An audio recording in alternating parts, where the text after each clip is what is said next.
time. You already know the time. Let me get the music so we can use it. And then we finna get on with this crime, dog. Yeah. Uh-huh. So, what we got today, y'all? We got a bitter custody battle ends in a heartbreaking act of betrayal. Sounds tasty. Let's see what we got.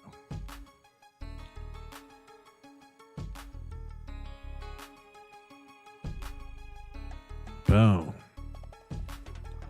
Here we go. Let's get it. Things only got worse from there. In this case, the marriage vow, till death do us part, took on a grave meaning. This case takes place in Marion County, a north central Florida community. That's where Josh Fulgham and Heather Strong called home.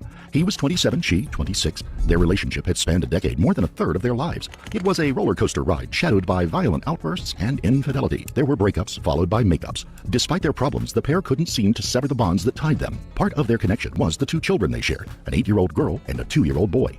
Before this tragedy reached a point of no return, there was a time when it seemed like Josh and Heather were finally going to break away from each other for good. Josh had been dating a woman named Amelia Carr off and on for about 2 years. When the 24-year-old single mother of 3 got pregnant with Josh's child, he asked her to marry him, but their engagement was short-lived. Following an argument with Amelia, Josh withdrew his proposal. He took the ring back and married Heather instead. Heather and Josh tied the knot on December 26, 2008, but making their union official didn't dissolve the tensions that simmered between them. On the evening of January 5th, Josh demanded that Heather give him her ex-boyfriend's phone number. When she refused, he pointed a shotgun at her and threatened, "You're going to give me the number or the shooting starts here and then I go to Ben's." Josh was arrested the next day. In a phone call Josh made to Heather from the jail, he talked about his predicament.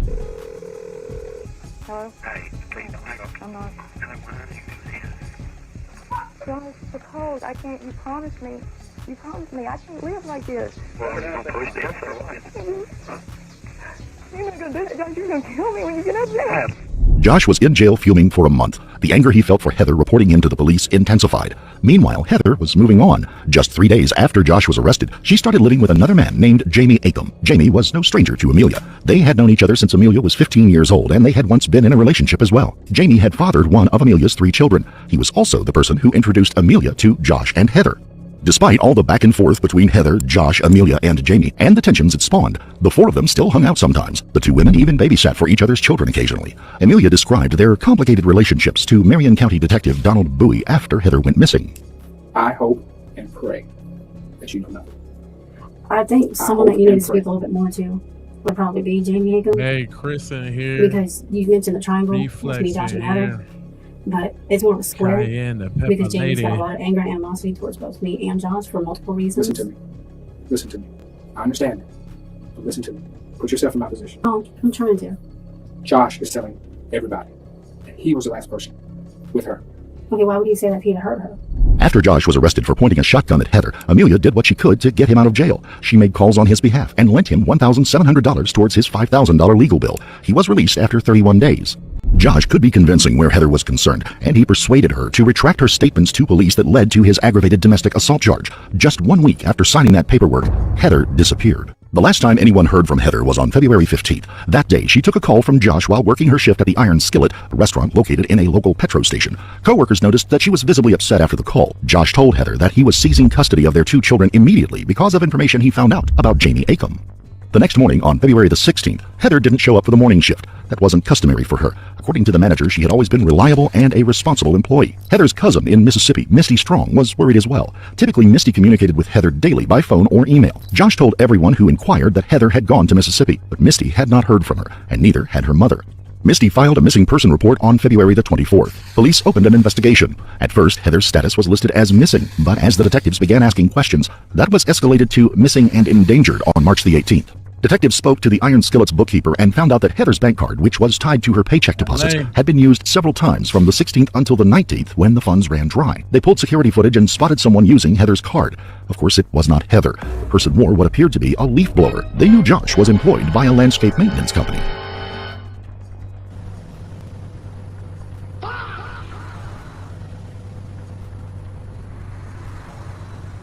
Josh had a history of violence towards Heather. Carolyn Spence, Heather's mother, told police that Josh had threatened her daughter many times. 3 years earlier, Josh had called Carolyn to say that he had tied Heather up, duct taped her mouth, and put her in the trunk of his car. He told Carolyn that it would be the last time she would hear her daughter's voice. He said he was going to dump her in the river where the alligators would eat her alive.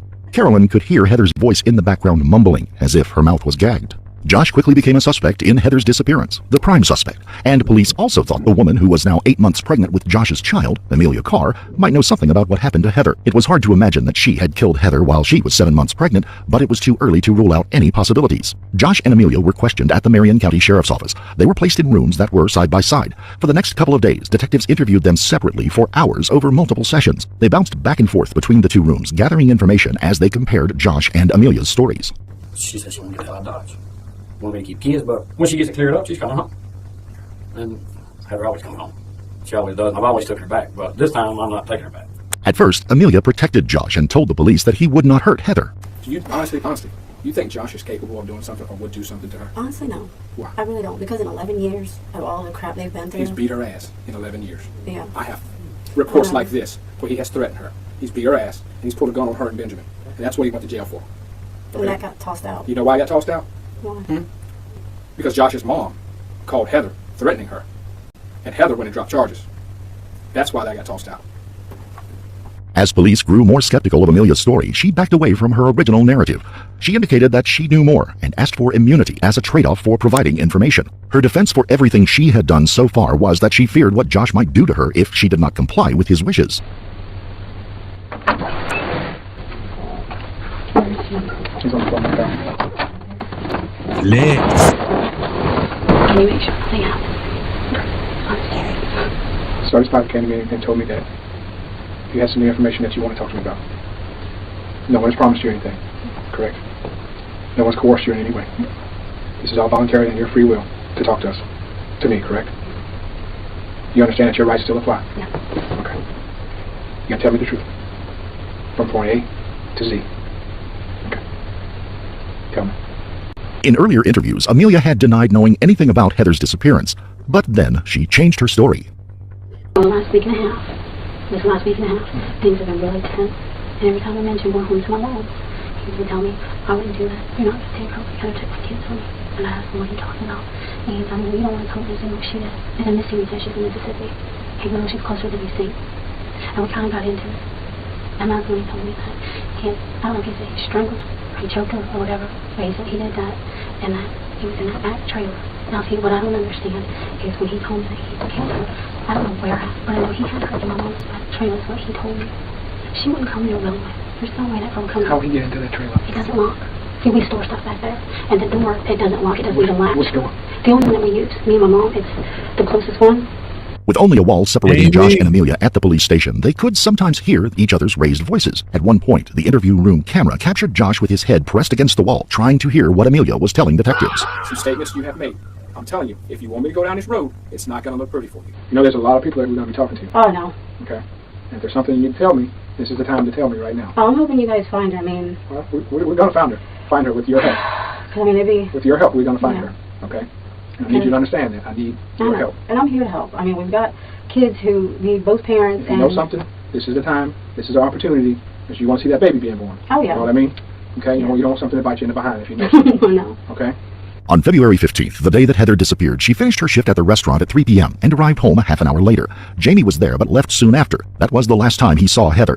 Josh told police that he picked up his kids at Heather's place later that day and took them to his mother's house. Then, that evening, around 8 p.m., he claimed he got a call from Heather asking him to bring $500 to her at the petrol station so she could leave town for a while. According to Josh, when he got there, she was waiting outside with a red-wheeled suitcase and a black duffel bag. She was wearing blue jeans and a gray t-shirt with a flag on it. But when police pulled video footage from the petrol station, Heather was nowhere to be seen. Video Of what? of Heather at that petrol on that date, all day, all night.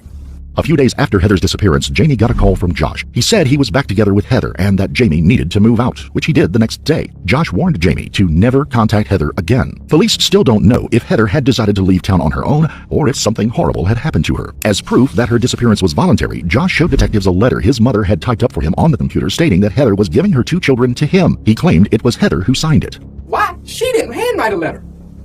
I don't know. I don't think Why she didn't look better typed out. Why did she handwrite a letter? Look better typed out. Huh? Don't it look better when something's typed out instead of handwritten? No, actually, it looks better when it's handwritten. If it's coming from a parent that says, I'm giving my child to Josh. I'm hauling ass out of town. I want him to have full custody of this child. Well, I wish the hell I'd had her done that then. I honestly do. I wish the hell that's what I'd had her done. Who signed her name on it? She did. Your mom signed her name? No.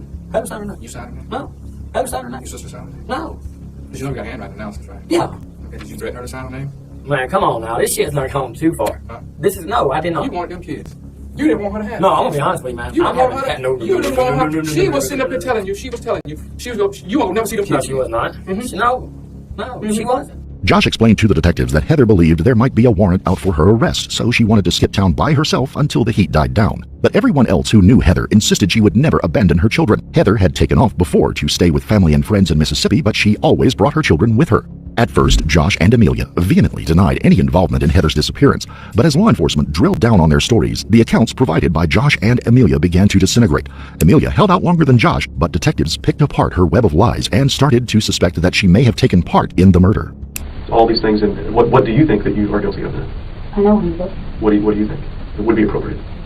But I just wish that you would take into consideration, but I was fucking scared. Tell me what you think you're guilty of. Helping a monster. I'm sorry? Of being a monster? And helping a monster. I didn't understand. Helping him. Oh, helping a monster. Yeah, I feel like it's some shit. And then when you see the look in someone's eyes, and you're terrified for yourself, because if you do that to her, what makes you think it's like... The terror is gone when he goes to jail. He's in jail, and you're sitting there telling his sister that you're still trying to put it off on Jason and Jamie. You still, to this day, Because that's what she trying wanted to hear. That's not what she wanted to hear. She knew the truth. She wanted to hear the truth from you. There was no evidence that Josh had ever been violent towards Amelia before, and she told police that he had never hurt her like he did Heather. But as the detectives started drilling down on her story and finding inconsistencies, she maintained that she only lied because she was scared that Josh would hurt her if she didn't. Fear is not an issue with you. What do you mean? Fear has never been an issue with you. You have never been afraid of Josh before or after you guys took someone's life. Afraid he might leave you. No, I wasn't afraid of him leaving, because I left him. I left him. Do you understand me? Fear was not an issue. I was afraid to go against him. Amelia didn't only throw Josh under the bus, she insinuated that Jamie Acom and his friend Jason Lotshaw might have been the ones who killed Heather. She pointed a finger at anyone who might take the focus off of her. Jamie and Jason were brought in for questioning, but Amelia's plan to pin the murder on Jamie backfired when he informed detectives that he had witnessed Amelia attack Heather in January when he was living at Heather's place. Amelia had Heather's hair wrapped around her hand and like this and had the knife through her throat. Well, I had told her, don't do that, whatever you're doing, you're tripping out, you overreacted. So they both calmed down. She told me to get Amelia and get her the hell out of her house. Jason Lotshaw cooperated with detectives just as Jamie did. He told them his suspicions when it came to Amelia. I'm gonna tell you the truth. I've had a feeling the whole time since that girl came up missing that I had a feeling that Amelia had something to do with it. Jamie and Jason had good reason to wonder about Amelia. In their interviews, they independently told police a chilling story. While driving together in a truck, she had offered them $500 to get Heather drunk and to bring her to Amelia. She told them that she wanted to snap her neck. They thought it was a joke and laughed it off. If I'm looking at it like this, let a jury look at it like this. Where you guys are in a triangle. Oh, that's a mess. You guys are in a triangle. I don't know if y'all all had relationships together, but that's your business if you did. But I'm getting rumors that you guys did. I can care less. Okay? Huh? I can care less. But I'm telling you, right now you guys are in a triangle. And look where it's at. Okay? You got him leading both of you guys on. You got him loving her more than he loves you. And I'm just being honest. He wants her, she don't want him. He wants to take the kids, but he knows that's out. The only way he can financially support himself is having those kids. Because if she take the kids from him, he got to pay child support. Okay? Oh, I know about He took her credit cards. Did he tell you that? I was under the impression that she left him because she was coming back. She's left and came back so many other times. No. Police immediately arrested Josh. They had him on fraud charges for using Heather's credit card, but they didn't have enough evidence to hold Amelia. That amplified tension between the pair, and the police used that discomfort to their advantage. Being questioned in an interview room made Josh Jones for a cigarette. Detectives would not let him smoke in the interview room. They thought they could parlay his craving to their advantage, so they offered to take him outside to smoke, and they kept a tape recorder running. What did Amelia tell you? Did she get you home? Mm-hmm. Yes, she did. How come she got you home and I can't? Maybe she was a little bit more honest. See how that works? I'm going to tell you what this is what I was told. Right here. I was told she was gone to leave it alone. That's what I was told. That she's gone to leave it alone. Detective Bowie confronted Amelia with the tape recording of Josh blaming her for the murder.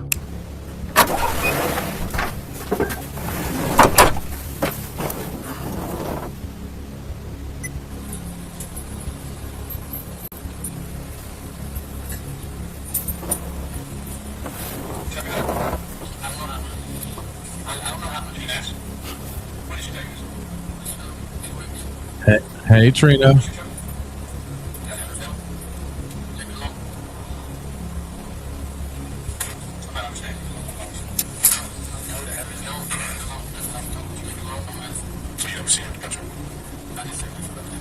See there?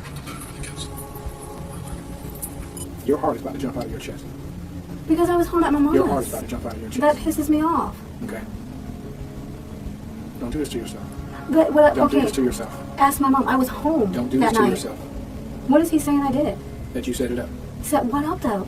It was getting late and everyone involved in the investigation was exhausted. Detectives decided to start the process of arresting Josh to put him in jail for the night with the intention of starting their interviews again in the following morning. But to their astonishment, just as Detective Bowie began to gather Josh's belongings, he had a sudden change of heart. Take me to jail. That's where you want to go, my man. Tell me where I want to go, man. I got no choice. You got all the I don't know what else to do. First, you got the car. You let me take that by my mom if I take you to? We'll go right now. You take me to where Heather is. I'll take your wallet to your mom. You won't take me by and let me talk to mom? You take me to Heather first. And you take me by my mom? That's a promise. Let's go. I want this shit off. Yeah, I want this out. Can we start getting back a cigarette? Yes, we will. Getting this shit on my own, man. Sergeant Spivey and Bowie scrambled to hit the road as fast as possible before Josh changed his mind. The three of them took off driving the 15 miles to Amelia's mother's home. Man, I'm gonna tell y'all this right now, man. I didn't do this shit. I ain't have it done, but I know it was done. Okay. And you're taking us to her. It's the right thing Well, to I'm do. told she was. It's the right thing to do, man. That night, Josh led police to Heather's grave. Detective Bowie stuck a stick in the ground and he felt it give way. He knew Heather was down there. Early the next morning, investigators returned to tackle the gruesome task of digging Heather out of the ground. Her body was so decomposed that only her left thumbprint was recognizable. Police took Amelia back to the scene of the murder, hoping she would slip up and say something to implicate herself. The ramshackle trailer at the back of her mother's property was crammed full of junk.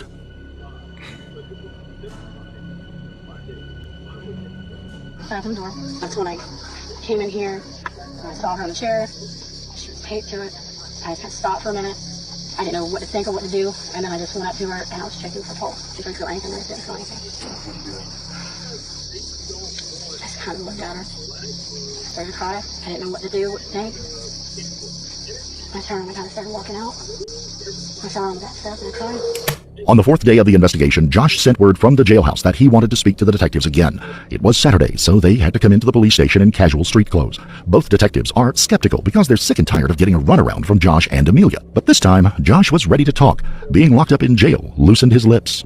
I tell Heather that we're going over to Amelia's house. I hold the door open, Heather goes in. I come in behind her. And I like, Heather, listen, I want you to sit down so we can talk. And she's like, hell no, I'm out of here. And that's about the time Amelia walked in the door. And that's when she really started getting loud. I tried to grab a hold to her. She jerked loose of me, so I let her go. She started down the hall, and that's when Amelia hit her nail with that flashlight. And that's when Heather came back. I called her. I set her up in that chair. And that's when Amelia got the duct tape. And she taped Heather around here. And do that. And I taped the bottom of Heather's leg up. What the fuck is wrong with him? We walked out the door. So I could go home and get the kid. When I talked to Amelia on the phone, she told me, she said, it's done. She told me what she did with breath tape around that. And held her nose for a little bit. And that's what choked her out. You did hand motions to show how the bag went over her head and the tape went around her neck. You did hand motions. You know why you did that? That's memory. That's what you saw. That's memory. You were there when she took her last breath. You were there when she died. Right or wrong? That's right. No. Right or wrong? Right. Josh tells the detectives that he and Amelia were in on this plot together. Their plan was to get Josh to lure Heather to Amelia's mom's property by asking her to be his lookout while he stole back $1,700 he had returned to Amelia, the money she had loaned him for his lawyer's bill. Was she fighting then? Well, she really couldn't, man. I'm going to ask her a little bitty self. Your adrenaline was flowing. I just held her. I made a paper. She told me, she said, I'll leave y'all alone. And Amelia said, you're here with him now. You got the car with him tonight. And she told her, I promise, I'll leave y'all alone. Let me go. And what did Amelia say to her? I don't think she said nothing else to her at all. And when she put the bag over her head, she taped it around her neck to where it was solid on her. And she had her arm around her neck. She was trying to snap her neck. She had this hand right here was coming over her head, over her nose. And where were you? I was still sitting on her. And once I knew that Heather had got weak, I could tell she was getting weak because she was just like then nothing. She wasn't like that no more because the tape was over her mouth, trying to say something. So she was mumbling at one point when the tape was over her mouth? She was trying to say something. I don't know what. And then after I got up, because she wouldn't move it no more. I got up. When I got up, I guess I don't know whether it was nerves or what that made her legs push out, and the chair went back, and Amelia was still behind her with her hand around her. She done tried to snap her neck, she couldn't. She done tried it, she couldn't do it. But she had her hand over her nose over that bag. And I heard her make like a gurgling noise in her throat or something. Well, then after she died, you guys took the tape off of her. And I pulled her down to the floor. Pulled her hair back over her face. Seen her eyes.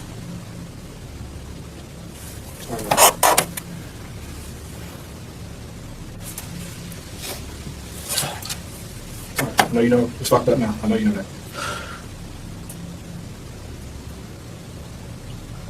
Fuck around with her. She can't leave.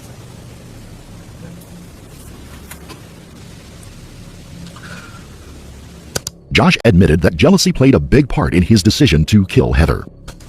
But when I first got her sent to chair, I had asked her a couple things. And that's really what got me. I went to jail on Tuesday. On Friday, that Friday night, me and Jamie went over there.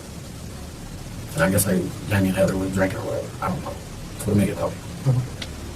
And she said her and Jamie had sex 3 different times on the couch. And I asked Heather. And she told me, yeah. She came clean with me. And I said, 3 days after you put me in jail, you slept with somebody. She said, yeah. I lost it.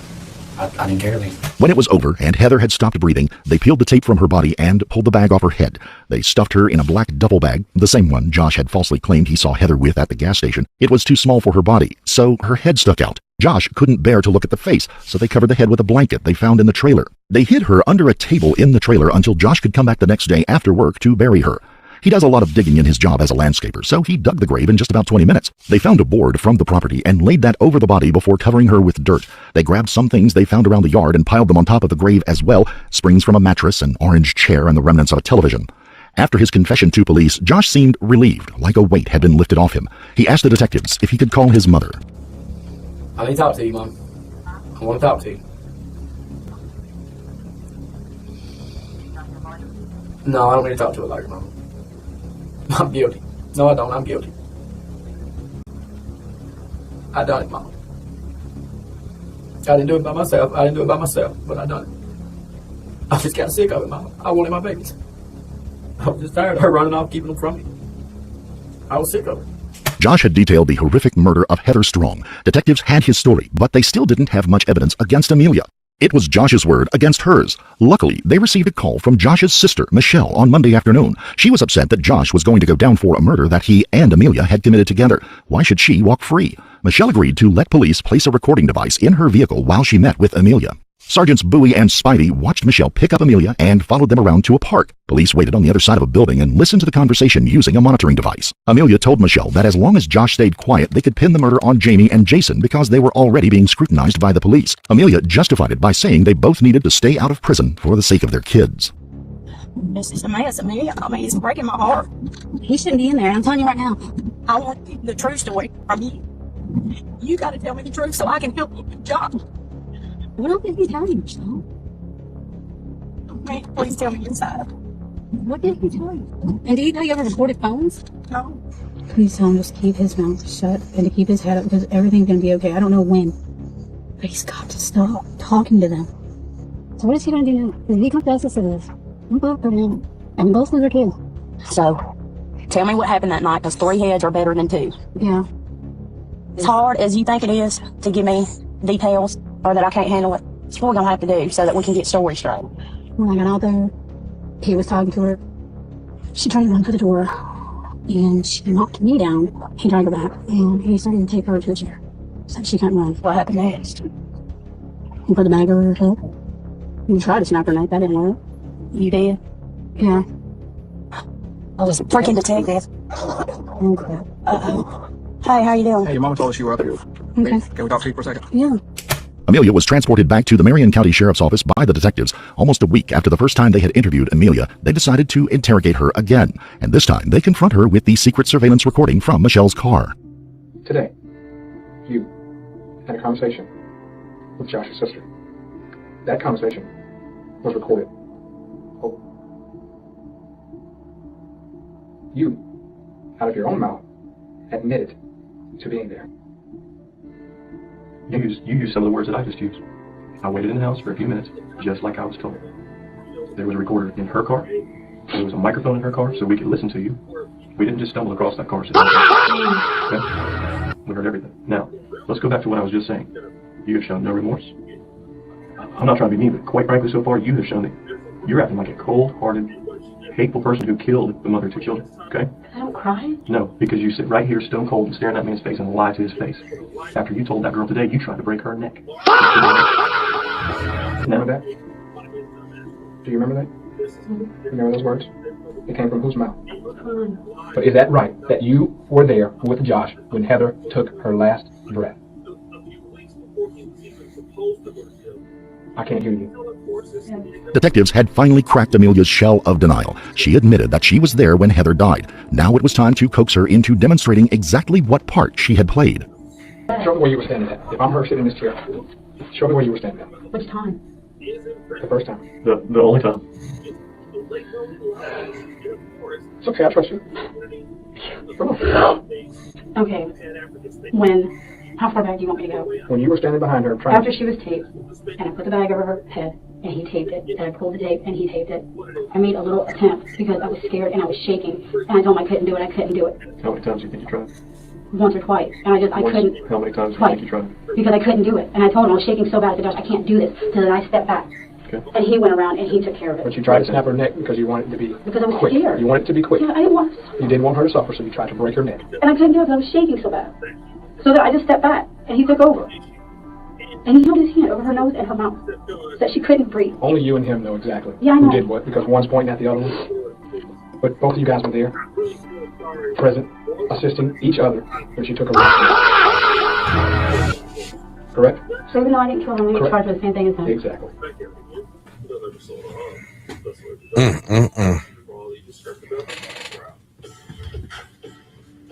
You don't think you deserve that? No, because I didn't kill him. I really didn't. What was she saying to you? What was she saying? He had taped her mouth. What was she saying before her mouth was taped? Was there a reason she asked you not to do that to her? What? What did she say to you? Did she ever give a reason why she didn't want to be taped up or held down? She was claustrophobic. And his comment to her was, I was claustrophobic and you had me sitting there trying to deal for 31 effing days away from my kids. That was his comment to her. And that's something Josh didn't tell us. Josh and Amelia each had their own motivations for killing Heather Strong. Josh was sick of Heather leaving him, canoodling with other men and threatening to take away his children, and he was angry that her police complaint had landed him in jail, costing him money and his freedom. Amelia was about to give birth to Josh's baby, and although she denied it, detectives believed she was resentful that Josh preferred Heather over her. Both killers tried to assign the most horrific actions they inflicted on Heather to each other, but they were both acting in tandem, so in the eyes of the law, they are equally responsible for her death. Amelia's trial happened first. The state sought the death penalty. In late 2010, she was convicted of first-degree murder and kidnapping. A jury voted for the death sentence. Amelia's family members tried to save her by testifying during the penalty phase of the trial about her past trauma that she had suffered. They divulged that she had been sexually abused by her grandfather and father starting at age 4. In 2004, Amelia's father was sentenced to 48 months in prison for attempting to hire a hitman on his wife and 2 of his daughters, including Amelia, to prevent them from testifying against him. But the jury was not moved by Amelia's troubled past. They voted 7-5 to put her to death by lethal injection. A judge accepted that decision, and she was sent to death row at the Lowell Correctional Institute in Ocala. The state of Florida was also seeking the death penalty for Josh. His case went on trial in 2012. He was convicted of kidnapping and first-degree murder. Even though Amelia and Josh killed Heather together, Josh's jury was more lenient. They voted 8-4 to sentence him to life in prison without the possibility of parole. Although Amelia had callously taken a life, she didn't want to lose hers. She and her lawyers fought hard for years to get the death sentence overturned. In 2017, she was resentenced to life without the possibility of parole after a 2016 Florida Supreme Court ruling that required a jury to be unanimous when recommending death for a judge to consider imposing the death sentence. 4 months after killing Heather, Josh wrote a letter to Heather's mother, Carolyn Spence, asking her to take care of his kids. He talked about the trauma that they would endure in their lives. He said that he still loved Heather and that he had hoped to get the death penalty for murdering her. While the police were investigating this case, he tried to hang himself in jail when his kids were taken into state custody. There is an unfortunate and unsettling note to the end of this story. Donald Bowie, the police officer who took the lead in interviewing Heather's killers, was known for being a tenacious cop who had a knack for getting into suspects' heads. But a decade later, he faced his own legal troubles. In 2019, Bowie pled guilty to committing domestic violence against a woman. He had inflicted both battery and strangulation on the victim. Home security videos supported the woman's allegations. He was sentenced to 5 years of probation and ordered not to have any contact with the victim. He was required to complete a batterer's intervention program and counseling sessions. He was also forced to forfeit his law enforcement certifications. Thank you for watching.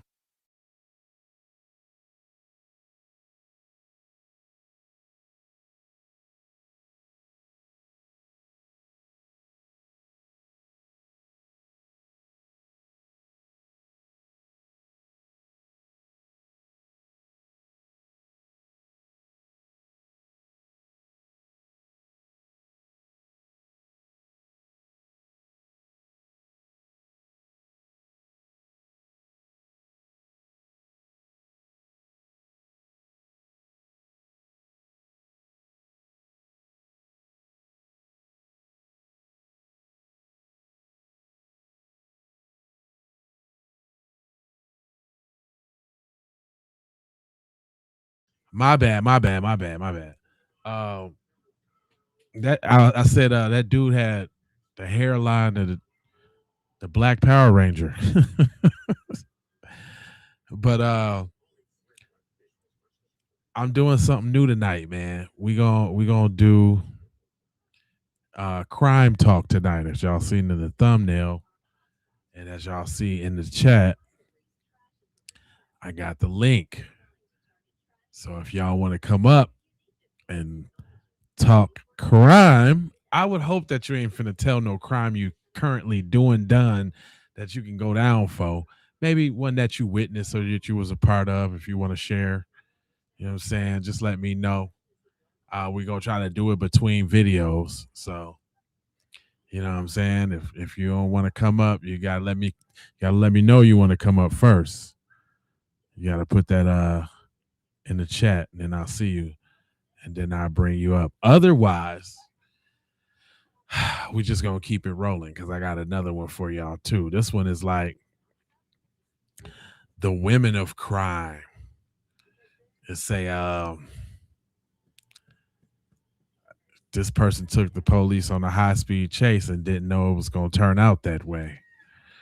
All right, y'all, let's go. Let me know if y'all want to be on some crime. Let me know. Put it in the chat. Super chat it if you want to come up on some crime. Officers with the Santa Fe Police Department received a call about a woman who was carjacked and kidnapped at knife point. Officers initiated the pursuit, but no one could have prepared them for the horror that followed. They're making a left turn. They're headed southbound, and they're headed back up to King Mike's now.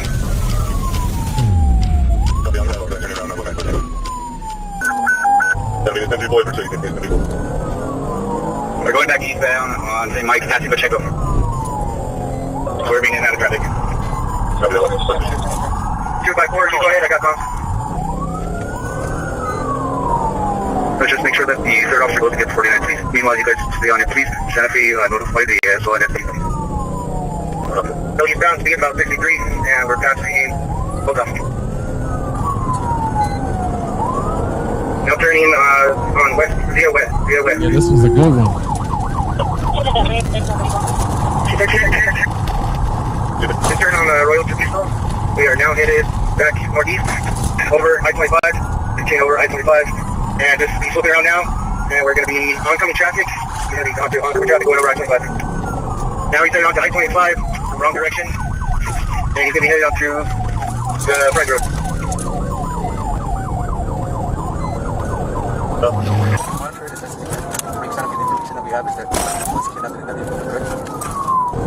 female approached a calling party, said that there was a male in her car with a knife that wouldn't get out. Female got back in the car, they both just left the whole female and that should be in that car. She was screaming to call the police, but they still left the car.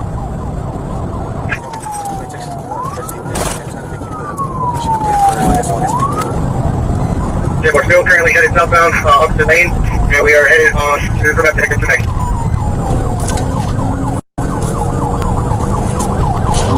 Copy that, coming up exit tonight. Speeds are heading 7. Light traffic at 1.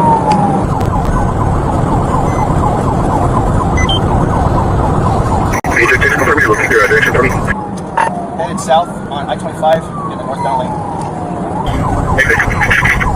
And you just turn around. We are now going to be headed back onto I-25, and now we're headed back into Santa Fe. Copy. Maybe that's ahead of us. That's close to the highway. Let's see if we can get some flex.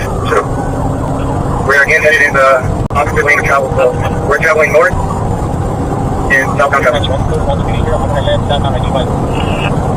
Copy. Anybody that's ahead, let's see if we can't start slowing traffic down that's coming the opposite direction against them. Speeds are 90, light traffic. Currently headed back to exit 384. Light traffic, speed still at 90. Speed still 90, light traffic.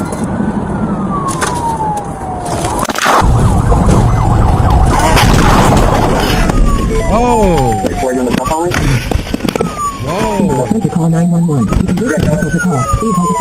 Moments after the crash, the suspect sideswipes a truck. Just wrecked out. Swipe the truck. He's slowing down, going to the left. Some people are... Get out of the car! Get out of the car right now!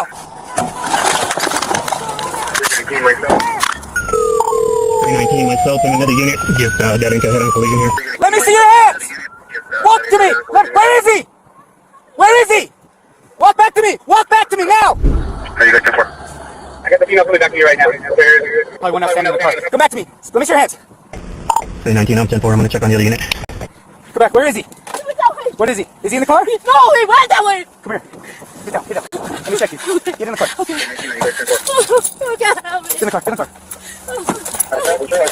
Let me see. I need to check you. For weapons. Where's he at? Who is it? His name is Mark. He's my boyfriend. Does he have any weapons? Yes, he does. What does he have? He has a gun. Where's he at? He ran? Yes, he did. Okay, stand by. So I have the victim right now in the back of my car. She's saying it's her boyfriend. Unknown of the name yet. He's got 1080 with a gun. Went into these bushes right here. Okay, let's get some clarification on exactly where we're at, and we need to establish a perimeter on that case. Okay. What is his name? His name is Mark. Mark what? Okay. Where he ran off or what? Yes, he did. Are you sure he's not in the vehicle? I'm sure. You're positive? I'm positive. So he hit me, and he ran. Okay. We need to clear this vehicle as well. I don't know if there's anybody else in here.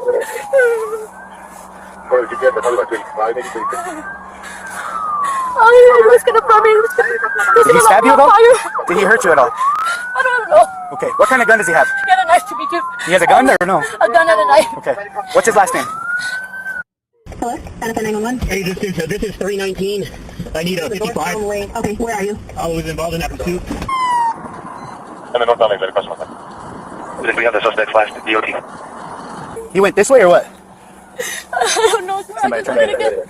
He hit me. Okay, any units that are coming up, what I want you guys to do is start diverting I-25 bound, I-25 northbound traffic off of the highway. When did he get out of the car? Were you driving? No. I know, it's take a breath. We're trying to help you get information. I was not driving. He got out. He was driving? And he said that he was going to get me and light me on fire. There's gas in the car. Yes. Tell him be careful. There's gas in there.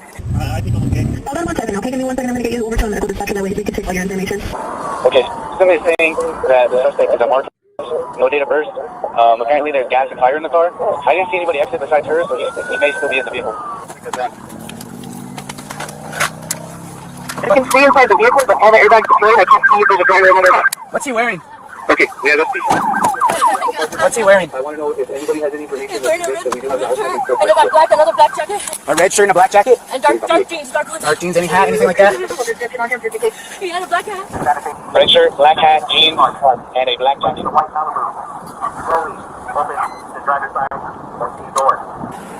Oh God. Do you need a medic? Yes. Did he stab you or shoot you at all anywhere? I don't know. Did he hit you? He had a knife. Yes, he hit me. He was holding me. Is that blood on your jeans?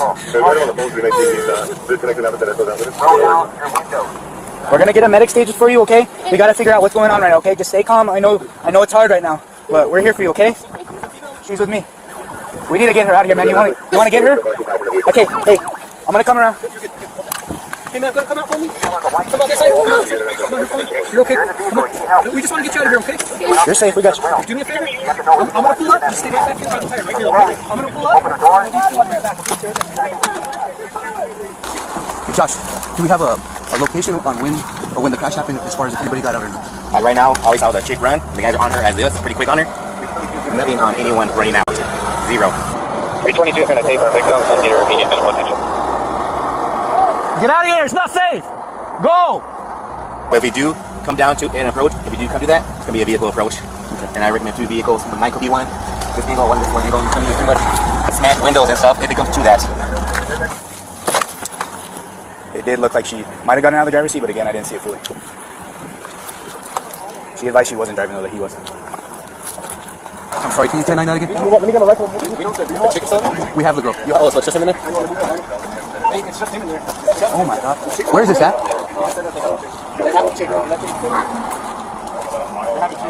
You guys have the chick, right? Oh my god. Okay, we're gonna get some officers over there. Can I get any of you guys to break? Somebody says just north of us there's a 10-7 officer. I don't know what's going on over there. I see, and then...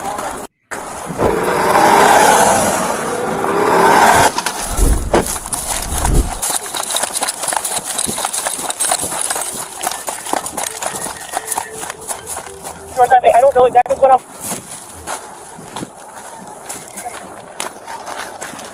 I'm here.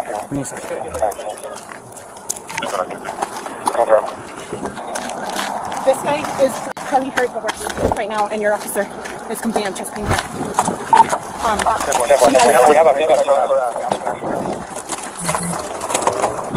These guys are helping me just with kind of first aid stuff, but I'm sorry, guys. I'm really sorry. I was coming from Las Vegas, and he was 10-7. Okay. About that 10-7? So when the officers were pursuing, there was a collision involving one of our officers. Okay. 2 officers were there. One guy got out. He said we just were involved in a head-on collision. The officer that I was able to raise on the radio told me that he was 10-4 was checking on the other officer. We got a secondary call. We got a secondary call from a female who said that she's out with a 10-7 officer. Okay. So right now I have a sergeant that's over there along with those guys. Our attack team is responding. Okay.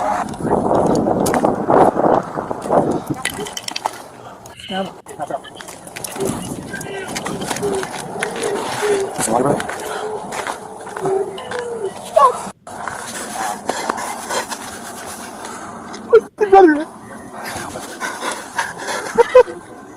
We have some ideas we'd like to get that shut down in case we get involved in something here.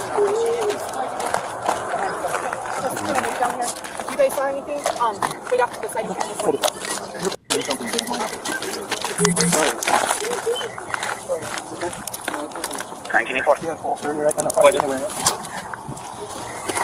Yeah, the cavalry coming. Start coordinating where you can get everybody at. I'm good. I found it with a little bit of pulse noise. Anyone in the vehicle? You might be hurt. Might need medical attention. You might want someone to talk to. You might be overwhelmed.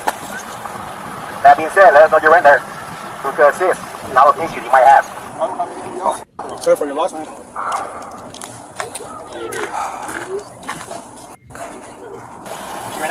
She like rolled out from what I saw, but she came out the other side, driver's side.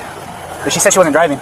I relayed that, but I don't know, man. Have an officer, and then this guy, he was doing okay, and then now he's gone, not breathing, nothing. Do you have any news vehicles? You have no vehicles? Who's driving that?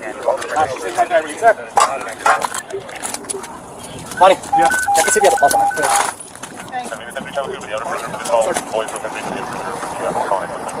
I didn't see him exit, man, and I was right behind him. So either he's 10-7 or he's in there. Hey, if you see anything on the news, I'm okay, okay? But I gotta go, okay? Love you.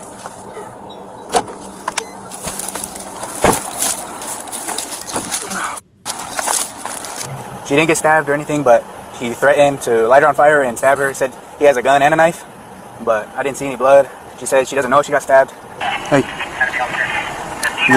One of the officers went 10-7. Oh my god. We don't know. There's been no movement inside of the car. We're just holding perimeter on it, waiting for TAC to get here. Okay, thank you. Hey, let's see. Right back today, my SWAT team. We're gonna get the Bearcat over here, and then we'll probably have to start removing PD units. See anything okay? So soon enough, we're probably gonna relieve them, and then we're gonna need to yank all of our people out too, because they gotta. So as soon as everybody gets here. The situation as a head-on crash. Nobody make any phone calls and make any contacts to the VA. Radio silence on that piece.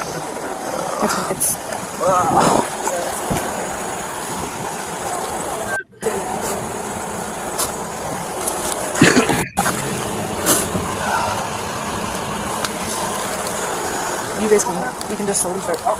Okay. Hey, Sarge. So I would imagine you guys are probably going to end up handling that stuff up there. Is that What's going on up there? There's a 10-7 officer. What happened? A motor vehicle collision during the pursuit. So that's going to have to probably be handled by you guys. The SO just got here. They're bringing their TAC team too.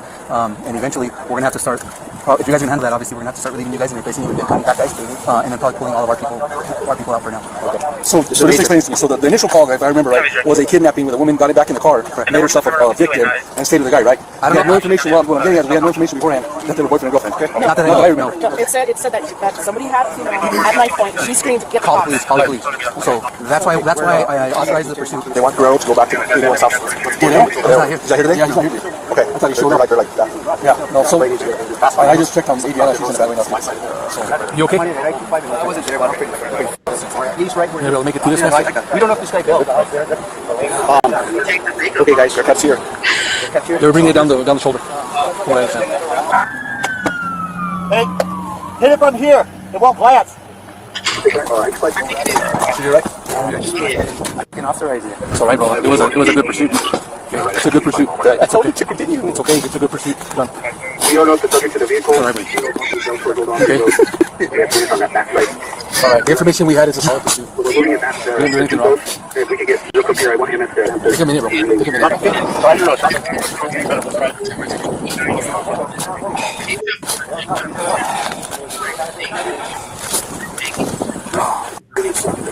What do I need to do? Right now, you just need to chill out. I have incident command anyway. Beam back. Just back. He's keeping a span and all this stuff with the judge. okay.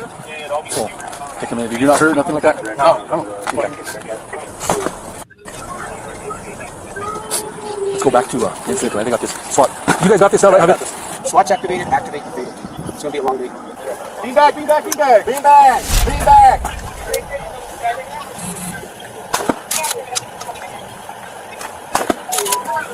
You don't want them to have this guy. Also, lots of window for me. No, it's not. What do I do about my report today? Okay. You don't worry about the damn thing today, okay? No one's gonna worry about a thing today. Okay? The officer's going to do us a huge favor. He's going to put it in the emergency management truck. In case you guys get him out of here and you continue more. Okay. What I'm trying to figure out is how did they land up ahead? I have no idea. Well, the only thing I can think of is the crash happened and the suspects started driving back this way because that car is facing this way. I have a bunch of random, as you can imagine, a lot going on. I think it was wrong way traffic. That's what it was. He was driving the wrong way on St. Francis and everything else, right? Yeah, he was back and forth wrong way and right way in town. You heard, right? Duran is dead. Robert Duran is dead. I have no idea. One of the new laterals, Matano, the older one, I think. But if you can just start getting, I don't care what you get, like just get stuff for these guys. Some of these guys, like we have 3 that witnessed the stuff. They're going back to the 81. If you can get them something hot right now, or I don't know what, and then we can deal with, I don't know, granola bars and stuff for patrol and everyone out here because we still have a suspect outstanding. The lieutenant asked me to stay here. He said, no, I'll be okay. I'm not doing anything right now. I want to help. So you're gonna have to just call.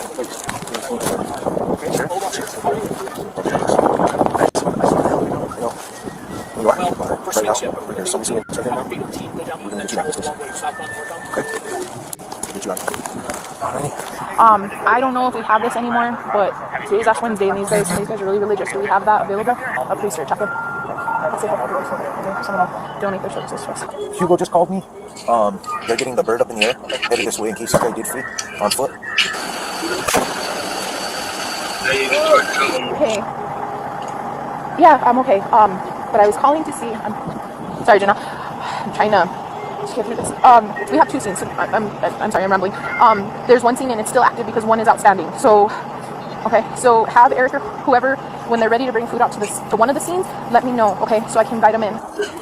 State police is sending tactical guys out here, helicopter. So everyone's clear. Whenever we get SO's Bearcat, we're going to back up this one, probably about 15-20 feet. We'll stay on the passenger side of it, and then walking with it as hard cover, we're going to put it into the butt of our suspect car over there. Shake up the car a little bit with the Bearcat, see if we get stimulus. I can't hear you. I can't hear you.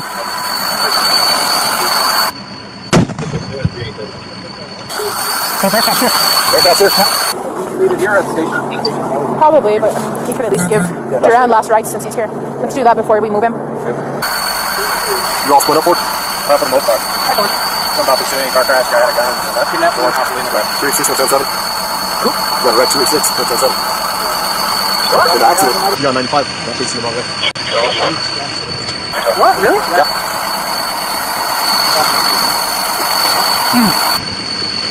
You're lying. Are you serious? What? Oh! Hey. Hold up. Yeah, give me a minute. Alright. What? He needs to sub out Julian or something. I don't know if he's... No, he's talking about that Julian. He's talking about the cold No, after you just hold him to his ships. Go to the station. No, you can't go to the station. No, go to the station. You can't go to the station. I know you want to be here. You can't go to the station, okay? Let's go. If nobody's in the car, we're gonna wait for the bird to come. They should be on their way now. And we're gonna start doing an open area search. Okay. We'll do 3 dogs. Straight up. No, you want to be here. I need your head in it, okay? And I'm not saying you're not gonna be, but I need your head to be where you want it to be right now, and this is not it.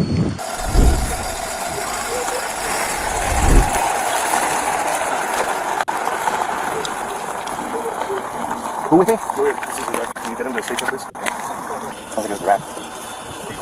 Bill was also involved. Oh, that's why they kicked the tornado out of here.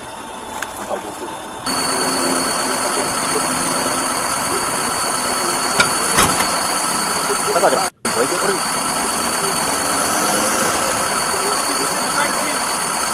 Oh, they broke it.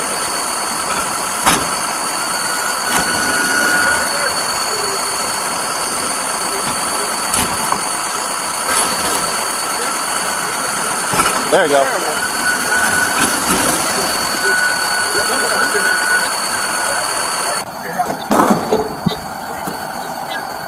Don't knock it.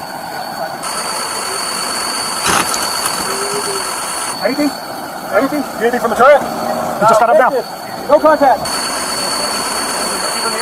The airbags are going to be in the way. No, no. She was confused. She was listening to the radio. She was like, I don't know, talking about the mile marker 386. Copy. Roger, Chappie. Yeah. They're all freaked out. No, that's why I said you're on the radio. It's the chaplain. They're doing right. Everything.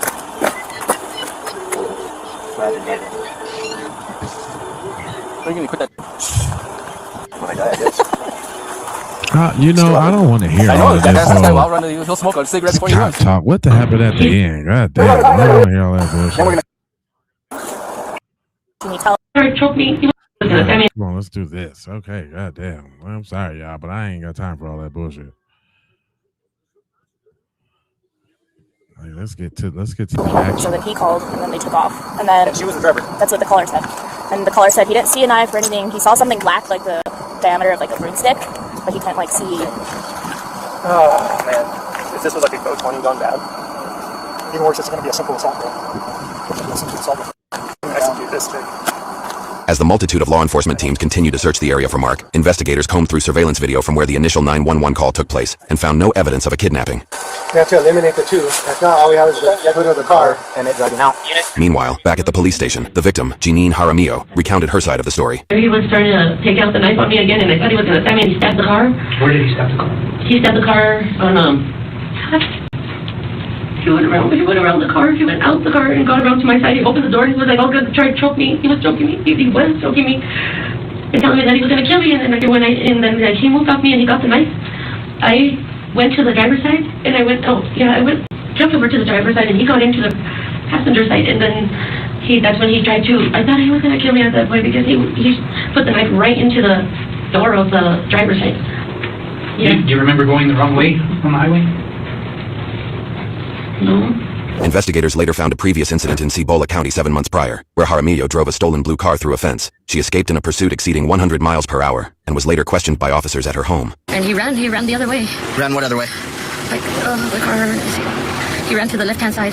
Where is he at? He ran? Yes, he did. What's he wearing? He's wearing a red shirt also, with black jeans.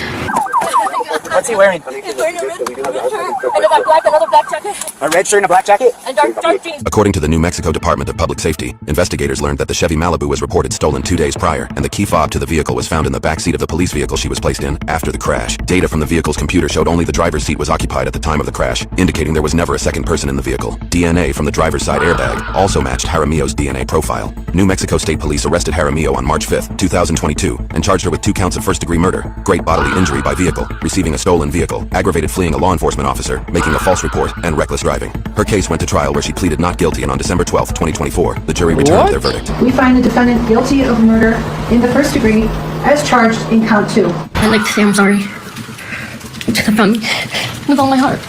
If I could take back that day, I would. I made bad choices. I was on drugs and I was drinking, but I also have my family that I'm hurting. Putting me away many years, I'm not going to bring them back. But I would never, ever plan on hurting anybody. Much less killing anybody. God knows what's in my heart. Plenty of times he considered leaving and pursuing a different career, but he always went back because of the days he was able to help someone, to save someone, like he was trying to do for Janine Jaramillo. I do not want any of the families to be devastated by Ms. Jaramillo's selfish and reckless behavior. For that reason, I would ask you to consider the maximum sentence in this case. Not out of place for anger and hate. There's no room in my heart for those emotions. I ask for the protection of others, as that was the driving force behind my husband's desire to become a police officer. Jaramillo was sentenced to life in prison for each count of first-degree murder for a total of 60 years. She has appealed her convictions, though in all likelihood she will spend the rest of her life behind bars. Thank you for watching. Damn. If you enjoyed this content, don't forget to like, share, and subscribe. Your support helps us. That was a plot twist. I never saw that come in. I can tell you that for sure. All right, we're going to keep it right on rolling. This one say a Florida woman zips her husband up into a suitcase. I think I remember this one before. I don't know all the details of the crime, but I remember this story because I think I covered it. The night of February 23rd, 2020, Sarah Boone and her boyfriend, George Torres Jr., were at their home in Orange County, Florida. At first, it looked like an ordinary night between two people spending time together, but as the evening went on, everything began to change. By then, they had drifted into a playful, drunken mood, the kind where bad ideas start to feel funny. Sarah claimed that George climbed into the blue suitcase willingly. He was small enough to fit inside, just 5 feet 3 inches tall, weighing about 103 pounds. They laughed about it. To them, in that moment, it seemed like part of the game. Then she zipped the suitcase closed, and somewhere between one thing and the next, Sarah went upstairs and fell asleep. The next morning, she came back downstairs and noticed that George was still inside the suitcase. He was unresponsive. She called her ex-husband, Brian Boone, and he told her to call 911, but her first reaction was to hesitate. Keep that in mind. That hesitation will matter more than she knows. At 1:01 in the afternoon on February 24th, Sarah Boone finally called 911, which you just heard. Responding deputies arrived at the apartment and started asking questions. What's going on? I just got here, so fill me in. No problem. Like, you and I were putting a puzzle together. We've been doing some art right there. You were putting a puzzle together? Yes, we have a puzzle that we started in there. Okay. We've been doing art, trying to take the stuff off the wall to make new art put up there, like having a good time with one another. But we're drinking. We had a bottle of wine last night. Okay. So then it's like, we started to play hide and seek, right? Okay. So he gets in the suitcase. Okay. Who is this guy? That's my ex-husband. My former husband. He lives here with you guys? No. I called him over here. Okay. Okay. I didn't know what to do. Okay. I didn't know what to do. Okay. So then he came over here. Here, let's talk inside. Okay. I called you guys. I tried giving you the problem is I fell asleep. I fell asleep. When did you do CPR? This morning. When I found you. Before you called? Yes. 1 o'clock right now. I tried. I was awake, but I actually got out of the bed at like 12:30ish, whatever. So I came downstairs and I was like, oh, he's in the suitcase still. That's when I found him. I took him out. I tried doing CPR and then I called him and then I called you guys. I had a bottle of wine and then decided to play hide and seek. So what time was that? Do you remember? I mean, I know that I was in bed probably by like what, 12:30. Okay. Well, I went upstairs at least, and I fell asleep, forgetting that he was in the suitcase. You guys were playing the hide and go. Yes. And at some point, you put him in the suitcase. No, he got in the suitcase. So he thought it'd be funny to be put in the suitcase. So I was like, okay, well, I'm gonna joke with you, and I'll zip you up and make him, squirm a little bit, whatever it is. But then I fell asleep. I fell asleep. Where was the suitcase? Right where it is. Right down there. Yes. You zipped him in there. Yes. Thought it would be funny a little bit. It was. We both were laughing about it. Okay. And then I fell asleep. Where did you fall asleep at? Upstairs. In your bedroom? Yes. Okay. Totally forgetting that he was in the suitcase still. Okay. You came back downstairs? This morning? Or around yes, when I got up. What time? 12:30ish. I was awake, but I totally forgot that he was in the suitcase. He can tell you there's a lot of things that we have been like all that good stuff. So I just totally forgot. You began to do CPR on him? Yes. Yes. About what time this morning did you start doing that CPR? No, it was the afternoon. It was afternoon because I was awake. But then I finally decided to come downstairs at like 12:30ish, whatever it is. And I was like, I forgot he was in the suitcase and he wasn't moving. Nothing was happening. So I unzipped it, took him out and started doing CPR on him. Boone repeated the hide-and-seek story. She was cooperative. She handed over her phone to forensic investigators without hesitation. And that, right there, was the moment the story began to fall apart. Investigators sitting with Sarah Boone's phone found 2 videos she had recorded the night before. Videos she claimed to have no memory of when detectives confronted her the following day. Both were on a phone only she had access to, and both captured exactly what was happening in that living room during the hours Sarah said she was upstairs, falling asleep. In the first video, the suitcase is lying on the living room floor, shaking from the inside. George's voice can be heard through the fabric. Sarah. For everything you've done to me. Sarah. For everything you've done to me. Sarah. F you. Sarah. F you. Sarah. Stupid. Sarah. That's my name. Don't wear it up. Sarah. I can't breathe, babe. Seriously. Yeah, that's when you do when you choke me. Sarah. Sarah, I can't breathe, babe. That's on you. Sarah, I can't breathe. It's on you. Sarah. Real ransom. Now you want to get video for it extra. Because I got this. Sarah. Real ransom. Sarah. Sarah, I can't breathe, babe. Oh. That's what I feel like when you drink on me. Sarah. You. Sarah. Yeah. You should probably shut the fuck up. At one point in the recordings, George tells Sarah he loves her. Her response was, "Yes, that's what you do. You shake me." Remember that. The second video shows the suitcase has been moved. It is now flipped to a different position on the other side of the living room. George is still inside, still pleading for his life. Sarah. After recording those videos, Sarah went upstairs and went to sleep. By that point, investigators no longer believed this was just a drunken game of hide and seek that ended in tragedy. The evidence was beginning to point towards something intentional, something staged.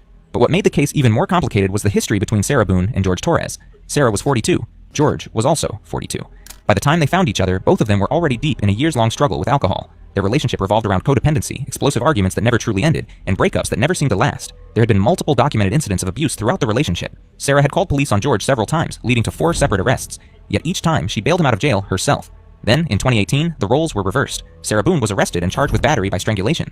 The charge was eventually dropped, but it remained part of the history between them. The relationship had clearly become toxic long before George died inside that suitcase. The real question investigators still needed to answer was whether Sarah Boone had acted in self-defense, but the videos on her phone made that argument much harder to believe. On the morning of February 25th, 2020, less than 24 hours after George Torres Jr. took his final breath on the floor of their apartment, the autopsy came back with findings that were impossible to explain away as an accident from a drunken game. The medical examiner found contusions on his forehead, bruising on his shoulder, multiple scratches across his neck and back, injuries consistent with blunt force trauma. He also had a busted lip. None of those injuries matched the story of a man who willingly climbed into a suitcase and peacefully fell asleep inside it. Instead, the injuries suggested something far more violent. Investigators believed the suitcase had been struck, possibly with a bat, while George was still trapped inside. The medical examiner ruled the death a homicide by positional asphyxiation. George Torres Jr. had suffocated. His body had been folded inside a closed space for hours. As that suitcase ran out of breathable air, George ran out of time. Sarah drove herself to the Orange County Sheriff's Office. She came voluntarily, unaware of what detectives had already found. Detective Scott Lowen and his partner brought her into an interview room and read her Miranda rights. Sarah waved them and agreed to speak. All I'm saying, y'all, is how the hell he didn't break up out that suitcase? I would have busted them zippers so fast. How did he didn't get out that suitcase? It would become the first of several decisions she made that day that she could never undo. Sarah, while being interrogated at the police station, maintained her innocence. She kept repeating the same story over and over again, describing everything as a drunken game that spiraled out of control. What she still did not realize was that the most damaging evidence against her had already been recovered from her own phone. Evidence that contradicted nearly everything she was saying. Have you guys ever played you said you played hide and seek like probably 3 times in your relationship. Mm-hmm. When you have played, have you ever zipped him up in a suitcase prior? No. Okay. So it was just kind of like that prop was there, and it was there, yes. And it was in play because... Why do you say it like that, though? I would never do that. You would never zip him up in a suitcase? I mean, we were playing. No, I know, but I'm saying, I'm talking about hide and seek, which is a game. Have you ever zipped him up in anything, jokingly or not? But obviously, I understand, you know, you're claiming that Sunday it was a joking matter. You were laughing, he was laughing. But what I'm just asking is in the past, like, is it something that you guys normally do? Absolutely not. Okay. We were actually this last game running out of places to hide because we have a townhome where it's upstairs or downstairs. The detectives could see Sarah was still clinging to the same story, that everything had been a joke gone too far. What? So they turned the conversation toward her phone. Do you remember making any videos or maybe having any any photos, videos that you remember doing on your phone on Sunday? No. No? I think I took a picture of a dog. Okay. But your phone is password protected, you have the password, he has the facial recognition, so it's not like someone else could be on your phone. No, I have both. But you have the face and the password? Yes. Yeah, but he only has the face, correct? No. To be able to get onto your phone, you told me that he looks at the phone. Oh, I misunderstood. I thought you were asking if I did. Yes, it's me. Okay. Does he have access to your phone? Because you said it's your phone. Okay, how does he have access? Sarah, can I buy your phone? Yeah, it's right there on the kitchen counter. Okay, but how does he get into it? Because it's password protected. He'll come and get it to me, and I'll just do the face thing. Where sometimes, too, like, he'll joke with me and say, okay, I need to borrow your phone. And he'll hold it while I'm cooking or something, do the facial recognition. Okay, so he doesn't know the password, and he doesn't have the facial recognition. No. He is the only other person that would use your phone, I'm assuming. Lucas. Right. But Lucas wasn't there Sunday. Right. To your recollection, no videos on Sunday? Not that I'm aware of. Okay. I mean, I maybe took a picture of them, the two of Tess and the dogs. And George and them dancing, but I mean, or it's just Tess. Okay. So I have something I want to show you that we found. Sarah is about to come face to face with the evidence that would destroy her version of events. The hide and seek explanation she had been hiding behind was seconds away from falling apart, and the moment detectives showed her the videos, her story began to change. Is it long? Because I don't know how much I can take. Do I have to watch this? I continuously throw up. I don't sleep. I don't want to see it. That's okay. Well, it's on your phone. You can either explain it or we take it for what it is. Yeah. We're just trying to give you the opportunity to tell us what's going on. That's it. It's that long? 2 minutes. I don't want to watch it, please. The table quickly turned, but Sarah persisted. It was not intentional. I'm just telling you what we see and what we've heard from the other video. I understand. He's begging for you to let him out. You're laughing in the beginning, and then in the end it sounds kind of like a... No, it's not malicious. Well, saying f*** you. It's not malicious. Then what is that? What does you mean to you? I get told everything by a white woman, so... Okay. My intention was not to leave him in there. Please understand that. My intention was not to leave him in there. But you went upstairs thinking that he could get himself out, but the video shows at one point when I see his fingers, and, and then 30 minutes later he didn't show. And he's telling me. And I didn't wake up. Do you think he's joking? You told me he was laughing, and we were the before. video. There's no. We first got in there. Both of us were. So how long was he in there for? Like this video is at 11:12 when it starts. So was he in there for like a long time prior to you recording this? No. So it goes from funny to no longer funny. But you're the only one laughing. But I didn't think that he was like panicky. Like I didn't. So pushing up on a suitcase saying Sarah, Sarah, Sarah. I can't breathe. George has done that in the past before too, where it's just like he thinks that he's woe is me kind of thing, where it's like he's never been locked in a suitcase. That's why he couldn't get out. So it's kind of. I thought it was like crying wolf kind of thing. Okay. And again, my plan. But nowhere in there is he laughing. Is he joking? He is begging, and you're the only one laughing. Okay. And you're the only one saying derogatory comments, like you're mad. No, please don't. I don't mean to sound negative, and I don't know if I can say this, but like it's like you guys are kind of trying to like feed me. Like no, I'm just trying to show you a video that you no longer want to watch because you probably don't want to know the outcome of how and what you said. Well, I know what you know what's on that video now. No. You remember making that video? No. Why don't you remember making the video? Probably because we had been drinking. But she cannot explain away what is right there on the recording. Her voice, her words, her ladder. While the man she says she loved was suffocating 12 inches from where she was standing. By the end of the interrogation, detectives had everything they needed. Sarah Boone was placed under arrest for second-degree murder. Bond was set at no bond, and she was booked into the Orange County Jail. Just hours earlier, she had walked into that same building believing she would walk back out. But Sarah Boone's journey from arrest to trial would become just as chaotic as the case itself. She was arrested on February 25th, 2020, the day after calling 911, and remained held without bail. What followed was nearly 4 years of legal chaos that tested the patience of judges, attorneys, and the Florida court system itself. Over those 4 years, Sarah went through 13 attorneys in total, 9 during the trial phase and 4 more during appeals. 7 of the original attorneys were court-appointed public defenders who eventually withdrew from the case. One lawyer stepped away after allegedly enduring repeated verbal abuse from Boone. Others cited impossible working conditions and a complete breakdown in communication. Eventually, Judge Michael Kranick ruled that Sarah Boone had forfeited her right to court-appointed counsel altogether. Now sitting in a jail cell without a lawyer, Boone did something that immediately grabbed national attention. She created a handwritten advertisement, almost like a wanted poster, searching for an attorney willing to take her case. And somehow, it worked. A 9th attorney, James Owens, saw the ad and agreed to represent her. But before the trial could even begin, prosecutors offered Boone a deal. 15 years in prison in exchange for pleading guilty to manslaughter. She turned it down. Boone believed the jury would believe her version of events. She believed the battered spouse defense would save her. And more than anything, she believed she was going home.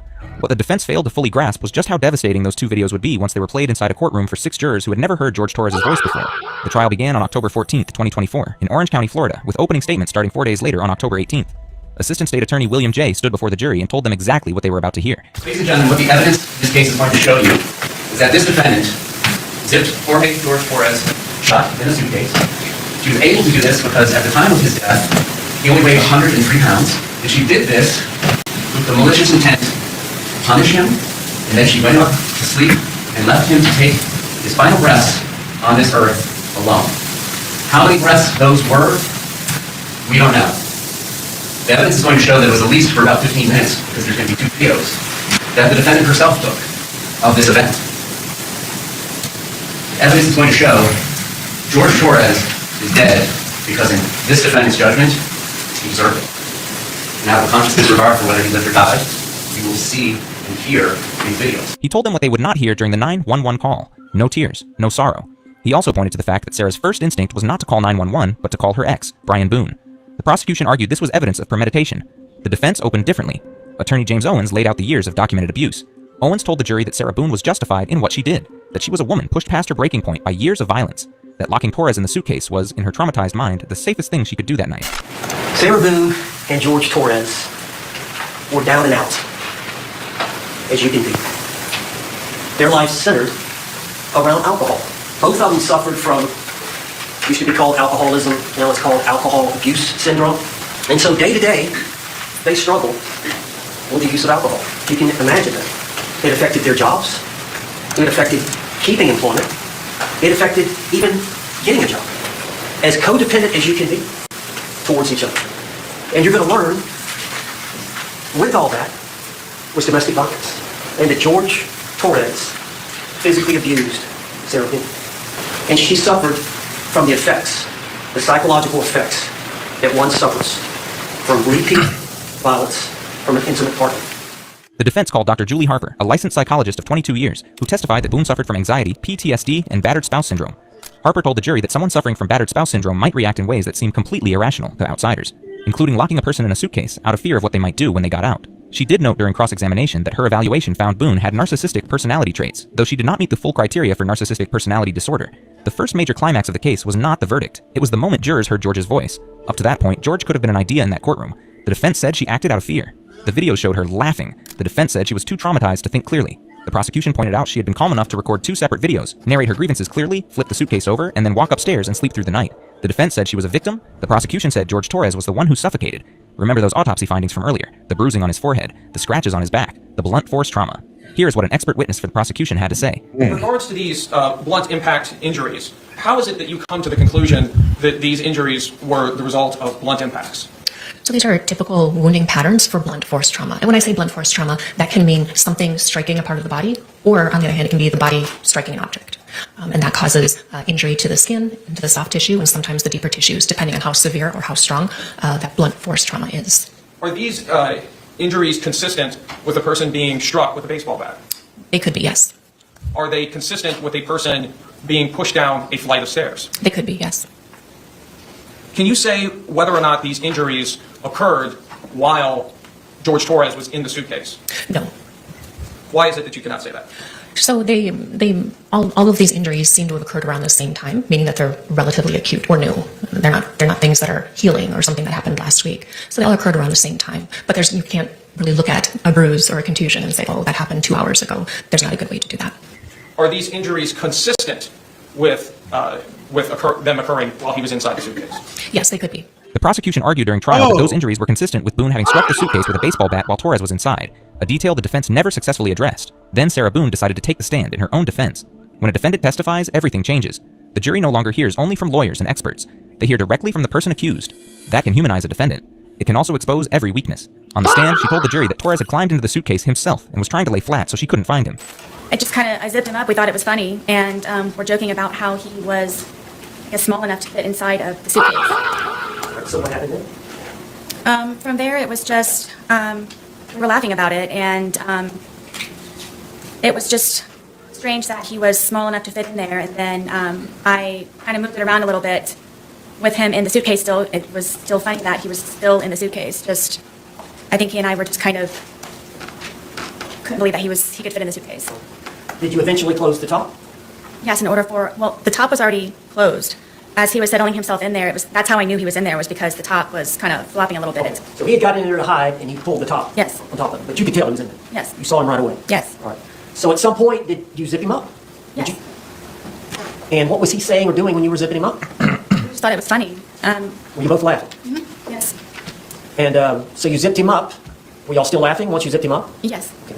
Tell the jury what happened then. From there, I moved the suitcase around a couple of times, just kind of on the wheels, and moved it around. And at that point, it was funny. We were joking and laughing about it. When pressed about the videos, the ones she had recorded, the ones capturing his voice begging her to let him out, she said she didn't remember recording them.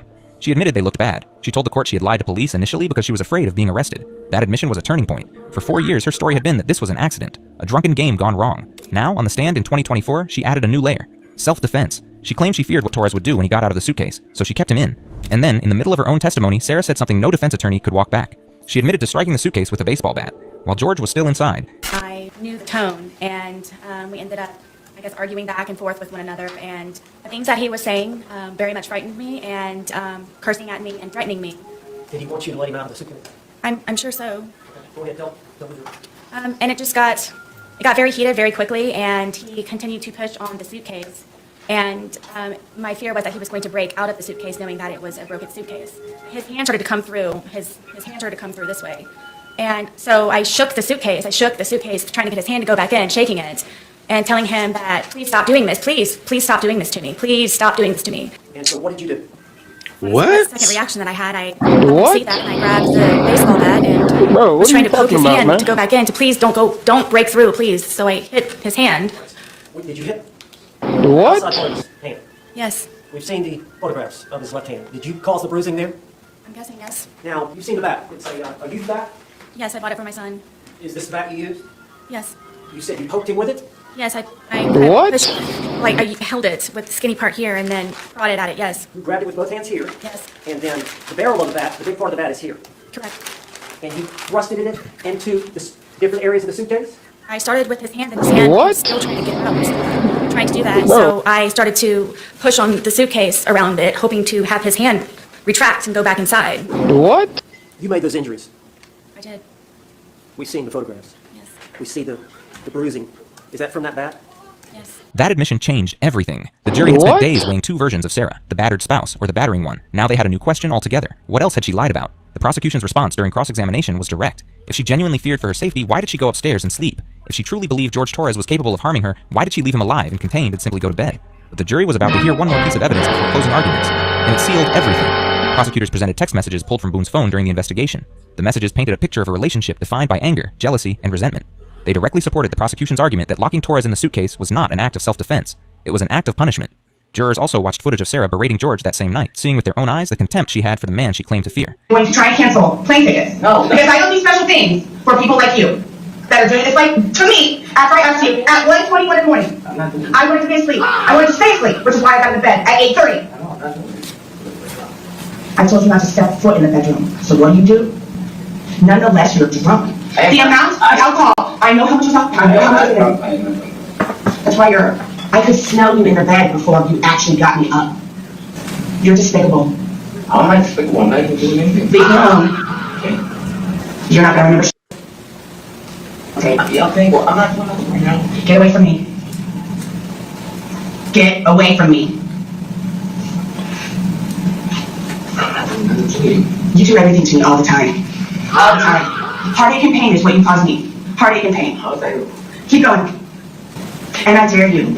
I dare you. I dare you. You get on your fucking own light and go to fucking work tomorrow. Don't look at me. Don't come close to me. Don't touch me. Do you understand? What do you mean? As of this moment, and until I can get you out, I dare you. Yep, look at it. Get away from me. Get away from me. Get away from me. What? I'm gonna scream like murder. I'm gonna scream like murder. I will scream like murder. Get away from me. What? I'm gonna hurt you. The defense claimed fear. The texts and videos showed deliberate, conscious anger, the same grievances she narrated on video while he was suffocating inside the bag. And then came the closing arguments. Assistant State Attorney Dave Jr. walked into that courtroom and placed the blue suitcase directly in front of the jury. He reminded them of what they had heard on those videos. Torres saying he could not breathe. Boone laughing. Boone referencing cheating, being choked, and going to sleep while he was still alive inside the bag. Dave Jr. told the jury that this was not the behavior of a terrified woman acting in self-defense. This was a woman using a suitcase as a weapon, to punish a man for wrongs she believed he had committed against her. Defense attorney Owens made his final pitch. The relationship had been violent. Boone had suffered real harm at Torres' hands. Her actions came from a broken, fear-soaked mind. He asked the jury to see her as a victim who had finally snapped. The jury deliberated for just 1 hour. On October 25th, 2024, the jury's verdict was read aloud in open court. Orange County, Florida, case number 2020 CF 2603, the state of Florida versus Sarah Boone. We, the jury, find the defendant guilty of murder in the second degree as charged in the information. So say we all dated at Orlando, Orange County, Florida, on this 25th day of October 2024. The form has been signed by the foreperson. The defense filed a motion for a new trial in November 2024, arguing that prosecutorial misconduct had affected the outcome of the case. Judge Michael Kranick denied the motion. He found no basis for a new trial. On December 2nd, 2024, Judge Kranick sentenced Sarah Boone to life in the Florida Department of Corrections without the possibility of parole. After sentencing, Boone sent a heated letter to Judge Kranick criticizing the court, the attorneys, the jury, the media, George Torres Jr., and his family, while continuing to maintain her innocence. Sarah Boone is currently serving her life sentence as the appeals process continues. But even as the legal battle continues, one thing still sits at the center of everything. No matter how many legal arguments are raised, the case keeps circling back to the recording Sarah Boone made herself and handed over to investigators the next morning. Those videos remain the most powerful and central evidence in her conviction. That was crazy. I know she beat Cuz up in the... Dang. Sheesh. And she thought she was about to get away too. She thought she was good on the tears though. She thought she was finna use the "oh, he beat me" face. All right, so we got what happens when a well-known YouTuber is found dead beneath a staircase. Ew. At an animal shelter in Atlanta, Georgia, where police arrived to apprehend a murder suspect.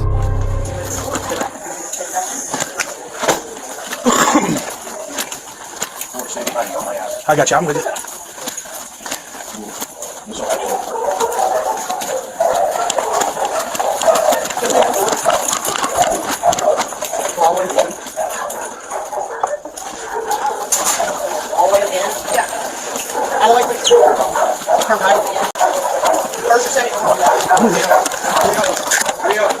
Rio. On the ground. Police identify the suspect seen here as 24-year-old Jacavius Arnold, who was found after surveillance footage allegedly linked him to a heinous crime. Let's rewind just over 3 weeks prior when a woman's body was found in a parking garage in downtown Atlanta.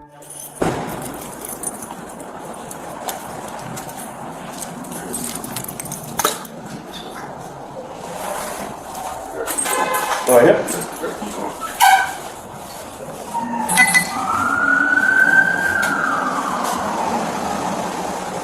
Underneath a stairwell, the officer spots the decomposing remains of a woman, later identified as 25-year-old Mitchell Dang, a YouTube vlogger. Well, it's been up a minute. You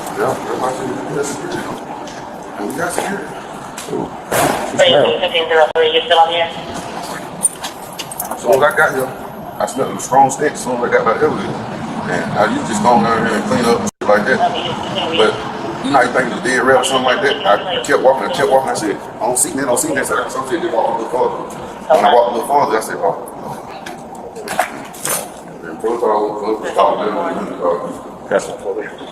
Well, what's the address to Disco? The head was covered up, right? I don't know what I found right there. It looked like a female or a male to you? To me, it looked kind of like a female. Possible, because she's small. It's 45% radio. Get it out, go ahead. It's going to be a confirmed 48. There's an order coming from the location. So, she's been here for a while. I look like a white female. Hello? No, he just want to know what's going on. I don't know myself, so I just told. It's a dead body there up under the stairwell. So yeah, I talked to their security. They walked the stairwells last night. Said they didn't see anything. Nah, it's a smell coming from there. So even if they didn't see nothing, they would have. Well, we have people through the garage all night because of masquerade. I'm saying though, this person is dead, been dead for a while. So if they walked the stairwell, they would have seen her up under the stairwell. So she didn't just die last night. Okay. Yeah. Well, I guess that's what I'm saying. That we have people walking that stairwell all hours, all day, all night. So, 25% radio. Yesterday night, because we had contract. What do you think access to the cameras? Investigators say Jacavius was allegedly caught on a surveillance camera leaving the scene of the crime. Days before the body was discovered, when they believed he carried out the act, his identity was later confirmed by a family member. I only showed her the video, and I believe her exact words were, yes, that's my grandson. I can tell the way he walks, the shape of his body, and the way he wears his hair. That's my grandson, Jacavius. Back with the suspect, police aren't exactly going easy on him. On the ground now, mother! Get on the ground! On the ground! Hands behind your back! Hands behind your back! You understand me?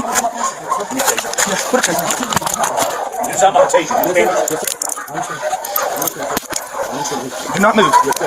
Get up. I got you. Stop right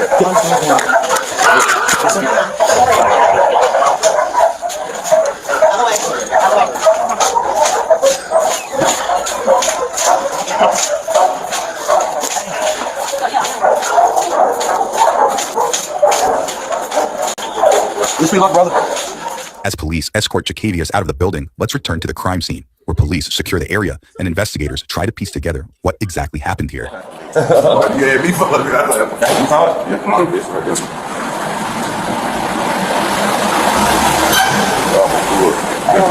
I smelled it when I first walked in the door. Yeah, I smelled it before you walked in. Yeah. But that is like hidden in. Yeah, something like you would have to literally crawl in there to see it. And then when people don't walk down from up there down to this way, do they? I mean, sometimes because they feel like this is the best route. No, I'm saying right now. Like nobody's gonna be walking right now. Yeah. I mean, people goes off the monthly, so nobody can drive. Yeah, because they gonna come out and take pictures and all that. I'm pretty sure it's gonna be a confirm. It smell, it's a smell though. Okay. Yeah. I hear you. I told him. I don't know if y'all just want to double check. I told him I didn't need y'all, but The thing is, I'd still rather bring it. Is it in the stairwell? yeah, it's at the bottom. I mean, we're gonna bring it anyway. Okay. Let's just park by the stairs. Worst case, you just carry out. Yeah, I'm bro. It's a smell coming from down there, so. This wasn't home. She's naked at the parking garage, right here, the underground parking garage. And on the first floor, where the stairwell is, it appears to be a white female, 48. It's an odor coming from the location. Looked like she's completely naked, tucked up under the stairwell. Alright, let's go. You see the homeless? There's no clothes or anything. You see the homeless? Weird.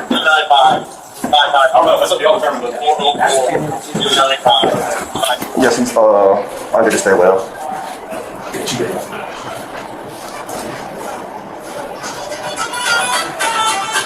Oh, no, that's not.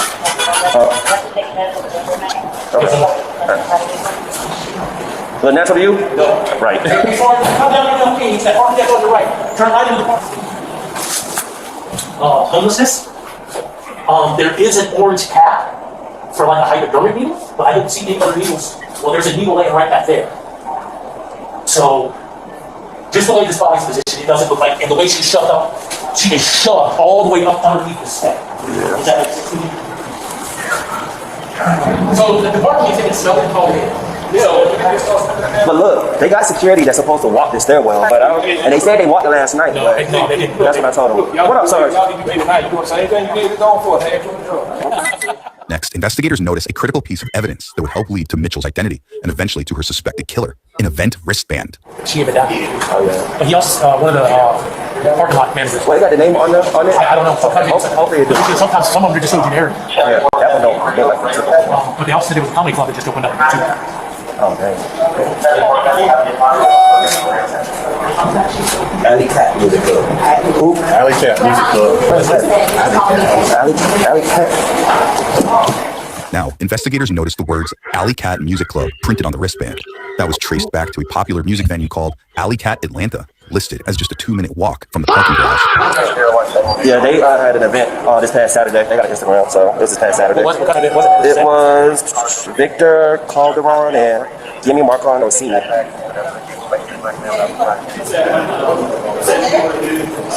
August 26th? Yep, that's Saturday. Yep, he got the information. Good job, man. That's a good job. Trying to see if they got any mess posts since then. People posted like, "Where's my friend?" and anything. Yeah, that's the other things. Family members later confirmed that 4 days before the discovery of her body, Mitchell had allegedly said she was attending a concert at the venue, reportedly helping investigators pinpoint their time frame and uncover key surveillance video that led them to their suspect. Perfectly normal person too. God damn. Probably somebody who knows drugged her and drugged her again. That's the thing though, her picture, she don't look like she the party type. I know. She looks like a good teacher. I think somebody drugged her ass, came down here, drugged her some more. That's what I was saying. I think this is a body dump. And they're like, Yeah, it's not. It's not. I was like, okay. If they were smart, they would have took that off her. They are casual with the dead. Dang. She came here for a raise. Saturday. Next, we fast forward and rejoin Jacavius as he begins to express what appears to be remorse. I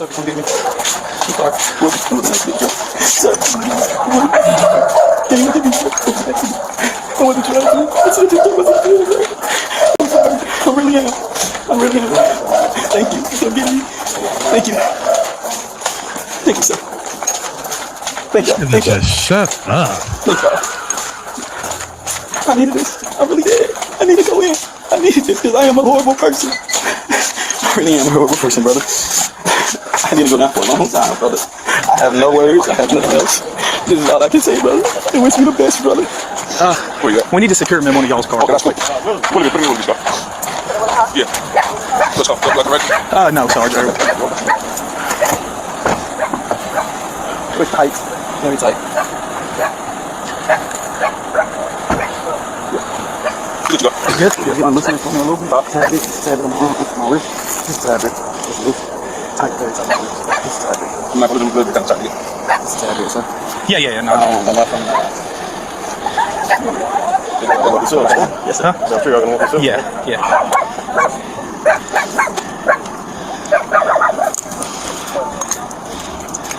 What key? That's to my girlfriend. My girlfriend. Okay. See what's in it. Where's her car? Where's her car? She in the back. Okay. Is it black? No. Okay. Jacavius also stands accused of stealing multiple belongings from Mitchell, reportedly including her car, clothes, cell phone, and bank cards, which he allegedly used to buy items at a gas station near his home. There she goes. She's coming out right now. Yeah. We were just going to secure him in there just temporarily. Thank you, sir, for listening for me. That's good. Yeah, that's good. Yes, thank you. Good job, Steve. Really good job. Great job. Seriously. Yeah, no, we really appreciate this.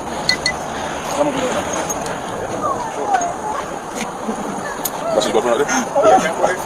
Yeah. We'll go ahead, Sergeant. We'll secure him over here. Yeah, that's our transport. Come on, bro. Thank you. Could I just say one thing? Just to my girlfriend, please. Just one thing. Just one thing, sir. Can you take that? Can you follow him down? I'll do some stuff up here. Yeah. Do you have a locker in here? Yes, I do. Where's your locker at? It's K's number. It's down below. It's right by the break room. Okay. Just give us a second. We'll talk to you, okay? Can I say one thing to my girlfriend? What's that? Can I say one thing to my girlfriend? Please. Give me a second. I know what I'm going. I know what I'm going for. Get in there. I'm sorry, y'all. I'm sorry, y'all. I'm going to apologize to everyone. Okay, cool. What do you do? What do you do? How do you do? I'll tell you what he did. Next, we hear from one detective as he lays out the gruesome alleged details following an apparent confession from the suspect. He mentioned Dane walking to the street. Do you know her name? He did mention her name. He said that she stumbled out into the street. He approached her. If I could hate to interrupt, you said while we were watching the video that Mitchell stumbled at one point. You said that'd be significant. Is this why? Yes, it's very significant. On the video, we see her stumbling out of frame. This is where I believe that she came in contact with Jakevius. What did he say next? He said that he walked up to her, asked her if she needed help. He said that she screamed at him, said, "Get away from me." He insisted and persisted to help her. Finally, she gave in to that help. She said that I'm trying to find my vehicle. That's when he told her, "I can help you find your car." That's when he came in possession of her keys and her phone, and he masqueraded as a good citizen by walking her around. He said they got into the parking deck. As we see on camera, he said he got into the stairwell. His words were, as they walked into the stairwell, she started scratching him. He said he drug her down, drug her up under the stairwell, threw her on the ground, choked her until she passed out. What did he say happened next? At that point, he said he stripped her clothes. I asked her why he stripped her of her clothes. He said because of DNA. He said he watches TV, he watches how we investigate cases. Took all of her clothes, stuffed it in his boot bag. He stuffed her naked body up under the stairwell. He grabbed some newspaper, tried to cover her head. He said he walked out of the parking deck. He broke her phone, threw it away, realized he left his sunglasses up under her body, went back to the body, picked her body up, grabbed his sunglasses, pushed her, stuffed her body more up under the stairwell, and that's when he left. You heard that right. The detective says that Jakevius allegedly posed as a good Samaritan looking to help the 25-year-old find her car before carrying out the alleged attack and cover-up. But next, we learn this incident may not have been the suspect's first rodeo after he allegedly admitted to other similar crimes. He admitted to 2 other sexual assaults, also possible homicide in a different jurisdiction. Detectives said one of the victims allegedly suffered a similar incident, with the suspect insisting on helping a woman before attempting to strangle her. I asked him, how do you know she was still breathing? And he said, because she had shallow breaths, he covered it with leaves. I asked him, was she breathing as a death rattle? And he knew exactly what a death rattle was. He described the death rattle, he demonstrated the death rattle, and he described that death rattle as Mitchell Dane doing the death rattle. The other victim reportedly managed to escape Jakevius and has not been identified. Next, a judge rattles off a laundry list of charges against the 24-year-old. The following 9 charges: murder, felony murder, aggravated assault, false imprisonment, aggravated sexual battery, necrophilia, financial transaction card theft, robbery, and kidnapping. Pursuant to OCGA 17-6-1, I'll enter an order for no bond at this time. At last check, Jakevius was denied bond and is being held behind bars as he awaits his next court date. Thank you for watching. If you enjoyed this content, don't forget to like, share, and subscribe. Little scumbag, dude. That's bogus as hell. She's just trying to get to the crib. This boy done, damn, he's a little serial killer. Yeah, that's right. All right, we're gonna keep it rolling. You know how we do. I got a good one this time. Says drunk driver killed bride 6 hours after the wedding in a DUI crash.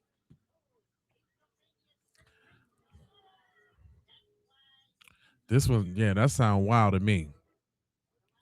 Hold on, here we go.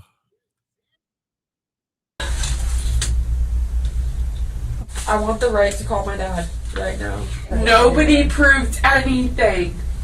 So why don't I have the right to call my dad? Why? Give me a phone so I can call my dad, please, right now. Right now. Why? Oh, hi, camera. Yeah, I'm crying because he's not letting me call my father, even though they haven't proven and don't have any right for me not to be able to contact my family or anyone that I want to. So yeah, hello, I'm crying, and ooh, I'm being just a little baby. Stop. Oh, stop. Yeah, stop. That was Jamie Komorowski refusing to get in the back of a patrol car. 90 minutes earlier, she drove into a golf cart carrying a couple who had been married for 6 hours. The bride didn't survive. Every second of what happened next got recorded. The first officer on scene found 4 people on the ground. The cart had been hit from behind at highway speed and it came apart.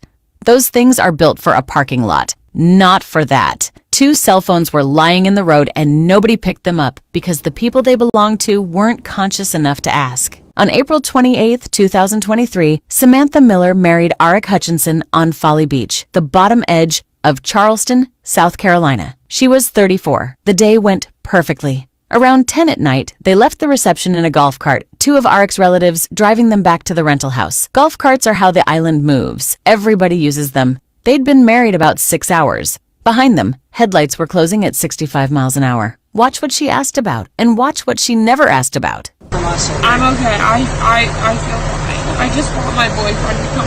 Okay. Well, you have to talk to these gentlemen first, okay? Yep, as soon as she's done. And then do I have to... No, that's for a witness. Would you witness? That would be great. I would love that. Thank you so much. If you could just sign your name and then print it, that would be very helpful. Thank you.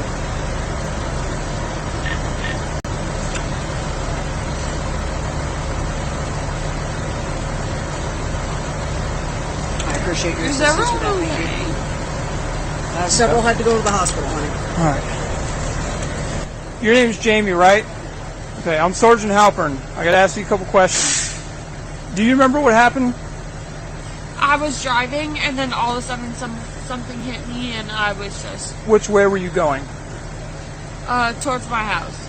Okay, where's your house? Something hit her. That's the first thing she said about it. And it's backwards. The cart was in front of her, going the same way she was. She came up behind it and never slowed down. You have anything to drink tonight? No. You I had 2 drinks. I had 1 beer and 1 drink. How long ago? That would probably be about an hour ago. Okay, so 1 beer, and what was the other one? A drink, like a alcoholic beverage. Like a, what? A screwdriver, a pina colada, a margarita. It was like a tequila something, like a tequila pineapple. Tequila pineapple? Yeah. A few hours before any of this, Jamie Komorowski walked into a bar on Folly Beach. Surveillance caught the whole thing. She hugged people at the door. She smiled at a camera she didn't know was there. She ordered, raised a glass with her friends, and put back a shot with them. She was there a while, and on her way out, she stopped and took 1 more by herself. She walked to her car and pulled onto the same road the golf cart was on. On a scale of 1 to 10, 10 being the most impaired, intoxicated you've ever been in your entire life, and 1 being completely sober, where would you rate yourself at right now? I would like a lawyer, honestly. Okay.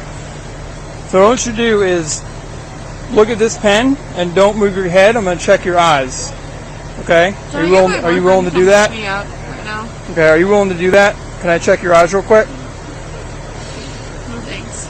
No? She'd just turned down the eye check. She turned down the field sobriety tests too. Every road out of that traffic stop that ran through a test, she closed. And that's the strange part, because somebody who knows they're fine takes those tests. It's the fastest way home. In South Carolina, a refusal doesn't disappear. It goes in the file, and a jury gets to hear about it. I want to go home. Okay. Sorry, I get 1 beer, 1 tequila, pineapple, an hour of Yep. vision, sole passenger. No paddle, she's driver. Well.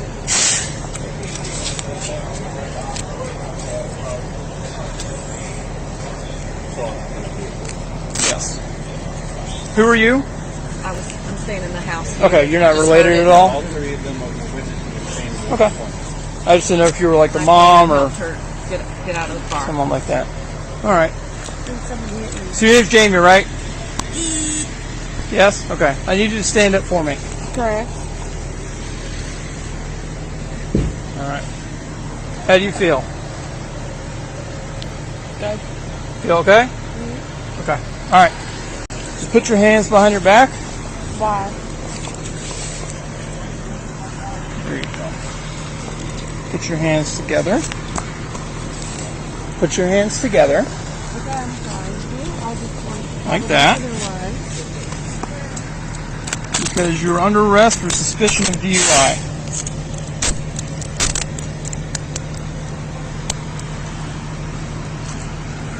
Yeah, light on. Yeah.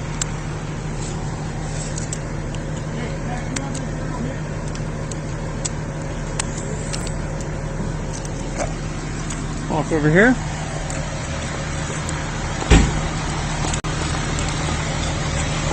Dispatch 1102 Alpha. We'll deal with all that. Be advised, I'm at the FUSC main hospital. Copy, point you to the DA.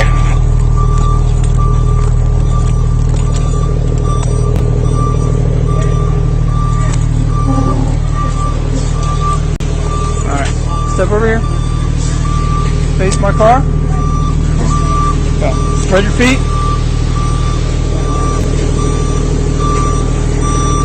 Anything in your pockets?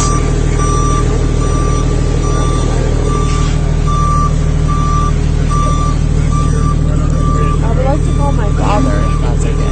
You can do that after you go to jail. I would like to call them right now. Can't do that.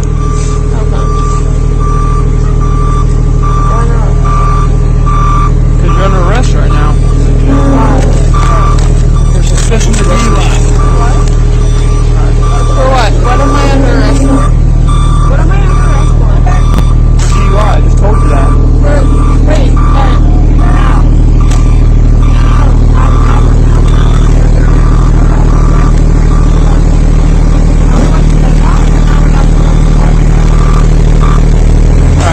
Come over here.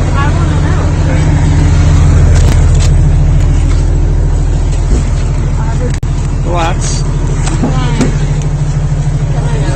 Have a seat. All the way in. Put your feet in the car. Can I know? No what? Can I call my dad? Not right now. Put your feet in the car. Because you're under arrest. Put your feet in the car. Why? Ma'am. For what? For DUI. How do you know? Put your feet in the car. Oh, I want to know. I just told you. Put your feet in the car. For what, though? DUI. Put your feet in the car. How do you know? Ma'am, put your feet in the But how car. do you know? Put your feet in the car. But how do you know? Ma'am, I'm not going to tell you again. Why are you pushing Because me? put your feet in the car. No, I would like to know. Where's your car? But I would like to know. Did you guys do a street test or anything? Did you back out if you had to? Test or? Alright, hey, don't worry about it now. Let's just put her in there. I'm not trying to be rude. I just would like a street test or something.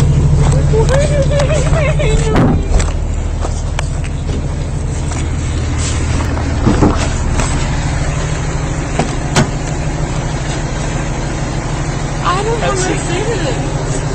Have a seat in the car. Why? Have a seat. Can I Have a seat. Can I have a seat. test? Have a seat. Can I have something? Somebody please Have a help seat. me? Have a seat. Why? All the way in. Put your feet in the car. Why? Just drag her back. Drag me back.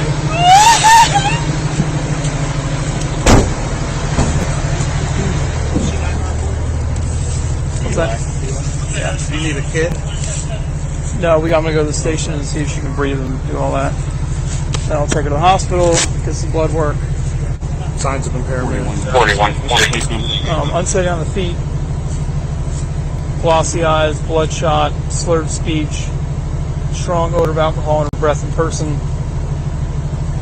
She admitted that in the last hour she had 2 drinks. One was a tequila and another liquid, and then she had a beer. She'd been out on the island most of that day, moving bar to bar. Arik later sued 5 of them for serving her. One got dropped after they proved she never walked through the door that day. That one had a different connection to her. It was where she worked, and the claim was that she'd been leaned on to show up for a staff party earlier that night.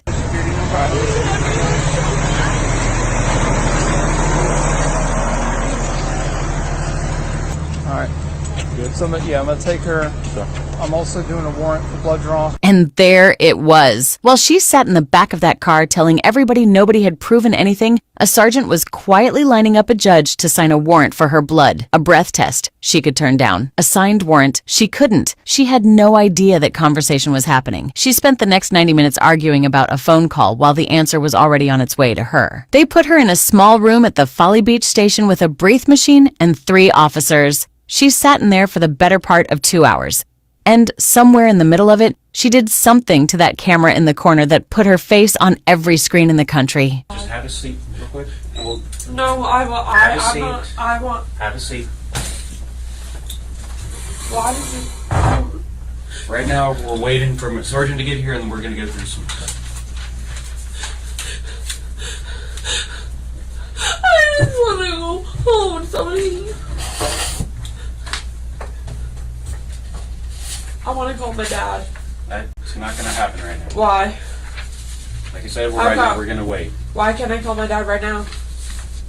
Why not? I would like the right to call my father. So can I please call him right now? No. Why? Why not? I want the right to call my dad right now. I want the right. Like I said, we're going to wait. Well, I would like the right to call my father. Okay, well, right you can now. sit there and call him later. Well, I would like to do it right now. Do I not not. have that right? No, you do not. Why? It is not a law that you have to sit there and have a phone call right now. I would like to call my dad right now. Well, fortunately, that's not going to happen. Why? We've already explained it to you. Like I said, right now we're going to wait. The sergeant is going to get here, and we're going to go through some things. So just I sit would and like wait. to call someone right Okay, now. we'll just sit and wait for right now. Why can I not call someone right now? Because we don't have a phone for you. Can you I'm not- contact someone? I'm not going to contact anybody. Why? I already explained it to you. I would love to, if I could contact my father right now, that would be great. So can I please contact my dad? Please. Why? I already explained it to you. You clearly have the ability to let me contact my father. But So you are why not are you going not to. letting me? Because right now we're waiting. Waiting for what? I already explained So it to can you. I contact my father? Why? Because I've already explained it to For you. what reason? No. You are under arrest. So for can I? DUI. Can I call my dad? No. Why? Because. You Because can call him later. Why can't I call him right now? Because. Because why? It's not a right. What? It's not a right that To you call my own father? As of right It's now, not a right? you're not guaranteed a phone call while in custody. He was right. And almost everybody gets this wrong. There's no constitutional right to a phone call the second you're arrested. What you're guaranteed is the right to stay quiet and the right to a lawyer. The phone call is a jail thing. It happens after you're booked in. She'd already used the right that mattered back on the road when she asked for an attorney. She spent the rest of the night fighting for the one that doesn't exist. That is a preconceived notion for television. For television? Yes. It's not the law. Oh, so we're on TV now. No, but we are being recorded. So I can't call my dad. No. So I have no rights. No, you have rights. Just Okay. you cannot call.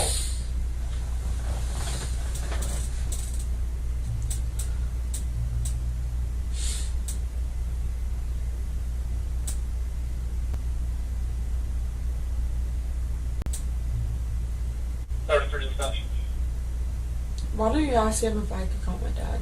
You can when he gets here. No, I'm pretty sure he's gonna say that I Okay. can call him right now. Well, we can sit there when he gets here. You can Yeah, ask okay, him. well, guess what? Why don't you learn my rights? And my rights are that I can call my dad. Okay. Like I said, you can ask him when he gets here. He'll tell you Do the you exact not same know? thing. He'll tell you the exact Do same you thing. not know? He'll tell you the exact same Do thing. you that I not said. know? You're not going to call your dad.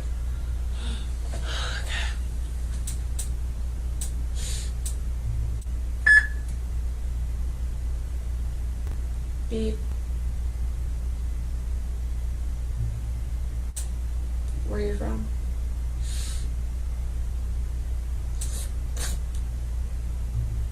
Where you from?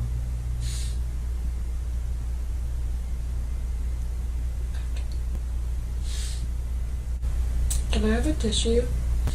I can't get you one at the moment. I have to be in here for the time being. When my sergeant gets here, I can go grab you a tissue. I'll just keep licking my boogers then.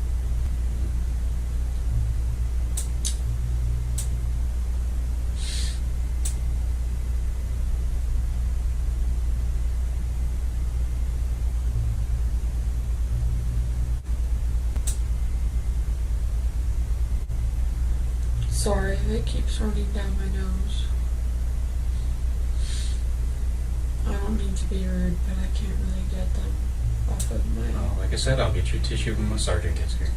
That's okay. I'm just letting you know. I'm sorry if it gets a little... Okay.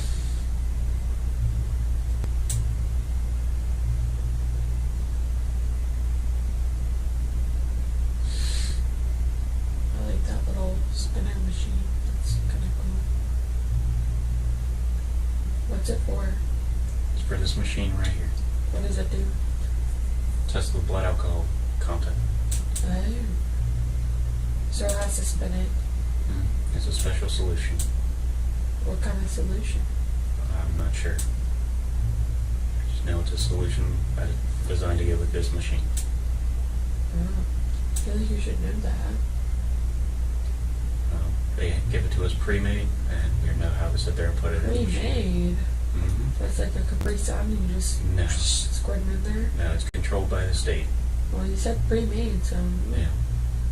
The solution was controlled by the state. I had no control over that. Oh, okay.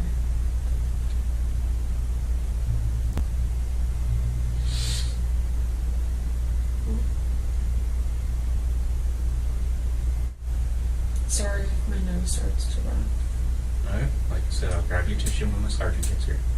That's okay, I'm just letting you know. I just feel bad because usually I like to wipe my nose, but Okay. I cannot right now. Sorry. So, where are you from? I'm not gonna say. Oh, okay. I like this door, but I also kind of find like weird faces in it. You know? I have not stared at that door in Lakeside all night. No. There's like weird like eyeballs. And then the nose. Said I haven't stared at it in Lakeside with It looks like you haven't been to the beach in a while. Oh, I'm on night shift, so no. Oh, that makes sense. Makes sense.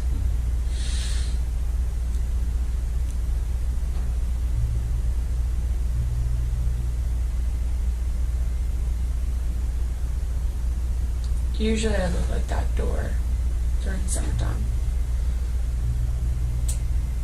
But my brother and my sister are like, so we're like 50% Polish, but they're like totally like, they have like the blonde hair, the blue eyes, the pale skin.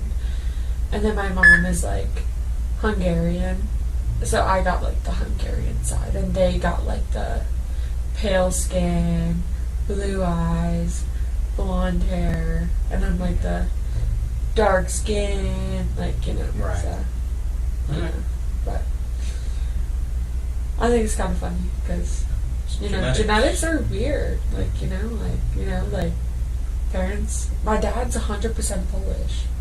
I didn't believe him, so I told him, I was like, I'm gonna do a 23andMe test, and I'm gonna see if you're actually 100%. Because I was like, I don't believe you. I did it. 49.8% Polish. I was like, I guess you're right. But it's hard to be like 100% anything these days, you know? Yeah. Are you like Italian? I feel like you could be like Italian or like... I haven't looked into it, so I don't really know. You don't know? No. You must be Southern then. I feel like Southern people like don't look into like Northern people like usually know like what their like heritage is. But like Southern people are like, I don't know, I'm just Southern. I don't know. I haven't looked into it, so... To me, you look like you would be like, I would guess like Sicilian. I'm not sure. Do a little test, and you'll know. Maybe. I'm so sorry if I have some boogers running from my nose. Just hang out for 1 second.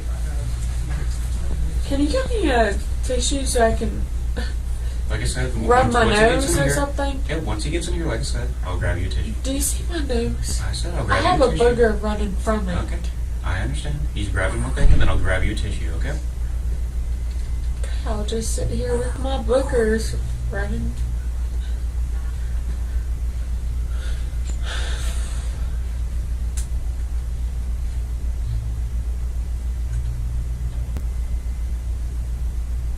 Look at my boogers.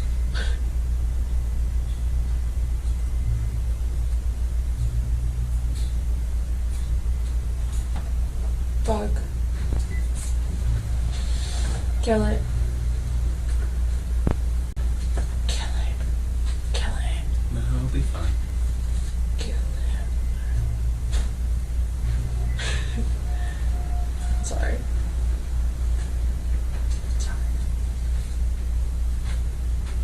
He's just sitting there. Actually, don't kill him. He's my friend now. Okay. Okay.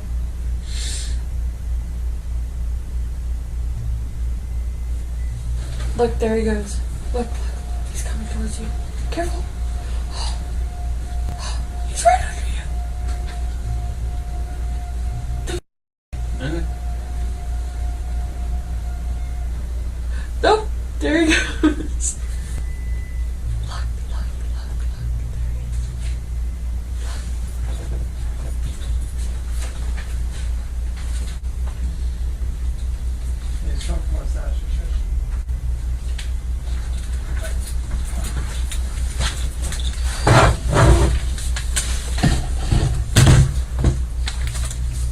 Grab a tissue real quick.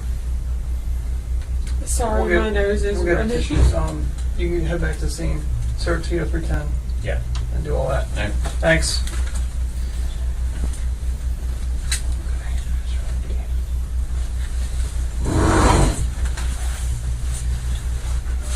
Just again, so you know, you're being recorded. Okay. So sorry about my nose. I was on Alright. the tissue. Not a problem. Does anybody have a tissue? Or You might be able to get you one. maybe, or Let's see if I can mandatory solution. Can't do breath test. It's in a mandatory solution change. The only other one I would say would be up at the jail. Yeah. Which I just changed the solution up there, so. Okay. If you want to go there, and then we can go to either Roper St. Francis or whatever. I have someone that could just Or Center Point. Alright. Either one. So in reference to your part, this has to go first and Yeah. then your part? Yeah. Okay. Alright. We'll do that. Is there anyone that you guys could explain to me what's happening, or? So I'm going to take you to Charleston County. They have a BA room that looks like this. Yeah. Because this box is not working properly. So I'm going to Okay. take you to one that is working properly. Okay. Okay? What does that box do? It provides a breath sample to see what the alcohol levels pretty much, without getting super in details of how it works and all that, that's generally what it is. Alright? Can I just go? Unfortunately, you cannot go at this time. I gotta wait for the judge anyway. They're going to sign that warrant, so. I'm going to call, there's another DRE too, so we can do a dual eval. Okay. And then we'll, What if I just refuse it? at this point you cannot refuse Why? because it's the law. So we suspect I can refuse. you cannot. At this, No, I know that I can. you cannot. You must. Can I call provide my dad? You cannot call anyone. At Why this time. can't I call my dad? So we're gonna go up to where we're But gonna I'm go. just confused because everybody keeps saying I can't call my dad. I can call my dad. You're under arrest and you are over the age of 18. You are not required to give a phone call until you're at the jail and booked in. You understand that? So there's, You're not a minor. We're not required to call your parents. You're an adult. but I You're an have to adult woman. be moved to a different location That's correct. to get You're in my. custody of the Folly Beach Police Department, so you are required to go where they advise you to go to. Alright? Good. I'm gonna call the other one, and then we'll call you. So there's no way that I can just get, like...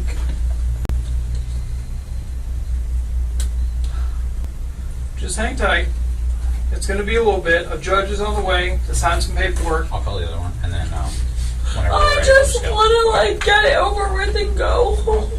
Right now, we're going to just hang I out. can't call my dad. Not right now. You can, but not now. Once I get you down to the jail and booked in, then you can call your dad. Can I just call him? No. You cannot. But what should I do? Nobody has any proof of anything that I did. Okay. So give me the right to call my dad. Nobody has a right to deny that from me. Right? Could you just hang in there for a minute? Just hang there, okay? But you, I know, nobody just hang proved tight. anything. So give me the right to call my dad. Nobody proved anything. Nobody proved anything. So give me a phone so I can call my dad, please, right now. Why? Thanks for all the jewels, y'all. I was watching in the Nobody chat. proved anything. So why don't I have the right to call my dad? Why? Because I already explained it to you. Why? No, tell me right now. Why? Why? I haven't been charged for anything. You're under arrest. She is very For annoying. what? For what? For what? Right now, you're under arrest for felony driving under the influence. Oh, really? Right, yeah. Do you have the proof of that? We are going to get the proof. Oh, you're going to get the proof. So give me a phone so I can call my dad. Stop. I want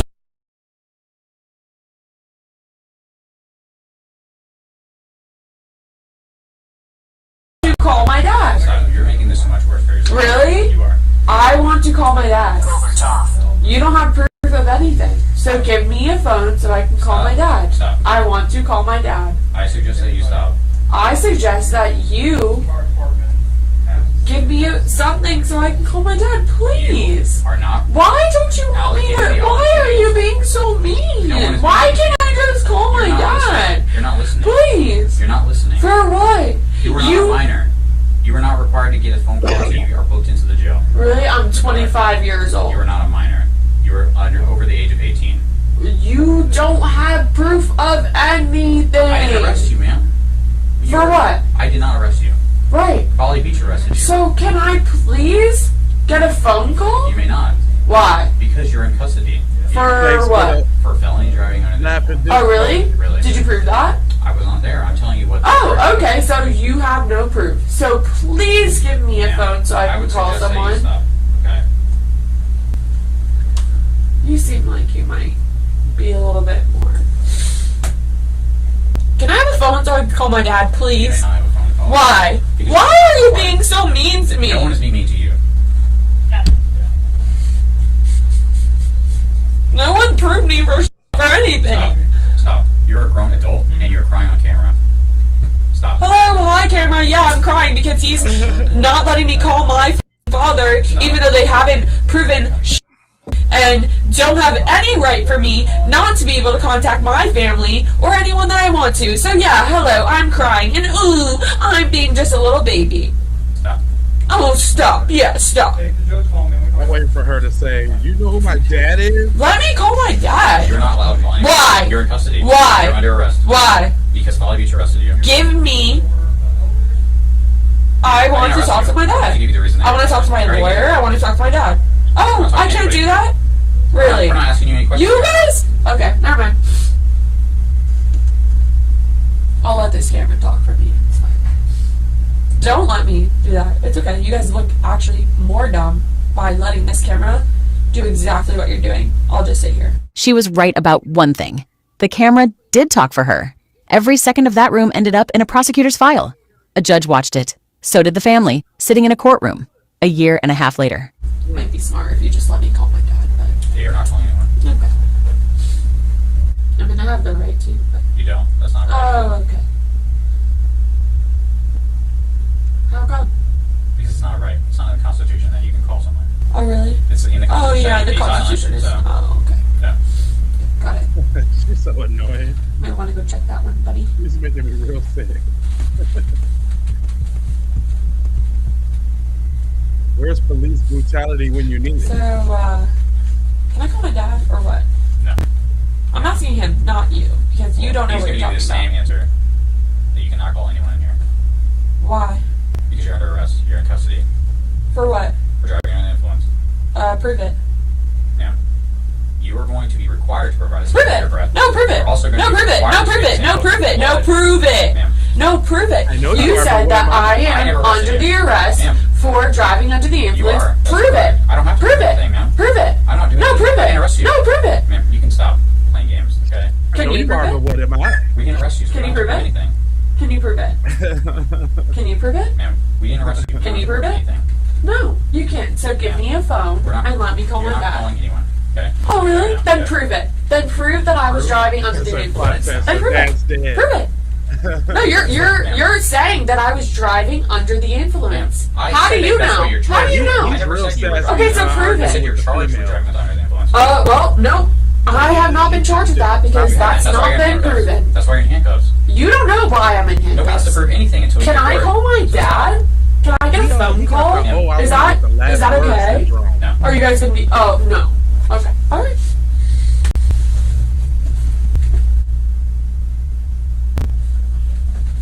Pretty. Okay.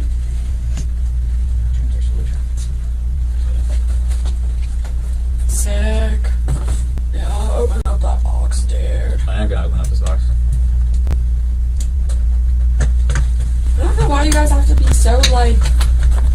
I'm not trying to be rude. Like I just want to talk to my dad, and y'all are being. I'm not responsible for the arrest, okay? We are here to help. We're not here for the arrest. We didn't arrest Yes, you. you're right. You're right. You're right. You're right. Really, bro? Really, bro? Really, bro? You don't do me like that.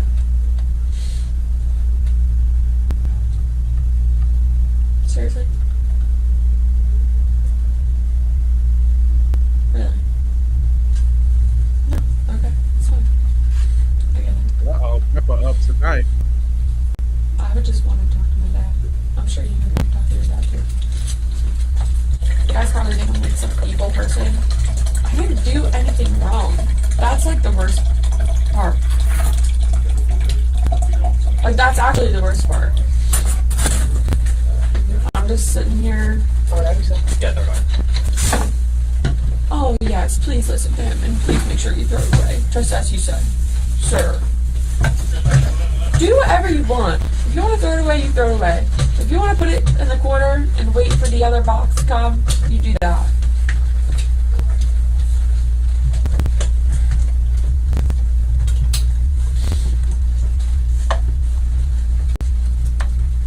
I don't know about you guys, but my allergies have been so bad lately. Yeah. This pollen has been killing me. Mine have been pretty bad too. Yeah. So let me know when I get started. Do you need to blow your nose? Do you need to blow your nose? I would like him to give me the tissues, not you. There you go. Thanks. Ready? Okay. Thank you. I don't know. It'll probably take a long time. But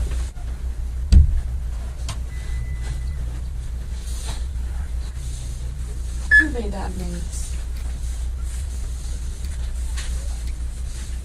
Are you Filipino? am I Filipino? I'm not Filipino. Are you Filipino?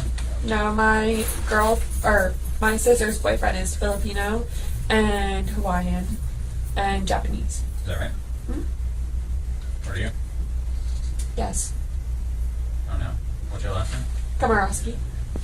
Polish. See. Yep, good guess. Yep. 50% Polish. My dad said he was 100% Polish, and I just checked like 2 years ago because I'm like, nobody's 100% anything. So what are you? Half Polish and what? I am, because I checked, and that mother was right. He is 100% Polish, so I'm 50% Polish.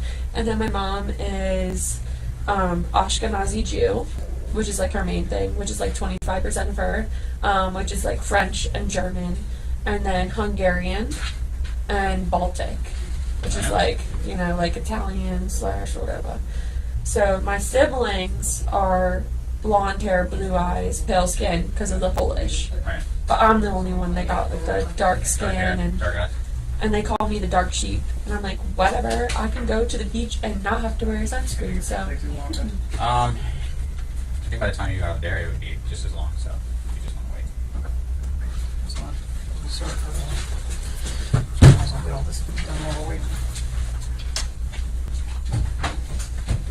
but yeah, so So we changed it at the jail like 30 minutes ago, and it was taking like 25 minutes.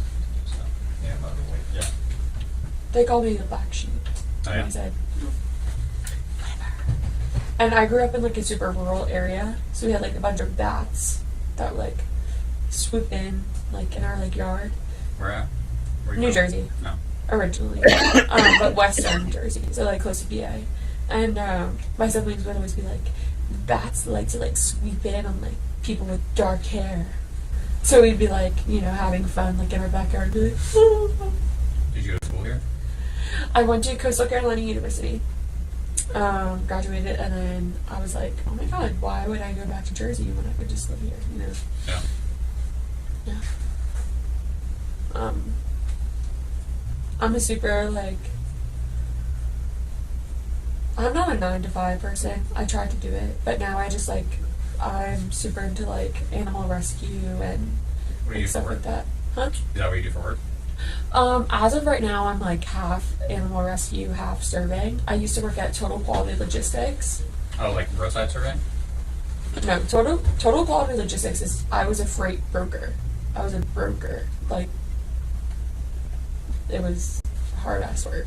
But, and I was making like mad money, but I just didn't want to like sit in front of like a screen anymore. Mm-hmm. So then I quit that, and then I decided that I wanted to like, you know, be happy. So, I'm currently like serving right now and just saving up money, and I also help friends with like, animal like rescue and stuff like that. So I just got this new kitten, and his name is Theodore, but I named him Theo. So what? Because I have a Joseph, but his name is Joey. So you know what I mean. It's like How many cats do you have? Joseph, Joey, and then Theodore, Theo. So 2 now. 2? Yeah. Do you have any cats? Hold on, y'all. She's starting to annoy the hell out of me. Spring. Let me see if we can speed Or her this. name. Winston. What is it? Winston. Winston? Yep, Oh, that's a cigarette. cute name. I don't smoke cigarettes, so I don't know. But do you have any animals? No, I can call my dad. not right now. Why? You already explained it to me. Yeah, we still have to do all this administrative stuff first, and then once we get some of that stuff done, then you'll be good to do it. Alright, you're good.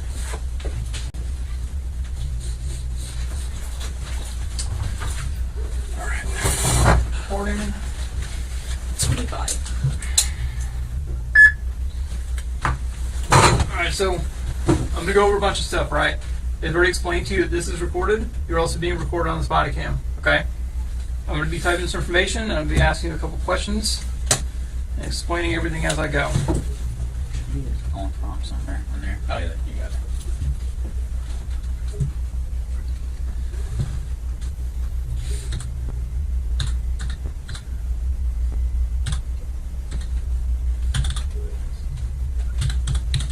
Oh my God. Section 56.5.29.45, South Carolina Code of Laws, 1976, as amended, or a law enforcement officer has probable cause to believe that you have violated this section. When can I? The officer, and hold on, the officer has directed that samples be taken for alcohol and/or drug testing. The samples will be taken and tested according to Section 56.5.29.50 and SLED policies. Pursuant to Section 56.5.29.46, you must submit to either one or a combination of chemical tests for the purposes of determining the presence of alcohol, drugs, or a combination of alcohol and drugs. The resistance, obstruction, or opposition to testing pursuant to Section 56.5.29.46 is evidence admissible at trial. If you have an alcohol concentration of 0.15 100ths of 1%, 0.15%, or more, your privilege to drive in South Carolina must be suspended for at least 1 month, with the option of ending the suspension if you enroll in the Ignition Interlock Device program. You have the right Nobody read them to me, so I want to go. Hello? Anyone? Does anyone have to say anything? And I want to go. Nobody read my Miranda rights. Did you? Did you? Did anybody? No, nobody did. On the piece of paper is the Nobody read my Miranda rights, and I would like to get picked up right now. Please. Does everybody want to say anything about that? Or what? Can I please get picked up now? Nobody read my Miranda rights before I was arrested, and I would like to go now. Please. Hello? Anyone? Does anyone have to say anything? You? I wasn't there. Okay, so I wasn't read my Miranda rights. So what? Now what? What happens now? I would like to know. Do you know? What happens? Hey, this is just a side note. I bet you she got some dude head over heels over her. She is crazy as cat shit, and she probably got some bomb. Somebody is crazy over her. I'm telling you. What happens? Ma'am, just sit there and Nobody read me my Miranda rights, so I would like to have my They phone. were read on scene. If you don't No, remember. nobody. No, I do remember, and nobody read them to me. So I want to just go home. relax. No. I want to go home. You cannot go home. I want to go home. I know you want to go home, but you're not going home. So just relax. Nobody read me my Miranda You rights. said that a bunch. We heard you. Okay, so So just hang back. That means sit there quietly until I'm done, and we'll go from there. So I'm arrested. Right, eyes, But you're I'm right. not arrested. No, you're arrested. But I didn't get my Miranda rights read to me. You did. No, I didn't. Okay.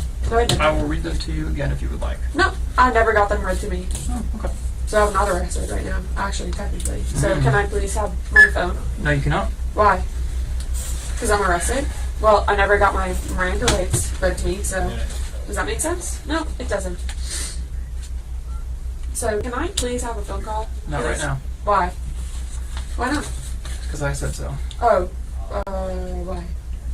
Oh my God. You know what?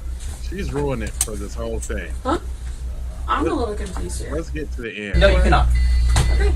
Would you like to provide a breath sample? I would like to talk to You are not going to talk to anybody. Then no. Okay, that's refusing. Samantha didn't survive her injuries. She'd been married about 6 hours. Arik lived. So did the two relatives riding with them. Both hurt. Jamie Komorowski was charged with felony DUI, reckless homicide, and 2 counts of DUI causing great bodily injury. She never went to trial. She pleaded guilty to all of it, and the judge gave her every year he had. 25 years. One for every year she'd been alive the night of the crash. She's worked as a teacher's assistant since she went in, and she's stayed out of trouble. There's one moment on the roadside tape, before the handcuffs, before any of the arguing, where she asked if the bride was okay and told an officer to go check on her. That was the last time in hours of recording that she asked about anybody in that golf cart. Everything after it was about a phone call. If this one got to you, subscribe. New body cam cases every week on Women of Crime Body Cam. That one got to me. Wow, they threw the, and rightfully so. If they watched that video on court, they was like, nah, you got to go sit down for a minute. you gotta go chill out. Like, cause you just wait, you're doing too much.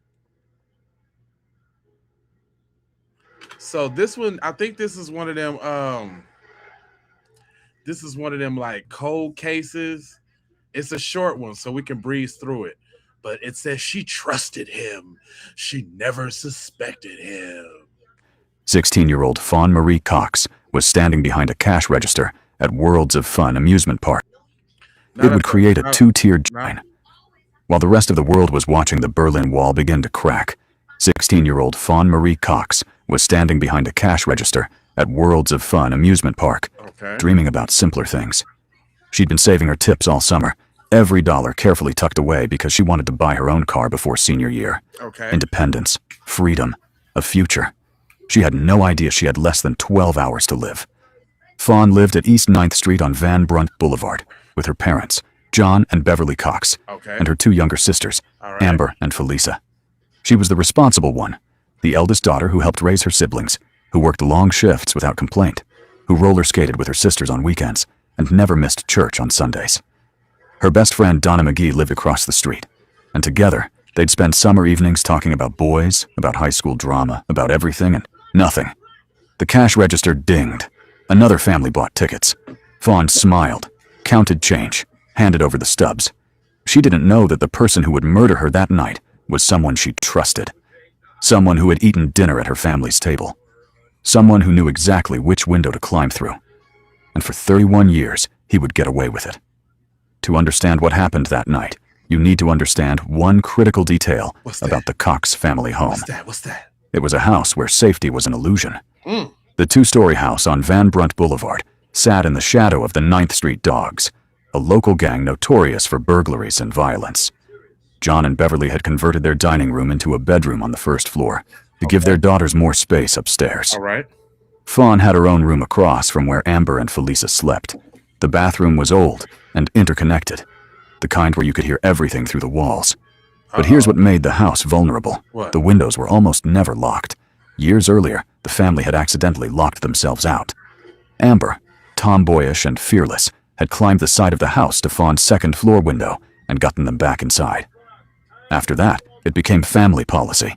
Keep the windows unlocked during summer for ventilation, for emergency access, for the cool breeze that made the upstairs heat bearable. It was practical. It was innocent. It was also an open invitation to anyone who knew the house well enough. Outside, in the alleyway, John's bright orange dumpster truck sat parked directly beneath the girl's upstairs window. It had been there so long nobody thought about it anymore. Just part of the landscape. But that truck would become a ladder for a killer. July 25th became July 26th, 1989. Around 11 o'clock that night, Beverly and Felisa drove to Worlds of Fun to pick up Fawn. She slid into the back seat, exhausted, her feet aching from hours of standing. All she wanted was her bed. When they got home, the house was sweltering. The Cox family only had one air conditioning unit, a loud, ancient machine crammed into the window of the parents' bedroom downstairs. Okay. It rumbled and wheezed like a dying engine, drowning out almost every other sound in the house. Felisa had taken to sleeping on the couch in her parents' room just to escape the heat. But Fawn valued her privacy. She didn't mind sleeping in the warmth if it meant having her own space.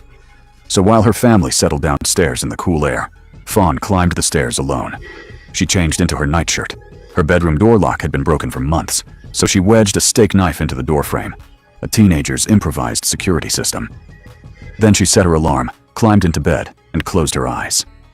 Downstairs, the air conditioner roared. John Cox, a notoriously deep sleeper, was already snoring. Beverly and Felisa drifted off on the couch. Amber was across the street babysitting. The house settled into silence, but someone was already inside, hidden somewhere in the upstairs hallway, waiting in the darkness, watching Fawn's door. Between midnight and 2 in the morning, the family's little poodle began to whimper. The dog, pregnant, normally calm, suddenly became frantic. It barked with an urgency that cut through even the rumble of the air conditioner. Okay. Felisa stirred on the couch, groggy and irritated. She got up, went to the dog, spoke softly until it quieted down.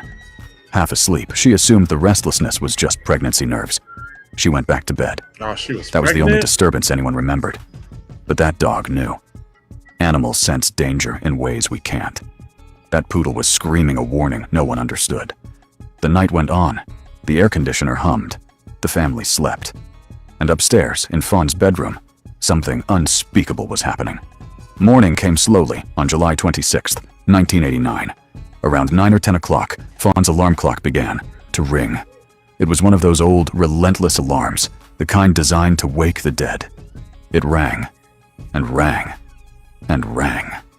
But Fawn didn't turn it off. John Cox, needing the upstairs bathroom, made his way up the stairs. He passed Fawn's room, noted the blaring alarm.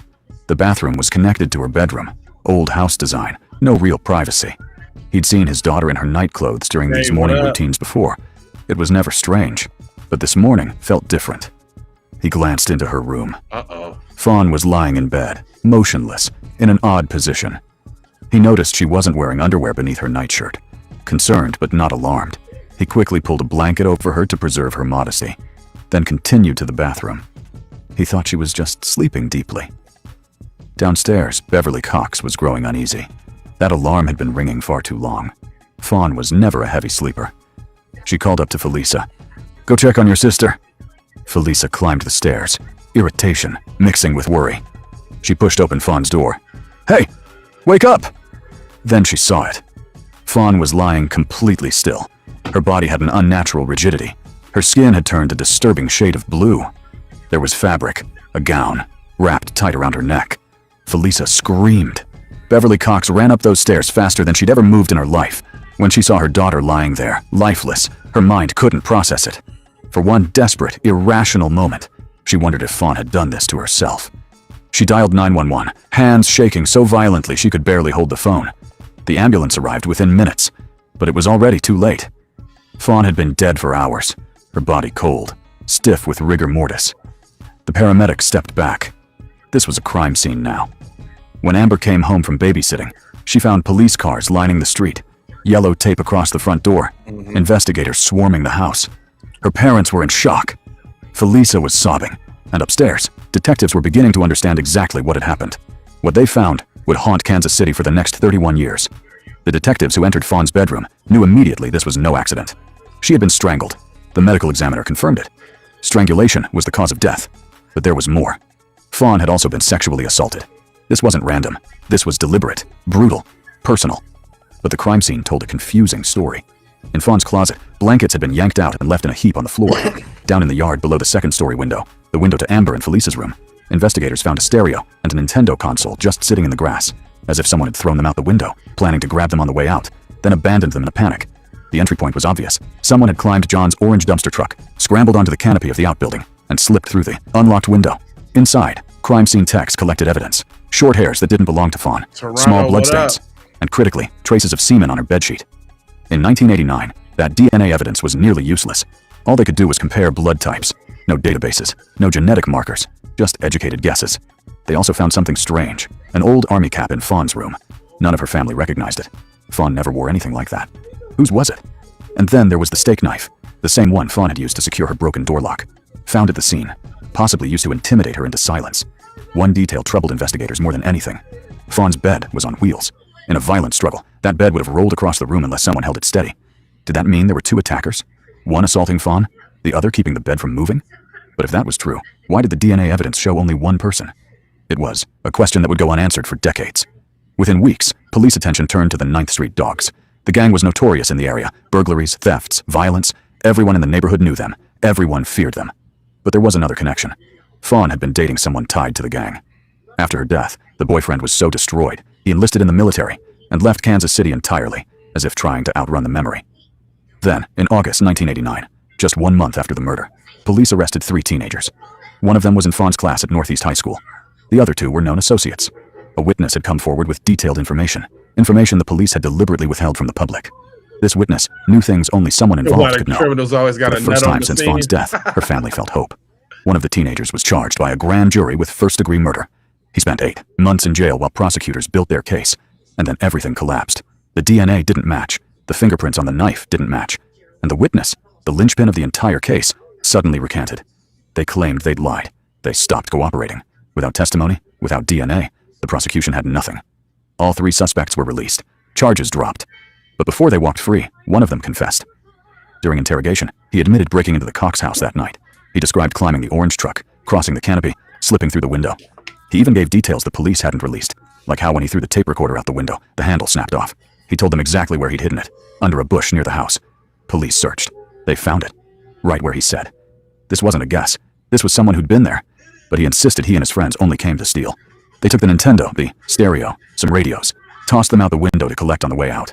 According to him, they never went into Fawn's room, never saw her, never knew a murder had happened. Then, just as quickly, he withdrew the confession. Stopped talking. The story evaporated. Without his testimony, without DNA linking them to the assault and murder, prosecutors had nothing. The case went cold. For the Cox family, this was torture. They knew those boys had been in the house. The confession proved it. One of them even spent 8 months in jail for stealing Fawn's belongings. But knowing and proving are 2 different things. Days became weeks. Weeks became months. Months became years. And Fawn's real killer kept walking free. The Cox family refused to let Fawn become another forgotten statistic. DNA Throughout the got his 1990s and 2000s, John and Beverly became warriors for their daughter. They held fundraisers, erected billboards across Kansas City, offered rewards, $3,000 in 2000, then $10,000 in 2019. Beverly gave interview after interview, her voice steady but broken. Money does a lot on the streets. That's what we're hoping and praying for. Amber became the family's relentless investigator. She scoured every true crime forum, every cold case website, every mention of Fawn's name. When she found discussions about the case, she'd reach out, thank people, ask if they had real information. In 2018, she posted detailed facts on a verified cold case forum, information the police had never made public. She explained that normally she would have been sleeping in the room where the burglars entered. But that night, she'd been babysitting. The killers had either gotten lucky or they'd been watching long enough to know the family's schedule. Despite everything, the case stayed frozen. Why? Because in 1989, DNA technology barely existed. Even in the early 2000s, when databases like CODIS went online, Fawn's DNA samples were uploaded and checked against thousands of criminals. No matches. The DNA didn't belong to anyone in the system. The Cox family watched other cold cases from the 70s and 80s get solved using genetic genealogy, the same breakthrough that caught the Golden State Killer. Why not Fawn's case? The answer was crushing. Money. Most people don't realize that solving cold cases isn't just about science, it's about funding. Advanced DNA testing, genetic genealogy, is expensive. Only a handful of labs worldwide can do it. Waiting lists stretch for years. Police departments have to choose which cases get priority. For years, the Kansas City police told the Cox family the same thing. We're working on it. We just need funding. In 2019, the family decided to take control. They launched a fundraiser to pay for the testing themselves. Within weeks, they raised $10,000 plus the cost of genealogical analysis. Okay. They walked into the police department with the money, ready for answers. The police said no. What? Detective Benjamin Caldwell explained the impossible position. If they accepted money from one family, it would create a two-tiered justice system. Wealthy families could pay to solve cases faster. Poorer families would wait indefinitely. It wasn't fair. It wasn't right. The Cox family understood the logic, but understanding didn't ease the pain. Felisa said it plainly. If this had been a rich family, or someone important, this case would have been solved immediately. Exactly. She was right. But in the summer of 2020, everything changed. In June 2020, the federal government launched Operation Legend, a massive initiative to combat violent crime in American cities, named after 4-year-old Legend Taliaferro, murdered in Kansas City. The operation brought something the Cox family had been praying for: federal funding, FBI resources, advanced labs, genetic genealogy testing. Captain Ben Caldwell, recently promoted, saw an opportunity. He submitted Fawn's case for the new testing protocol. It was approved. The DNA samples collected in 1989, the semen from Fawn's bedsheet, were sent to Parabon Nanolabs, one of the world's leading genetic genealogy firms. The process is remarkable. Instead of just comparing DNA to criminal databases, genetic genealogy compares it to millions of people who've uploaded DNA to ancestry websites. Scientists build family trees, identifying distant relatives, slowly narrowing the suspect pool. It's painstaking, but it works. For weeks, the Cox family waited, barely breathing. Then, on November 11th, 2020, 31 years and 4 months after Fawn's murder, the Kansas City police called with news. They'd identified the killer. The name shattered everything the family thought they knew. Donald Lee Cox, Jr. Not a stranger. Not a 9th Street dog. Not some faceless monster from the shadows. Donald Cox was Fawn's cousin. He was 21 years old when he murdered her, just 5 years older. He knew the house intimately, had been a guest there dozens of times. He knew which windows stayed unlocked. He knew the family's routines. He knew Fawn would be alone upstairs that night. And he used every bit of that knowledge to rape and strangle her. For 31 years, Donald sat at family dinners. He passed the salt at Christmas. He looked John and Beverly in the eye at Thanksgiving. He attended Fawn's funeral and mourned alongside the family whose daughter he'd murdered. He never said a word. According to Amber, there had always been something dark about Donald. She later revealed he'd sexually abused younger girls in the family, secrets buried in shame and fear. But no one imagined he was capable of murder. The family would never confront him in court. Because Donald Lee Cox Jr. died in 2006, 14 years before science caught up to him, he overdosed on drugs. His death was investigated due to suspicious circumstances, and during the autopsy, investigators preserved a blood sample. But because Donald was the victim in that case, his DNA was never entered into criminal databases. It just sat in storage, waiting. In 2020, when Parabon built the genetic family tree, it led directly to Donald. Detectives requested his stored blood sample and compared it to the semen from Fawn's bedroom. 100% match, 31 years. And the monster had been hiding at the family table all along. Even with Donald identified, questions remain. What about the 3 teenagers? The ones who confessed to the burglary? The ones whose stolen items littered the yard? Did Donald work with them? Was he part of the break-in, then stayed behind when things went too far? Or did he enter separately, hiding in that upstairs closet while the boys looted downstairs, waiting for his moment? Police closed the case without additional charges. According to Felisa, there was no point. Even if those boys were in the house, there's no evidence they participated in murder. Only Donald's DNA was found on Fawn. Maybe they never knew what he did. Maybe they threw those items out the window and ran, and Donald stayed behind in the darkness. We'll never know. The second question is darker. In 1984, 5 years before Fawn's murder, a 20-year-old woman named Tracy Snow vanished from the same neighborhood. She was Fawn's neighbor. She was never found. Donald Cox would have been 16. Could he have been responsible? How many other victims might there be? How many families are still waiting for answers about daughters who never came home? Donald lived 17 years after killing Fawn. He was arrested repeatedly for theft and drugs. He caused pain everywhere he went. Then his addiction killed him. Some call it karma. Others call it escape. Fawn Marie Cox was 16 years old when she died. She was saving her tips to buy a car. She roller skated with her sisters on weekends. She never missed church. She had friends, dreams, a future waiting. All of it was stolen on July 26, 1989. Her family spent 31 years refusing to let her be forgotten. Billboards, fundraisers, interviews. They never stopped fighting. And eventually, the truth emerged. But it came with unbearable pain. Because the man who murdered Fawn was supposed to protect her. He was family. Captain Ben Caldwell said it best. This one touched a lot of people because she was an innocent child who was murdered in her own bed.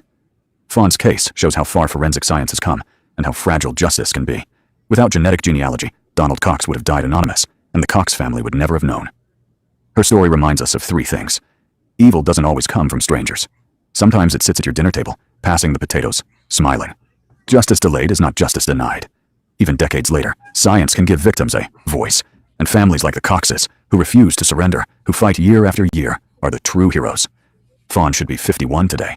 She should have graduated, married, had children, grown old with her sisters. Instead, she's frozen at 16. But she is not forgotten. In 1989, Fawn left behind a silent witness, DNA evidence that couldn't speak yet. In 2020, science finally gave that witness a voice. The orange dumpster truck still sits in some old photo, parked beneath the window. The window that was always unlocked, always welcoming the breeze. It was a symbol of trust, of family, of home, until it became a ladder for betrayal. Now that the case is solved, those symbols have changed. The truck is no longer just a killer's tool. It's a piece of evidence that led to truth. The unlocked window is no longer just vulnerability. It's a reminder that sometimes the danger doesn't come from outside. It's already inside. The call came from in the house. That was wild. Now listen, I usually wouldn't sit through and listen to that one, but that story kind of had me captivated. I'm like, oh, what? Jeez Louise. Not the cousin. Dang, cuzzo. Dang, cuzzo. That's what we doing? I guess. All right, so let me see. What time is it? 12 o'clock? It's 12 o'clock, y'all. I did only want to kind of do like a little 2 hours. How y'all feeling? Y'all still up with me? How y'all feeling? Huh? Y'all want some more crime? Y'all want some more crime? That was wild. Thousands though. I give it up. That was a greatly curated story on my mama. That was crazy. Crazy Von Lazy Daisy.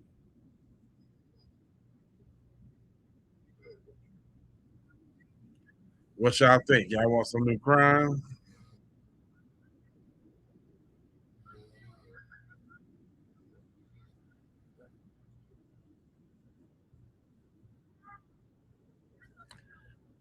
Let me see. It's three where I'm at. You awake? I Vic say they with me. Sister. What y'all doing up so late watching crime with me for? What y'all up all late watching crime? It's 5 p.m. where I am. I'm up for more. Where you at, Spider Boo? 5 p.m. What the hell could you you overseas somewhere, ain't you? Where you at? Uh-oh, where my stuff at? That's my 12 o'clock alarm.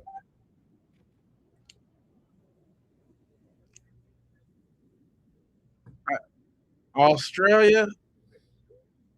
Ah, ha, ha, ha, ha, that's dope. keep keep it P podcast is a global show. I keep telling y'all that. Look, they don't be believing me when I tell them.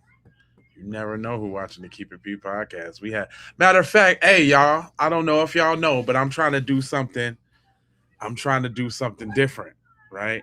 If y'all look in the chat all the programs, there is a link there. And the link is for anybody that has some stories of crime. What I decided I'm gonna do is I'll let you be anonymous. You know, I don't got no way to get up with you or nothing, so you ain't got to show your picture. But if you want to come on and tell a story of crime, I might give you a little time. Y'all see them links down there, don't y'all? Huh? Yeah, I'm trying something different. I want to hear from the people. Keep It P podcast is for the people. So is there any people that want to speak? There's a few rules. Ain't no trolling. And the chat is going to determine how long you get to stay. If you get to sounding like you lying or your story don't make sense or any of that, the chat is gonna kick you out. Well, okay, Pepper, but what I see, okay, this is what I'm saying. I would hope that did nobody get up here and only tell a crime like that they've been tried and convicted for and already served their time for. That hope you ain't telling about no crime you done did that you done got away with and you think you're gonna get away because you never know who watches Keep It P podcast. Or if you were involved in a crime, if you survived a crime, if a crime happened to your family members that you feel comfortable with sharing, this is a safe space for crime, okay? So if anybody has some crime, now is your time. I want to see how this go. It's new. I ain't done this before. This is new. A little crime music. Come on. Hey, who want to tell some crime tonight? Don't all talk at once.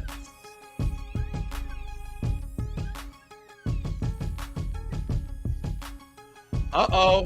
Vic say he got a true murder of his friend. Vic, would you like to share with the rest of the true crime community?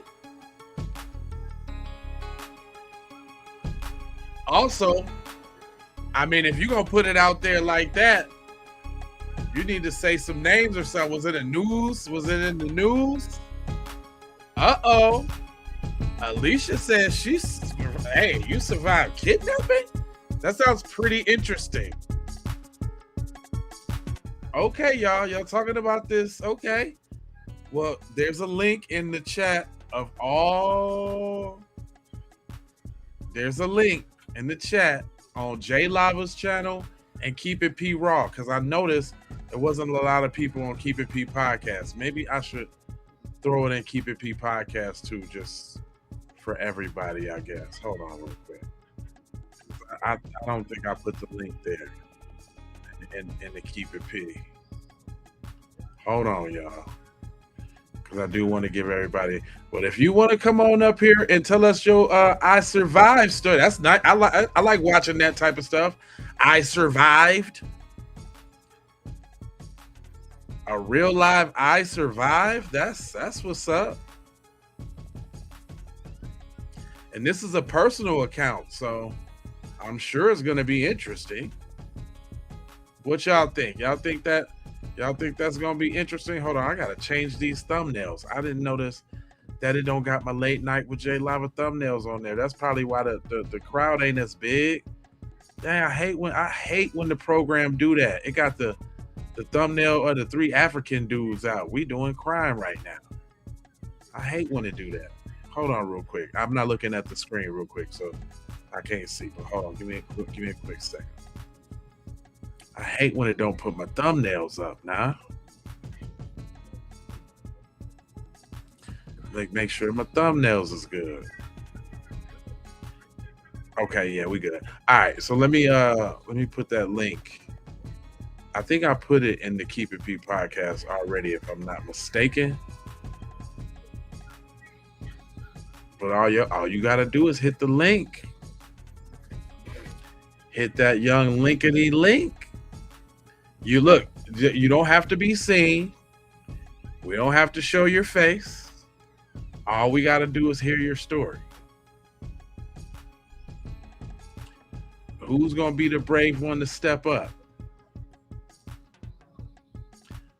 I won't have any of your information. All you're doing is clicking on the link and turning on your speaker. I mean, you're giving the program access to your mic, and then you'll be on stage in the background, and then I'll pull you up. And we can get it in. Who want to come? Who want to talk? There you go. I put the link for everybody. If you don't see the link, then click on the channel and go to the channel and click on the video with the least amount of views. There's two streams. There's a vertical stream and there's a horizontal stream.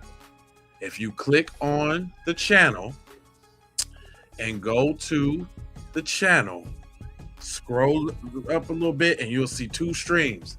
It's usually the bottom stream. Whatever stream that got the least amount of viewers on it right now is the big one. Plus you get to see what everybody typing in the chat.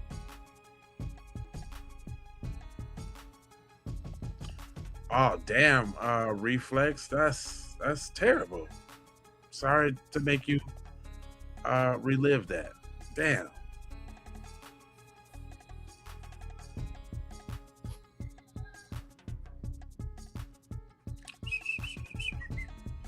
Come on, nobody, no crime. All right, we going to the next story. I'm just throwing that out there. I'm finna start opening up the live. Come on here and talk about survive. I survive. Yeah, I guess. Yeah, I survive crime line.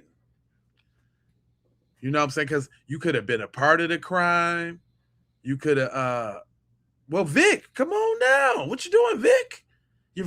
Your story is very traumatic. All you got to do is hit the link in the chat, so go to the channel, click on the channel, and get the landscape version, and you'll know you in the landscape version because you will see me in the little sliver of the screen and all the rest of the stuff to the left side with the chat. You know you on the portrait if you got the picture girl up top and you got the chat below, right?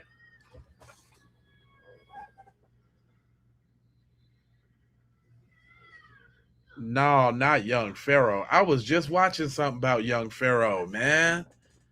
With them little nails and all that on, doing all that poppity skippity popping he was doing. Oh, you must be watching O'Shea Duke Jackson too. I be scouring the internet. I be on everything because it's my job to know everything. Yeah, that Young Pharaoh situation, cuz went out bad, man. I guess I don't take away from the knowledge that he knew, but he's really on some sis boom bye right now.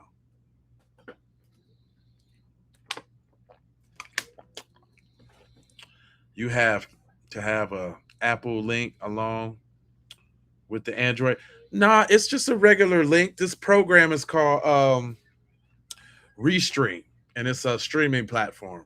So if you click on the link, you just come up in the back of the platform. You can do it from a laptop. You can do it from your phone, tablet. It don't matter.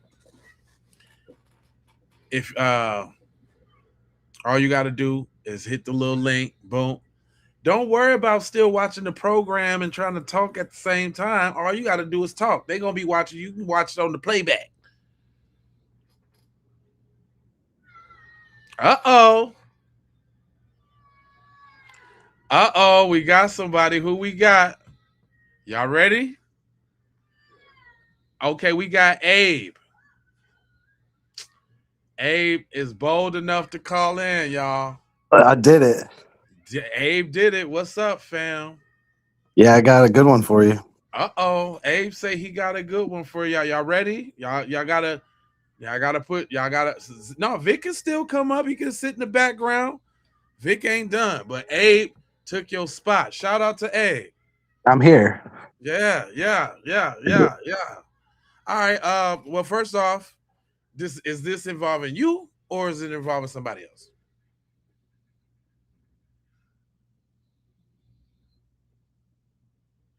Can't hear you, bros. I don't know if you on mute or not.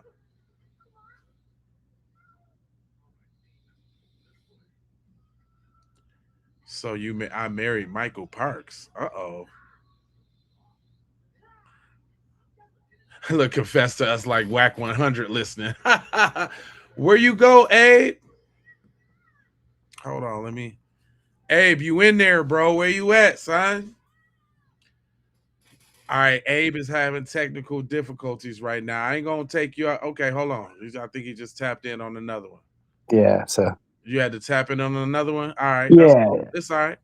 All Well, right, because well, go ahead. I got the link. I can put it out there for on the chat or send it to you after. Yeah, anybody? Oh, you got the link to the actual crime?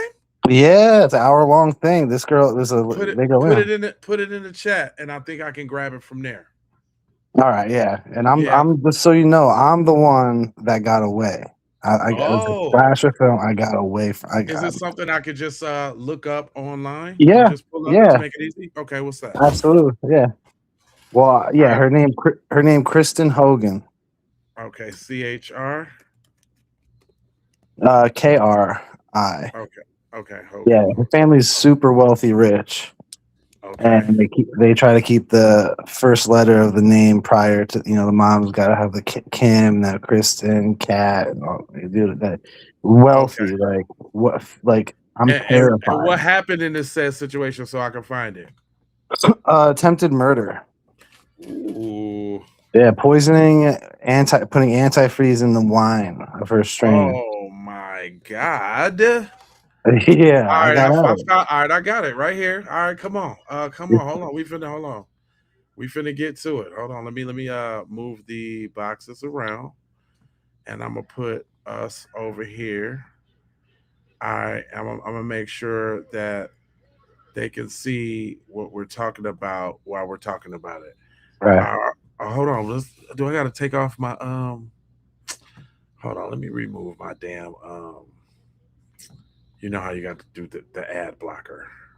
Yeah, I can tell you I got NBC, Good Morning America, Netflix blowing my phone up and trying to get interviews. So I'm giving it to you live. I'm going to give it to Okay, you. Right. look, I got the NBC. So the Connecticut woman charged with poisoning a strange husband wine with antifreeze. Kristen Hogan, 33, was charged with attempt. Oh, come on, paywall.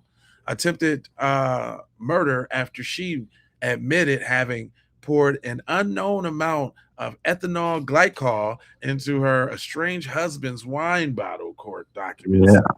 All right, here. Let me get him fresh up, and then you gonna give us what we missed. It says a Connecticut woman was arrested last week and charged in an attempted murder after she attempted having poisoned her estranged husband's wine with an active ingredient or automobile antifreeze. Kristen Hogan, 33, was arrested on Friday. Told police that she poured an unknown amount of the antifreeze into her estranged husband's wine bottle. He drank from it on August 10th, and he became critically ill that night, according to the arrest from the police.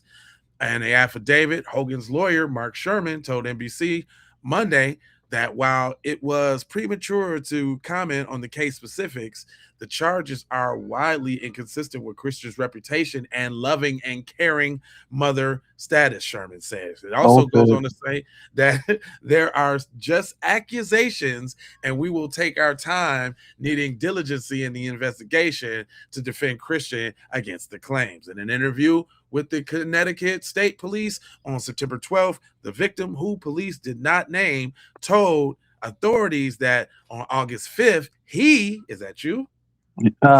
I'm keeping an eye on this for now. Right. Okay. I'll give you. I'll let it go. I'll give you the insight after. Okay. Yeah.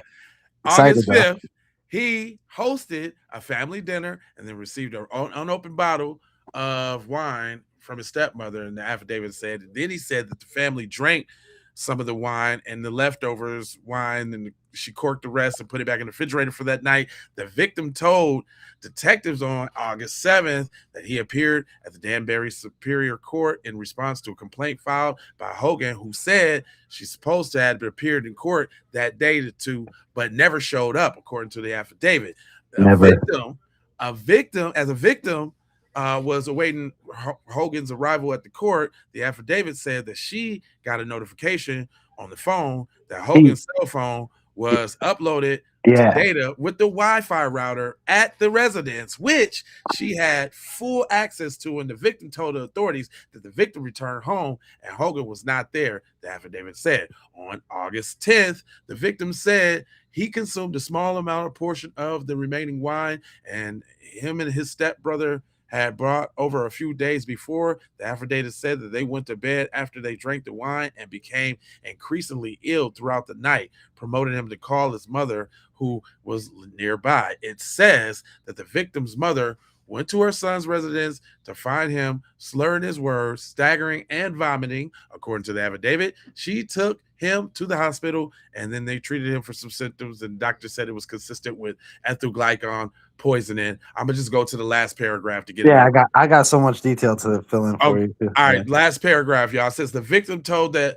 police that Hogan had been coming over to his house primary residence more often and offered to cook them dinner, which was highly odd. And the affidavit also goes on to say that he also said that Hogan had been bringing her child over more and more often.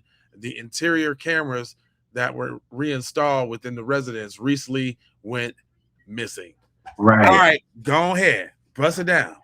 Pressing it down. So I've met this girl at the dog park. Okay. It all started there. I think she got jealous because I was actually friends with someone else. Long story short, I'm gonna keep it as brief as I can. No, elaborate. Now do what you all gotta right, do. yeah. I'm going from the beginning. So come on. I'm not the one that got poisoned, but this poor guy, he had to go through dialysis, which is like the cousin of death. Like this guy went through the ringer. I'm lucky enough to cut her off before that. What happened was met her at the dog park, had a little relationship, dog sitting kind of thing. She kind of manipulated me to stay at her place more often, saying her ex-fiance is stalking her and he's mentally abusive, which is, you'll see she says that about every guy, like calling out witches. So wait a minute. So Slow you down. got caught up with the crazy cooch? Got up with a crazy cooch. All right, go ahead. And that's one of her manipulation. Like, how is she being extra nice to that guy all of a sudden? Because she was doing wrong behind closed scenes. She's doing wrong, and that's something red flags I should have picked up on. Okay. Because like I was doing her a favor and stuff, and she wasn't like doing anything special. And like, I was like, I'm gonna go back to my house. Like, I have a mortgage, I have tenants, like I have my own life. Like, you live yours, I live mine. And I gave her the deuces and a piece. And she, her little vindictive, like nepotism baby thing, like had to get me back somehow. Like, can just let me go, right? So we rekindle. She calls me and she says that I got her pregnant. Oh shit! Right, and this is where it's gonna get crazy because I was like, all right, like we'll do the mature thing. We can do this together. I'll help you through it. Looking at this little mugshot, I know she was probably like made up when you see her, but she looked crazy as cat shit. Oh, she's crazy as cat shit, 100%. But I think it really stems from her mom, like the worm tongue of the family, the one who's the one that brought the wine, the stepmom. Who's the one that's in the van giving out the niece and nephew instead of her own children for the paternity test? The mom was in the car. And of course, they're going to say the sister didn't know anything. But nah, the Nepo babies and the rich families, they have dinner together and alone together. Like no one else is allowed in that family, not even friends. They're not even allowed to have friends practically. They keep their money close and tight like that. Dang. So I feel bad for her because psychologically, I don't think she had friends. Her favorite show was the show Friends. You know what I mean? Damn, you just gave us like the psychology of a man. You lucky, fam. Oh, it's gonna get worse too. I got there's so much tea steaming in these cups. I'm ready to spill. I've been holding it too long. So go ahead. Because like I'm like, the thing is, they say she was a good mother and stuff like that. And I'll tell you what, my friend lived in the basement. I kept him like as a tenant, like, cause you never know. Like I kind of, I gotta have someone around I can trust because this family's scary. Like they take me on vacations and then be like, I know someone, a friend of ours who gave the baby daddy of their daughter money and to stay away from it. Like are you trying to you can kill me with $10,000. The inflation goes up, but the price on someone's head stays the same. So like I'm terrified. Like Damn. so yeah, so I said, whatever, things were getting a little weird, and I'm like, you know what? I filed for like I helped her. I kicked tenants out of my house to help give her a nice, easy, less stressful life into pregnancy. Delivered the baby, cut the umbilical cord, treated her like she's mine. 3 months later, filed for divorce for paternity tests. Wasn't mine. And prior to this is when I knew she was a killer, because 6 months into the pregnancy, she said, if I don't marry her, she'll abort the child. At 6 months. At 6 months. Well, the pregnancy dates were different because she said I got her pregnant, but really in reality it was, what I mean? There's some overlap in time. She was trying to play like, oh, I'm gonna have early pregnancy. It runs in our family, this and that. I'm like, all right, well, we'll get to this. I'll cook. I cooked her breakfast every morning, made her eggs, vegetarian, and I think that's another thing. She had 3 kids, and guess what? What? She posted bail because she got buku money, so she didn't have to be in jail. So she lived with her grandparents in Massachusetts with an ankle bracelet. No big deal for her because guess what? She showed up to Danbury court last week. She's pregnant again. She's holding another child in her uterus hostage. So, yeah, that sounds like. So, is that a psychopath or a sociopath? What category does that fall under? She's got a little bit, but she's living in I think psychopath. I was thinking more socio, but go on. Go ahead. Well, I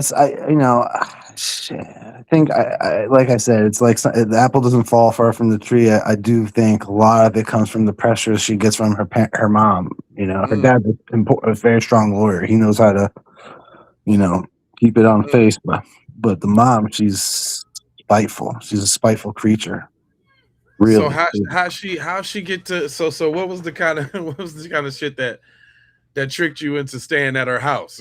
She was like oh well, yeah. How she get you to the house? She definitely got tricks. I'm like, where'd you learn this? There's definitely some expertise on her psychopathic nature that unfolded in the sheets. But man, I already know. You ain't telling me the crazy ones always got that for you. Something to prove or something to really kind of. No, but that's a manipulation tactic. Yeah, yeah. And she'll say everyone else in the world is mentally abusive on her when she's given everything in her life has been given to her silver spoon. Man, that's crazy. Well, go ahead, man. I'll let you go ahead and have the last word. The next court date is September 24th or something like that.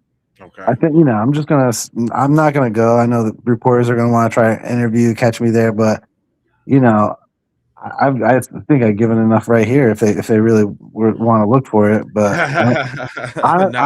honestly, though, when my friend was here, she'd be screaming at the kid, Emma. Emma never cried in my arms. I think the mom would get jealous because that crying in her arms, she doesn't know how to hold a baby. I was the first one to hold her, and so my last word would be to all the guys that were hit by her, like straight up, I'm the one that got away. The other 2 guys were Huron victims, and I'm hoping that Coochie missed powders and getting them back for a 4th child, but like one of them or some random guy. I would say to you, not all glitter is gold or whatever you want to call it. But yeah. But yeah, like that, the family can easily take you off this rock if they so wanted to, and that's how Kristen values life. Apparently, she can hold it over people's head like a human trafficker. And I don't know what's going to happen with the lawyers, what they can do, but maybe we can't put her in jail and where she belongs with her mom. I think they should share the same cell, to be honest. But the least I can say is there's a huge red flag warning label on this girl right now, and I would read it very well. I would take the heed and warning and stay away from her. Now your description of her and looking at her, boy, she had better days. She had better days. No, yeah, I know she's in jail and I know she's not made up. But what I'm saying, I'm looking at them eyes. Yeah, she got them crazy, sexy eyes. Like I already know you was. Yeah. Well, I'm glad that you got out of there, fam. She tries using them as much as she can. Me too. And I'm knowing glad. is half the battle, so says G.I. Joe. Don't make no mistakes like that. Good way to finish. Yeah, for sure. Hey, I'll well, put thanks the for tapping in, man. We do crime every night, man. yeah. So you can tap in. I appreciate you, Abe. Thanks. Y'all give it up for Abe, man. He was the first one to kick it off, man. We doing some late night crime. That was a great one. That was wonderful. He came with receipts. We were able to pull up the picture of the crazy lady. That was phenomenal. That was it right there. I'm trying to tell y'all. Was there anybody else that wanted to come on up and come on up? Yeah. Thanks for sharing, buddy. Yes, that was the perfect first crime call ever. And be like him. You know what I'm saying? Let it be something that you survived. Let it be something that you overcame. Let it be, poor kid. Yeah. Poor kids. Lisa, yes. Lisa, yes. Man. And look, man, and this too though. Abe sounds like a really good guy. Like she messed up a really good dude. I'ma marry you, boo. I'ma make you an honest woman. I'ma take care of my shorty. And you out here sticking antifreeze and shit. God. Oh, Vic, you a woman? Come on, baby. You ready? Is you ready? All you got to do is click the link. You ain't got to be seen. All you got to do is click the link. And it's just like Abe did. I'll let you up. And then we'll hear what you got to say, hun. Okay? Yeah. Vicky? Is that what it is? The Vicster? We got a Vicky on this channel, Vicky Black Namera. She's one of our anchors on Keep It P podcast. Shout out to Vicky Black Namera.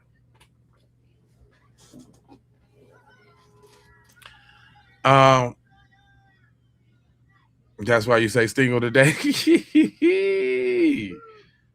Hey, what's up, Donna? How you feeling? Well, hit the link, shout it. All you gotta do, if you're on the landscape version, or I mean the portrait version, I don't know if you can see the link from there. But if you click on the channel, whatever channel you're on, J Lava, Keep It P, whatever, click on the link. I mean, click on the channel.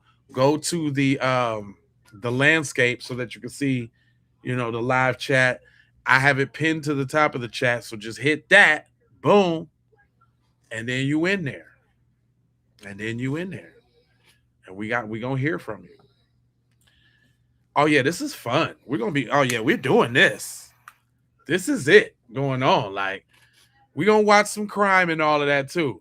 But once we get some people in here, it's out there. I mean, I guess pretty soon everybody's gonna know about the link out there.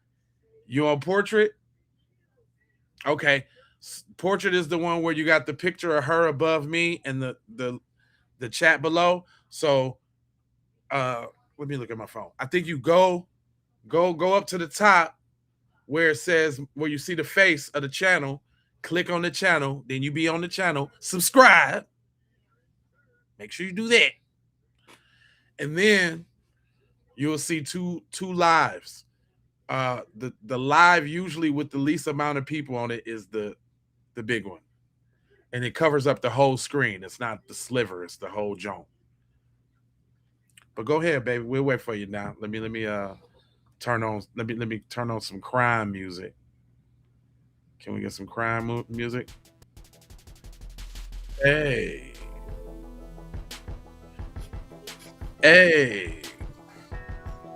Let me get some crime music.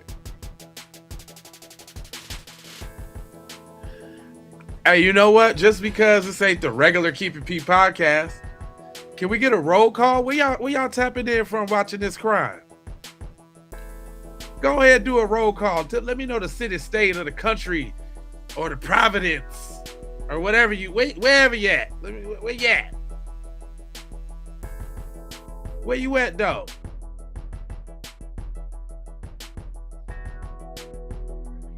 We got Amber, Arkansas up in here. That's what we got. We got Amber from Arkansas up in here.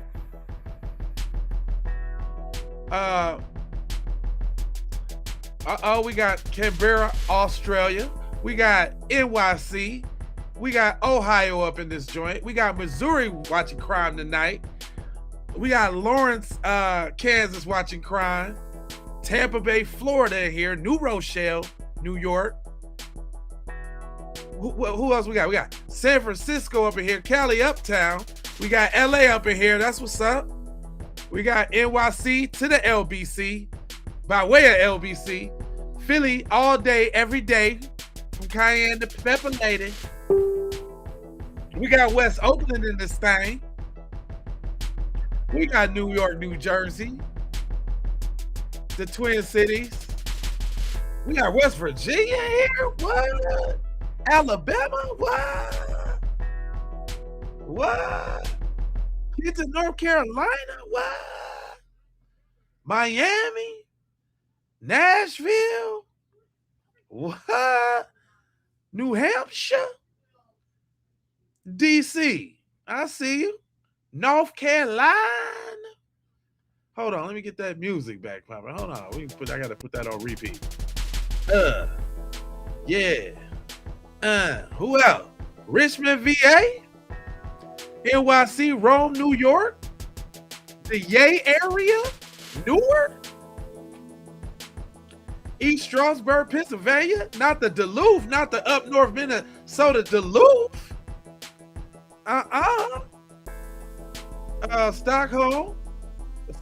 Stockton, California, Germany in this thing. Oh, we got the Germany, Modesto.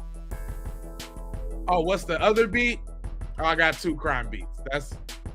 That's one of the crime beats. And then hold on, I got the other crime beat. Hold on. Something going on with my little computer thing right quick. I don't know why I can't see what I need to see. The other beat is another beat that I had made. I'm a producer, and I didn't put it out, so it's kind of special. The beats that I play on here is only for here, so you won't hear them nowhere else. But I made them. I got to get to it. Something happening, like I can't close this little part on my thing, and I don't understand. But anyway, who else we got up in here? Modesto, Scotland.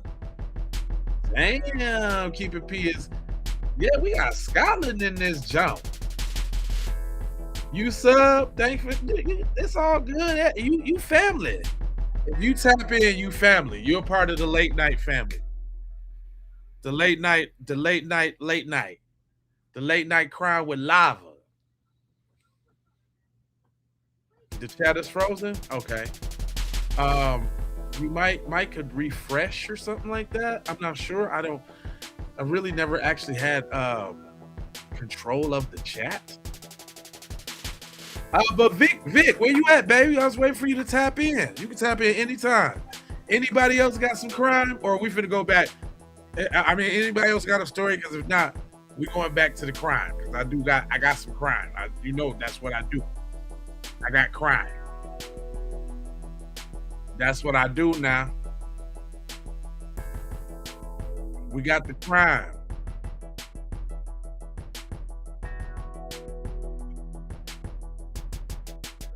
I got crime. If y'all want some crime, y'all ready for some crime? Oxnard, California up in here. I see you.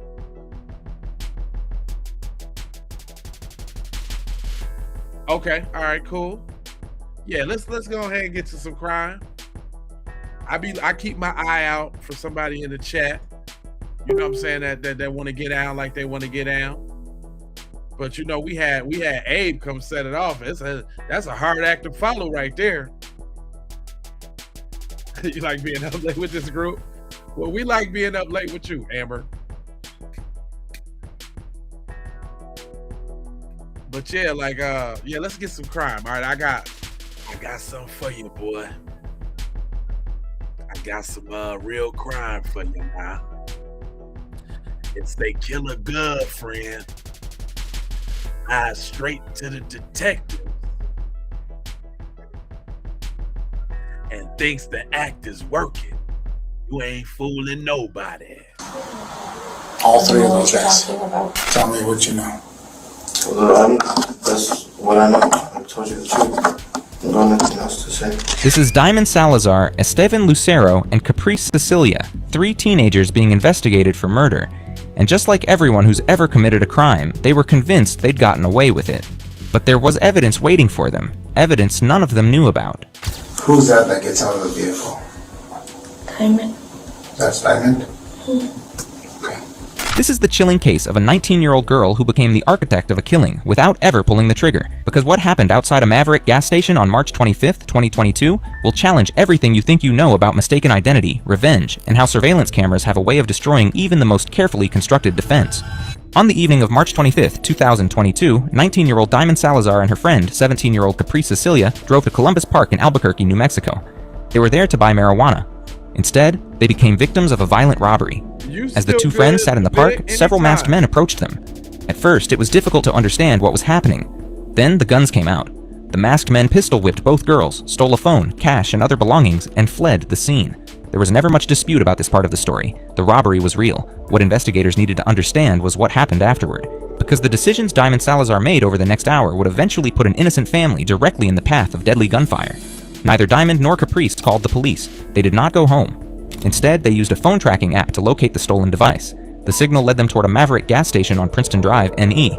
Diamond immediately drove there with Caprice. When they arrived, Diamond made a phone call. Not to 911. Not to the police. She called someone else. Keep that in mind, because that decision would become one of the most important details in the entire case. About 30 minutes later, 3 teenage boys arrived at the gas station. Ty Ashton Gallegos, 16. Adam Cedillo, 16. And Esteban Lucero, 15. These were the people Diamond had called, and they did not arrive empty-handed. All 3 were carrying loaded firearms. 5 teenagers now stood in the parking lot, watching, waiting, and studying every vehicle that entered the gas station. At first glance, it might have seemed like they were trying to find the people responsible for the robbery, but what happened next suggested something very different.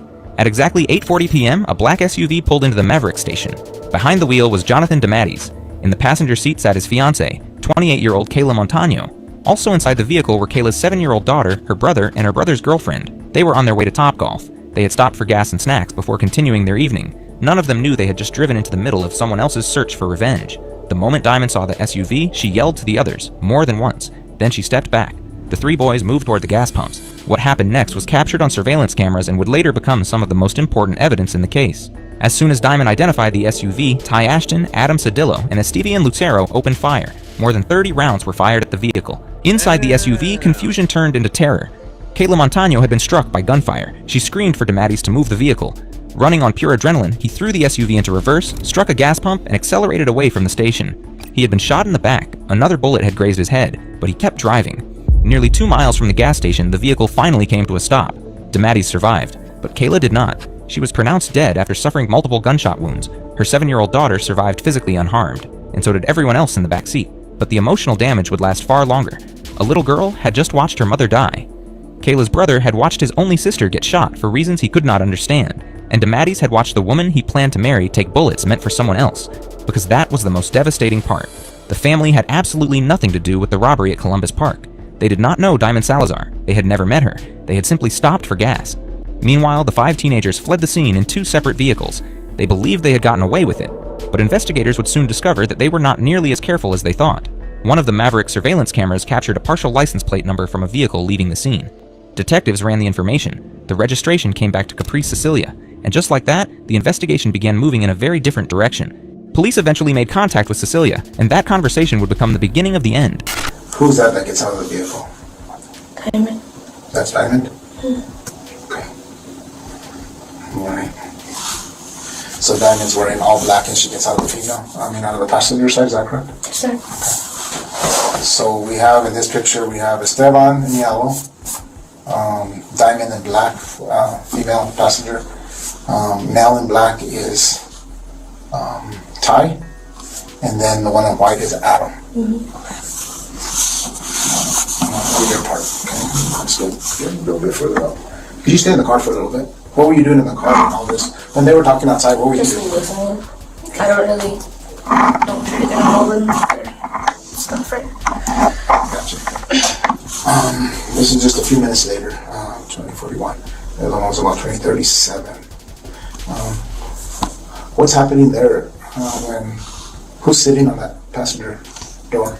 Pretty sure it's Diamond. Cecilia told investigators everything. She described the robbery at Columbus Park. She explained how Diamond tracked the stolen phone to the Maverick gas station, and she told detectives what happened after Diamond called her friends to the scene. For investigators, it was the breakthrough they had been waiting for. Cecilia's statement connected names, vehicles, phone records, and surveillance footage that had previously existed as separate pieces of evidence. The investigation accelerated, and as detectives dug deeper, they uncovered something they had not known before. Diamond Salazar was connected to one of the shooters. That discovery would become a major focus of the case, but investigators were not relying on Cecilia's account alone. They also had the testimony of someone who had been sitting inside the SUV when the gunfire erupted, someone who had watched the entire attack unfold from just a few feet away. Kayla Montano's brother's girlfriend survived the shooting. Physically, she escaped without injury. Emotionally, the experience stayed with her. When investigators asked her what happened that night, her account painted a terrifying picture of the moments before Kayla was killed, and her description matched what surveillance cameras had already recorded. We didn't say anything to them. We didn't even have their windows down. Did anybody from the vehicle get down? So we didn't even completely park. We had just barely pulled in, and we saw what was going on. We were about to leave until they started shooting at us. By late May 2022, Albuquerque police had identified all 5 suspects. Now, investigators wanted to hear their versions of what happened, and the first person brought in was Diamond Salazar. Hi, Diamond. How are you? Good, how are you? Doing okay? Yeah. Okay. Come on in. Diamond remained calm. If she was nervous, she did not show it. From the very beginning, she appeared determined to build her defense before any charges had even been filed. I got robbed at gunpoint, and it wasn't really such a big thing. I got pistol whipped a few times, and it was done after that. Nothing really serious happened. So, young lady, I need you to be honest with me, okay? All right, because I know of another incident that took place after this that you were involved with, okay? So we can either go where you deny it all, or you can be honest and tell me your side of the story. I don't know what you're talking about. You don't know at all? No. Okay. Even though I have you on video? No. No? Were you ever at the Maverick gas station? No, sir. Off of Comanche? No, sir. No? Not at all? Mm-hmm. Give me an opportunity here. I want to talk to you about that. Okay, because I know what happens, and I know you didn't shoot. So this is an opportunity for you to be clean and tell me what happened. I don't know what you're talking about, sir. Yes, you do. I wouldn't just be making this stuff up. I don't know what you're talking about. Did you meet up with anybody else at that Maverick? I was never at that Maverick. Do you have a boyfriend named Esteban? No. By that point, investigators already knew something Diamond did not want to discuss. They had uncovered evidence that she was in a relationship with Esteban Lucero, one of the shooters, but Diamond denied it. She denied the relationship, she denied key parts of the investigation, and she continued denying involvement even though detectives already had surveillance footage, phone records, and Cecilia's statement. Now, you were in the white car sitting there. I know you were out talking, but when the actual shooting happens, you were in the white car. I just need to know, what was the conversations like? What were you guys talking about? I don't know what you're talking about. Was it because of this? Is that why you called them to meet you up there? I don't know what you're talking about. No? I never went to that gas station. You never, so when I get proof that you were there, and your phone was there, even though I don't have your phone, what's that going to tell me? I wasn't there. Okay. And if you are there, then that's going to show me that you're lying, correct? I wasn't there. So you're telling me, let me make sure. So you were at home, you never went to the Maverick gas station on Comanche Freeway? No, sir. Okay. Were you around the shooting that night? No, sir. Were you with Esteban that night? No, sir. Were you with Esteban ever at a gas station like Maverick? No, sir. Diamond was determined to stick to her story. The question now was whether any of the others would do the same. So detectives turned their attention to Ty Ashton Gallegos. Unlike Diamond's interview, this conversation began on a surprisingly relaxed note. How's it going? Is it Ty? Yes. Alright, my name is John. This is my partner Leah. Every time we talk to people, we have to record our conversations, okay? Sorry. That's just our policy now. We have to record all of our conversations. How was that water? It was good. My mouth was dry. Your mouth was dry? Yeah. Okay, just spit in it or what? Yeah, Alright. You doing okay? No, I'm actually cold for some reason. You're I'm low iron. You're what? You're cold for, and what'd you say though after that? I'm low iron. Low iron. Low iron, okay. Sorry. Same. I totally get you. I get really, really cold too. Yeah, right now I guess I have a little bit more insulation. I'm hot. a little bit right now doing okay, so, but it is kind of cold here. But that changed the moment the real questioning began, because Ty immediately made a request that caught everyone off guard. So, Ty, I want to talk to you about some things, but I need my mom to be here. What's that? I said I need my mom to be here. You want your mom to be here? Yes. You need a lawyer, dude. I've been asking, but they said I had to wait till you. Okay. No problem. I'm gonna get your full information first, and then get the number for your mom. Ty wanted his mother. The request created an irony that was difficult to ignore. Just weeks earlier, a 7-year-old girl had watched her mother die in the passenger seat of an SUV. Now, one of the teenagers accused of causing that death was asking for his own mother to come help him. Ty's mother arrived at the station shortly afterward. She appeared to believe she was dealing with the kind of trouble many parents eventually face with a teenager. What she did not yet understand was how serious the allegations against her son really were. So I'll be very honest, okay? It is involving a shooting that took place at a gas station, and we have extremely good video. Okay? Do you know what I'm talking about? No. Not at all? No. Okay. Do you have any idea about any type of shooting or any type of incident that your son was involved with Ty because he was driving that vehicle? No. No? The interrogations yielded nothing. Diamond stuck to her story. Ty stuck to his. Neither was willing to place themselves at the Maverick gas station, but there was one person investigators believed might crack. Remember the connection investigators had uncovered between Diamond and one of the shooters? Esteban Lucero. He was Diamond's boyfriend. Unlike Diamond, he did not deny the relationship when detectives asked about it. What's your girlfriend's name? Her name is Diamond. Diamond? Why was that difficult for you to say that? Because I don't want to give you my girlfriend's name. I got you. Alright. We'll just keep it a Diamond for now. Is that cool? Okay. So you were at Diamond's house off of Comanche? You know more or less where off of Comanche? No, I don't. Okay. She picked me up, and then her mom and her picked me up, and then I went to her house. Okay. How long have you been going out with Diamond?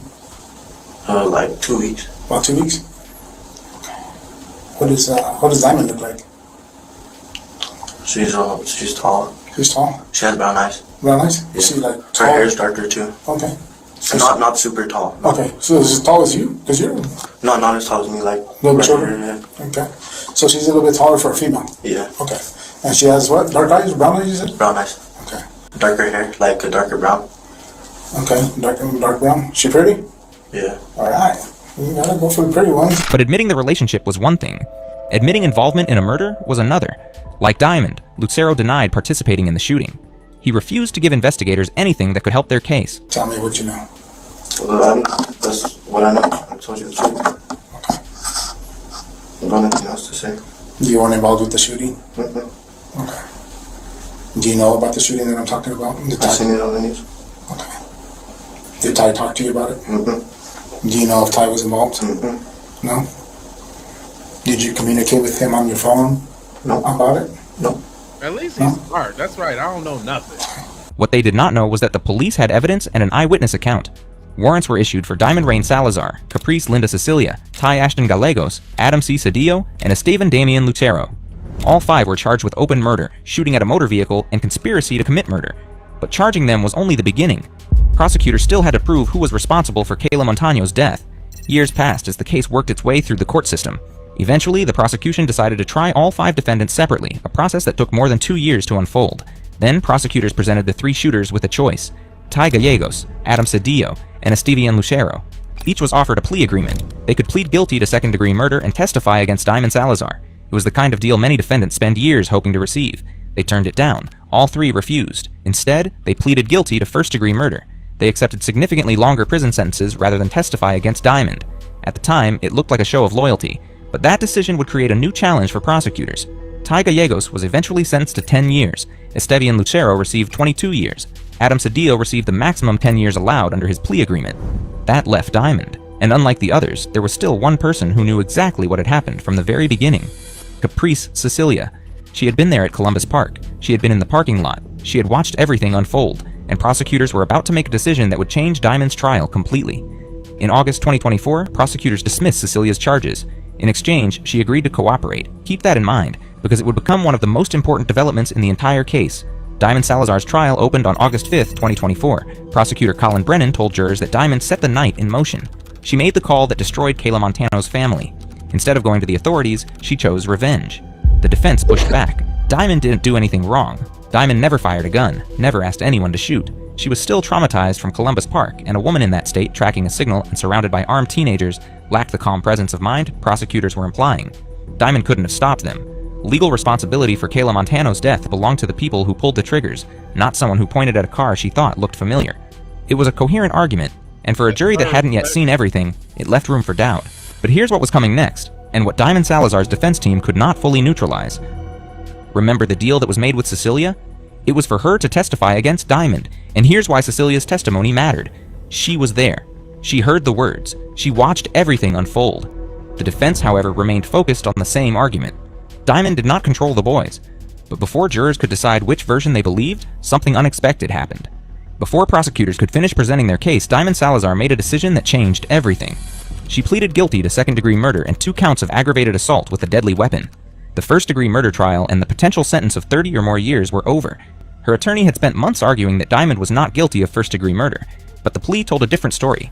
Diamond addressed the family. Kayla's daughter doesn't have a mom anymore, and it hurts me to know that she's not going to be able to have her mom there for her during special times of her growing up. Before announcing the sentence, Judge Courtney Weeks addressed the facts of the case directly. But to say that you had a fight response because you were trying to protect Diamond is not the entire picture of this story. And I know because I've heard the testimony of the detective, I've heard the testimony of a lot of different witnesses. The court ultimately rejected the idea that Diamond was merely a bystander to what happened that night. Diamond Salazar was sentenced to 19 years in prison.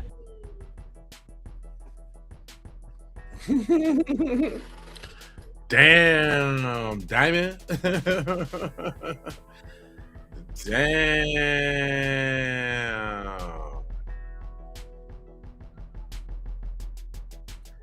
All right.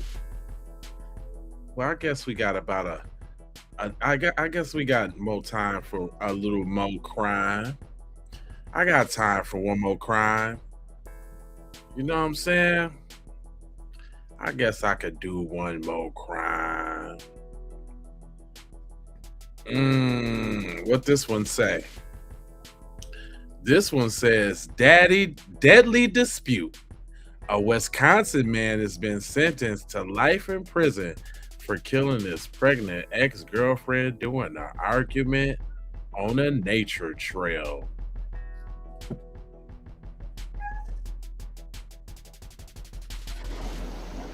It's 9:30 p.m.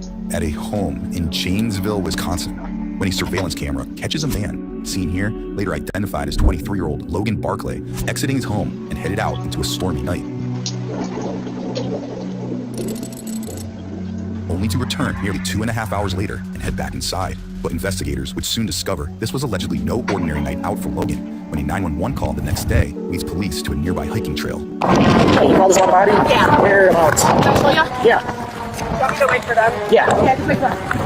So you guys are just why I walking? walk the trails and stuff. Okay, so you're just out walking? And... Yeah. I usually walk all the time because, well... 2 witnesses say they came across what appeared to be a woman's body while hiking along the trail the following afternoon, and led police to the area. I was trying to, like, hey, she was stiff. I kind of, like, move her head is kind of, like, stuck. How far down is she? Oh, a little bit. Not like too far. a mile? And I wasn't really taking a chance, but I can show you. Okay. It's down over here. Like, the other time, I was at the Price Garage with my friend. On the second floor. I'm the one who called about the old lady who's dead in the car. Oh. Like this. Like, I always want to join the forest, whatever. Random nature trails. Straight I learned a up. lot of things. This is why in a way, kind of help you guys out. Right. Yeah, finding bodies for us. Minutes later, police are led deep into a wooded area when they arrive at the alleged scene. Don't you go get your camera out.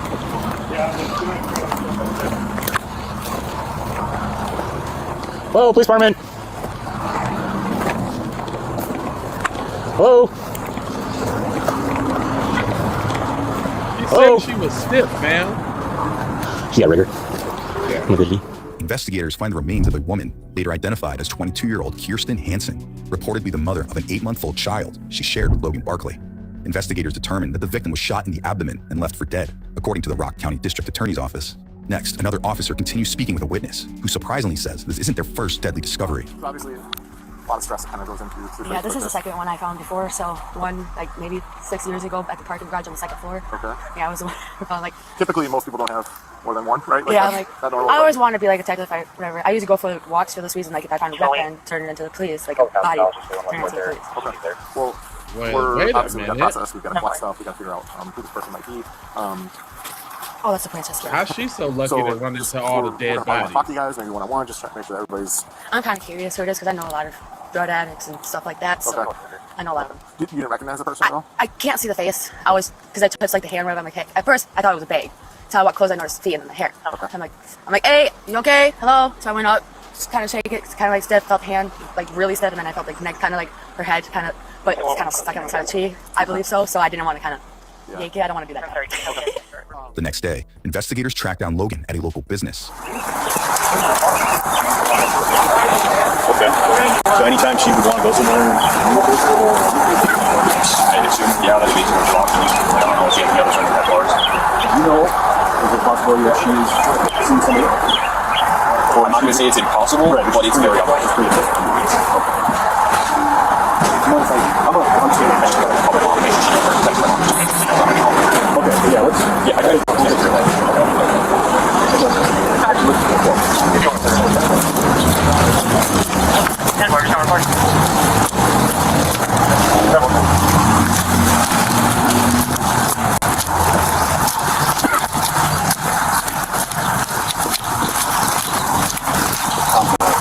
Give him a ride down to the PD. Okay, I'll go with.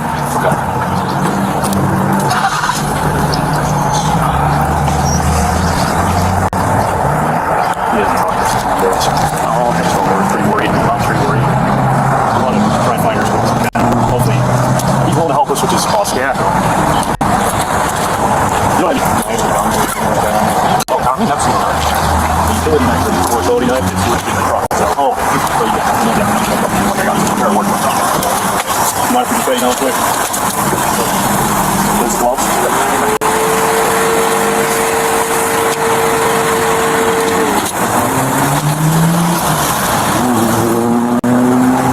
Well, two, at least two. I don't give this in the second back. Preferably the other side. Have you scoot over? Yes. You want me to sit there and cover them? Sure. Are we all going the same? Or I'll just sit there. We're staying here. Yeah. You just need to take two. Yeah, no, I can go in. Do you want him up front? Yeah, that's better. I think that might be better. Yeah. Okay, go ahead. I'm going to open up that door for you. We'll just have you sit in front so you're a little more comfortable. You're a little bit taller than me, so we'll let you be comfortable. So go ahead, just grab a seat up there, and I appreciate it. Yep. Moments later, Logan arrives at the police station. Oh, look, a bunny. I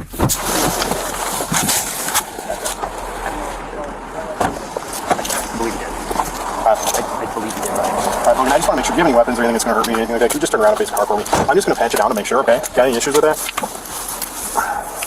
Only things I got, keys, wallet, gloves, and my wallet. Is that gloves? That's second pair. Yep. Keys? Gloves. Hands, yep. Spread your feet apart for me.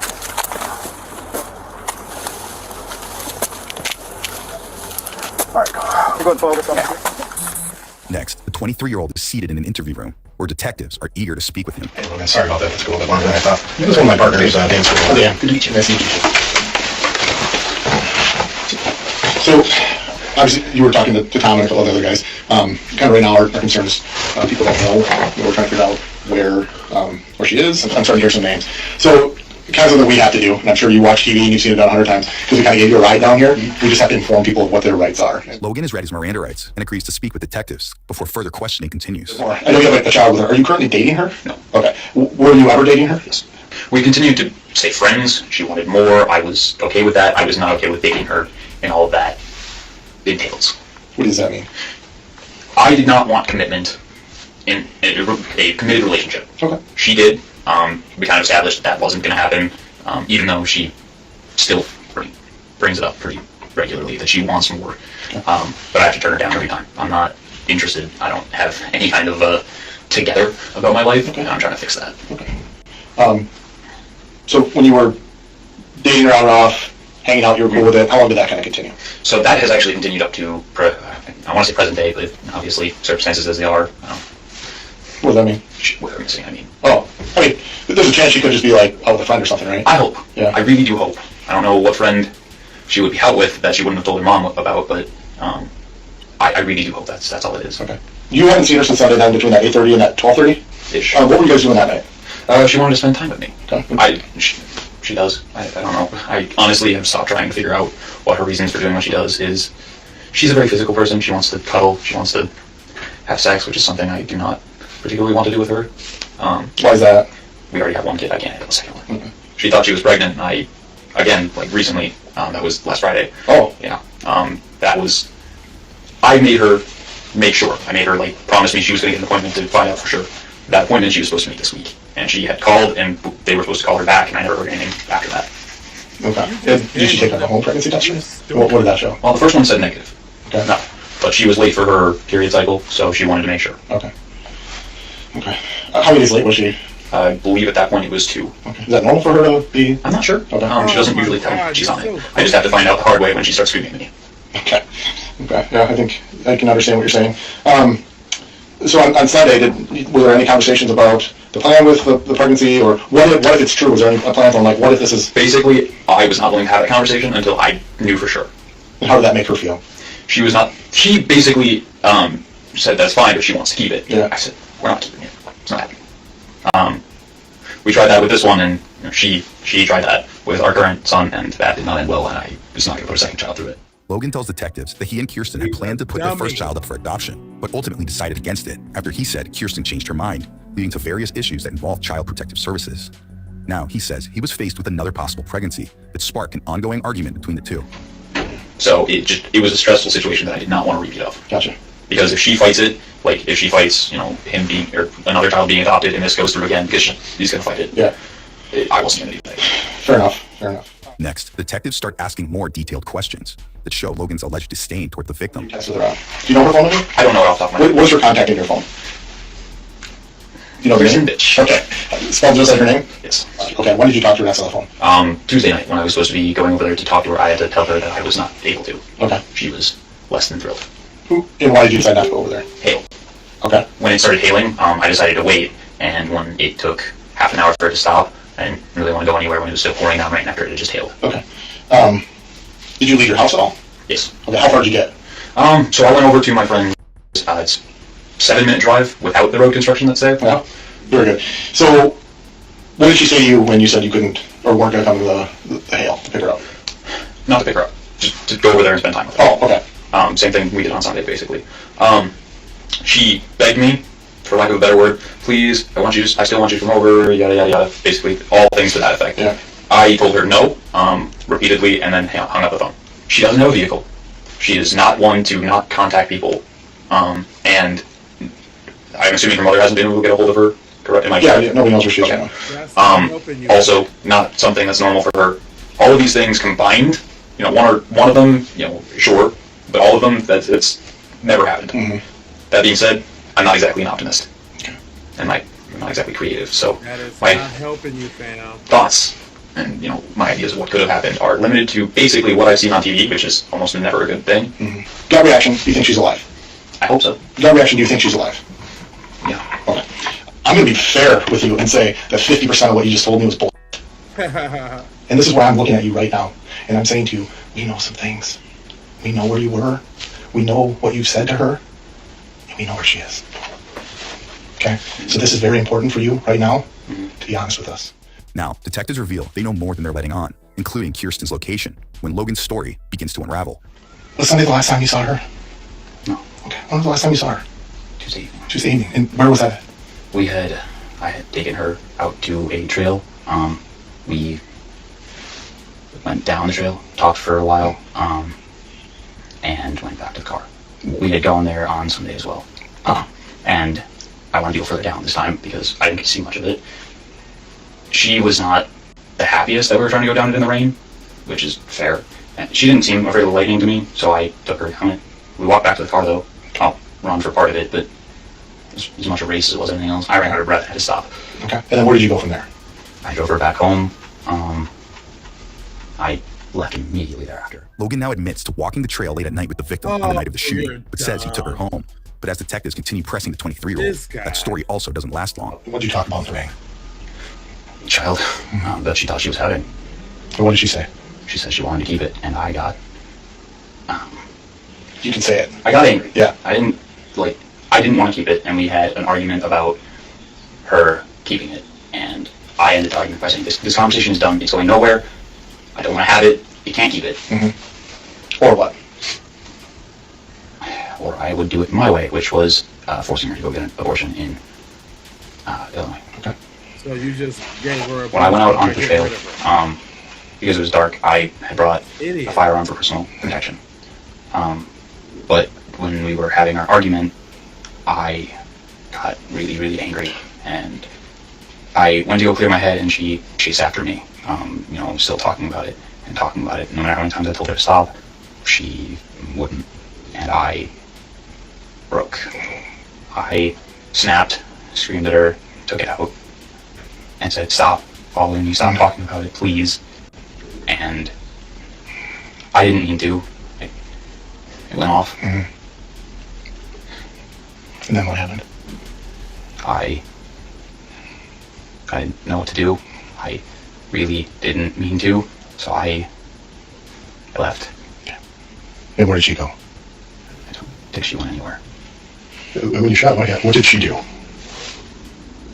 She kind of freaked out for a minute, screamed at me. She asked what was that, and that was it. She kind of dropped to her knee. I walked away. I think at this point you kind of know Kirsten did not make it. Okay, she did succumb to her gunshot wound. Where you're describing the shot took place, I don't think she went very far.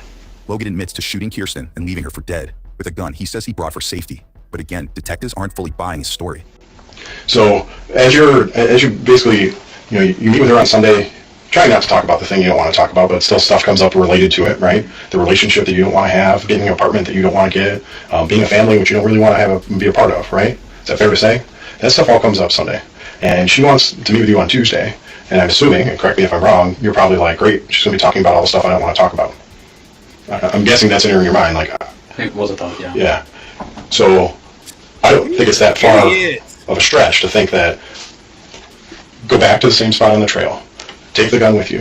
When she's talking about the things you don't want to talk about, try and scare her. Like you said earlier, you were going to essentially force her to have an abortion. Take the gun with you to try and do that. I don't know that I'm buying the safety thing, given that it wasn't as late as it was Sunday. You've been there already. You didn't take your gun that day. It wasn't... It was a backup plan. It was never, ever supposed to actually happen. And what was your plan? What was the backup plan? That was it, just to scare her. Just pray to God she stopped. There wasn't a plan beyond that. I wanted so badly for it to work. For her to just stop. So where did you shoot her? Stomach, maybe chest. That area. Okay. Why do you say that? That's what I was thinking about. It's just her general direction and my problem. Which is what? Her being pregnant again. Mm-hmm. And if you shoot her in the stomach, what does that accomplish? She's no longer pregnant. Right. You say the gun on Tuesday was plan B. Was it really plan B? No, not really. I kind of already knew plan A wouldn't work. When you guys are going down that trail, did you pretty much already have in your head, or no, it's probably going to end up with me, essentially I'm the one who's walking back and she's not going to walk back?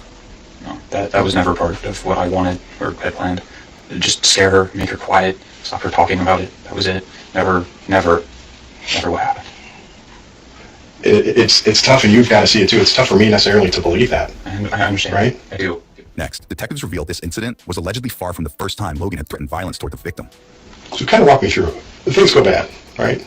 You end up leaving, you drop the phone off the apartment, you go to your friends, and eventually you go home. I think when we were, you mentioned you had deleted messages that were on your phone. When did that take place? The deletion? Mm-hmm. After this. After this. And why did you delete them? I was scared. They look bad? Really bad. Yeah. What kind of stuff is in that looks bad? A lot of threats over her not stopping talking about the pregnancy and all that. And her saying she wanted to keep it over and over again. And what kind of threats? Physical threats, of lots of varieties. I don't remember all of them. Did you ever threaten to shoot her? I don't think so. Did you ever threaten to kill her or kill a baby? Maybe. Never her I can think of. And you knew there was really only one way to make your problem go away. Just wanted to put it off until I was ready. I never thought it would be done for good. I knew well enough that it wouldn't be. I just wanted her to stop for a few days until I could get my head around it. But she wasn't going to stop, and she wasn't respecting you. It didn't matter. I'm used to that. But what was the one way that you were thinking you could stop this? Fear is the only thing that's ever worked for me. Has it, though? Kind of. I mean, I've never tried to scare her with anything that big before. It's mostly just imposing. But you've used fear to try and scare her before. It's worked. Yeah, a lot, actually. Like, never physical. But the idea of it. That's usually enough. Logan was charged with first-degree intentional homicide. Court records show he later pleaded guilty to the charge and was sentenced to life behind bars. He'll be eligible for extended supervision after serving 50 years. Damn, he got 50 piece. Extended supervision. He might get out on the what you call that, the halfway house side of the game in 50 years. Man, the world's gonna be so different in 50 years. Man, that's a long time. That's what you get when you like kill your girlfriend on a biking trail, though.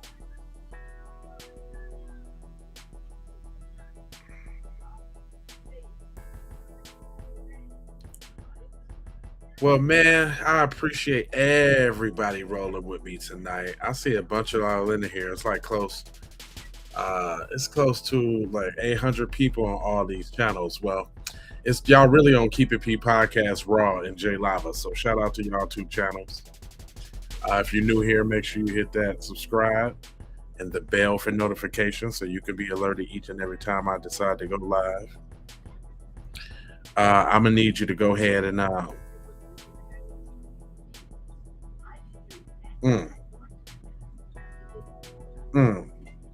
it's my joint right there. Y'all get the, I don't know. You know the word to catch on. The word to catch on. The word to catch on. We're gonna have somebody. Shout out to Abe again, because Abe came on here and probably gave me a better true crime call in than I probably could have ever asked for. Yeah, I need to go to sleep. I'm tired. I'm trying to hold on. I ain't got it. You know, I got 4 words for y'all. For everybody that's just stopping in, I need you to go ahead and subscribe for the vibes, like for the spike in the algorithm, share if you care about getting crime everywhere. Please do that on the platforms that we are on, Jones. And just to bring it all the way home, I got love, peace, blessings, and aloha. I'm out the Doha for Shoha. You already know. Yiggity.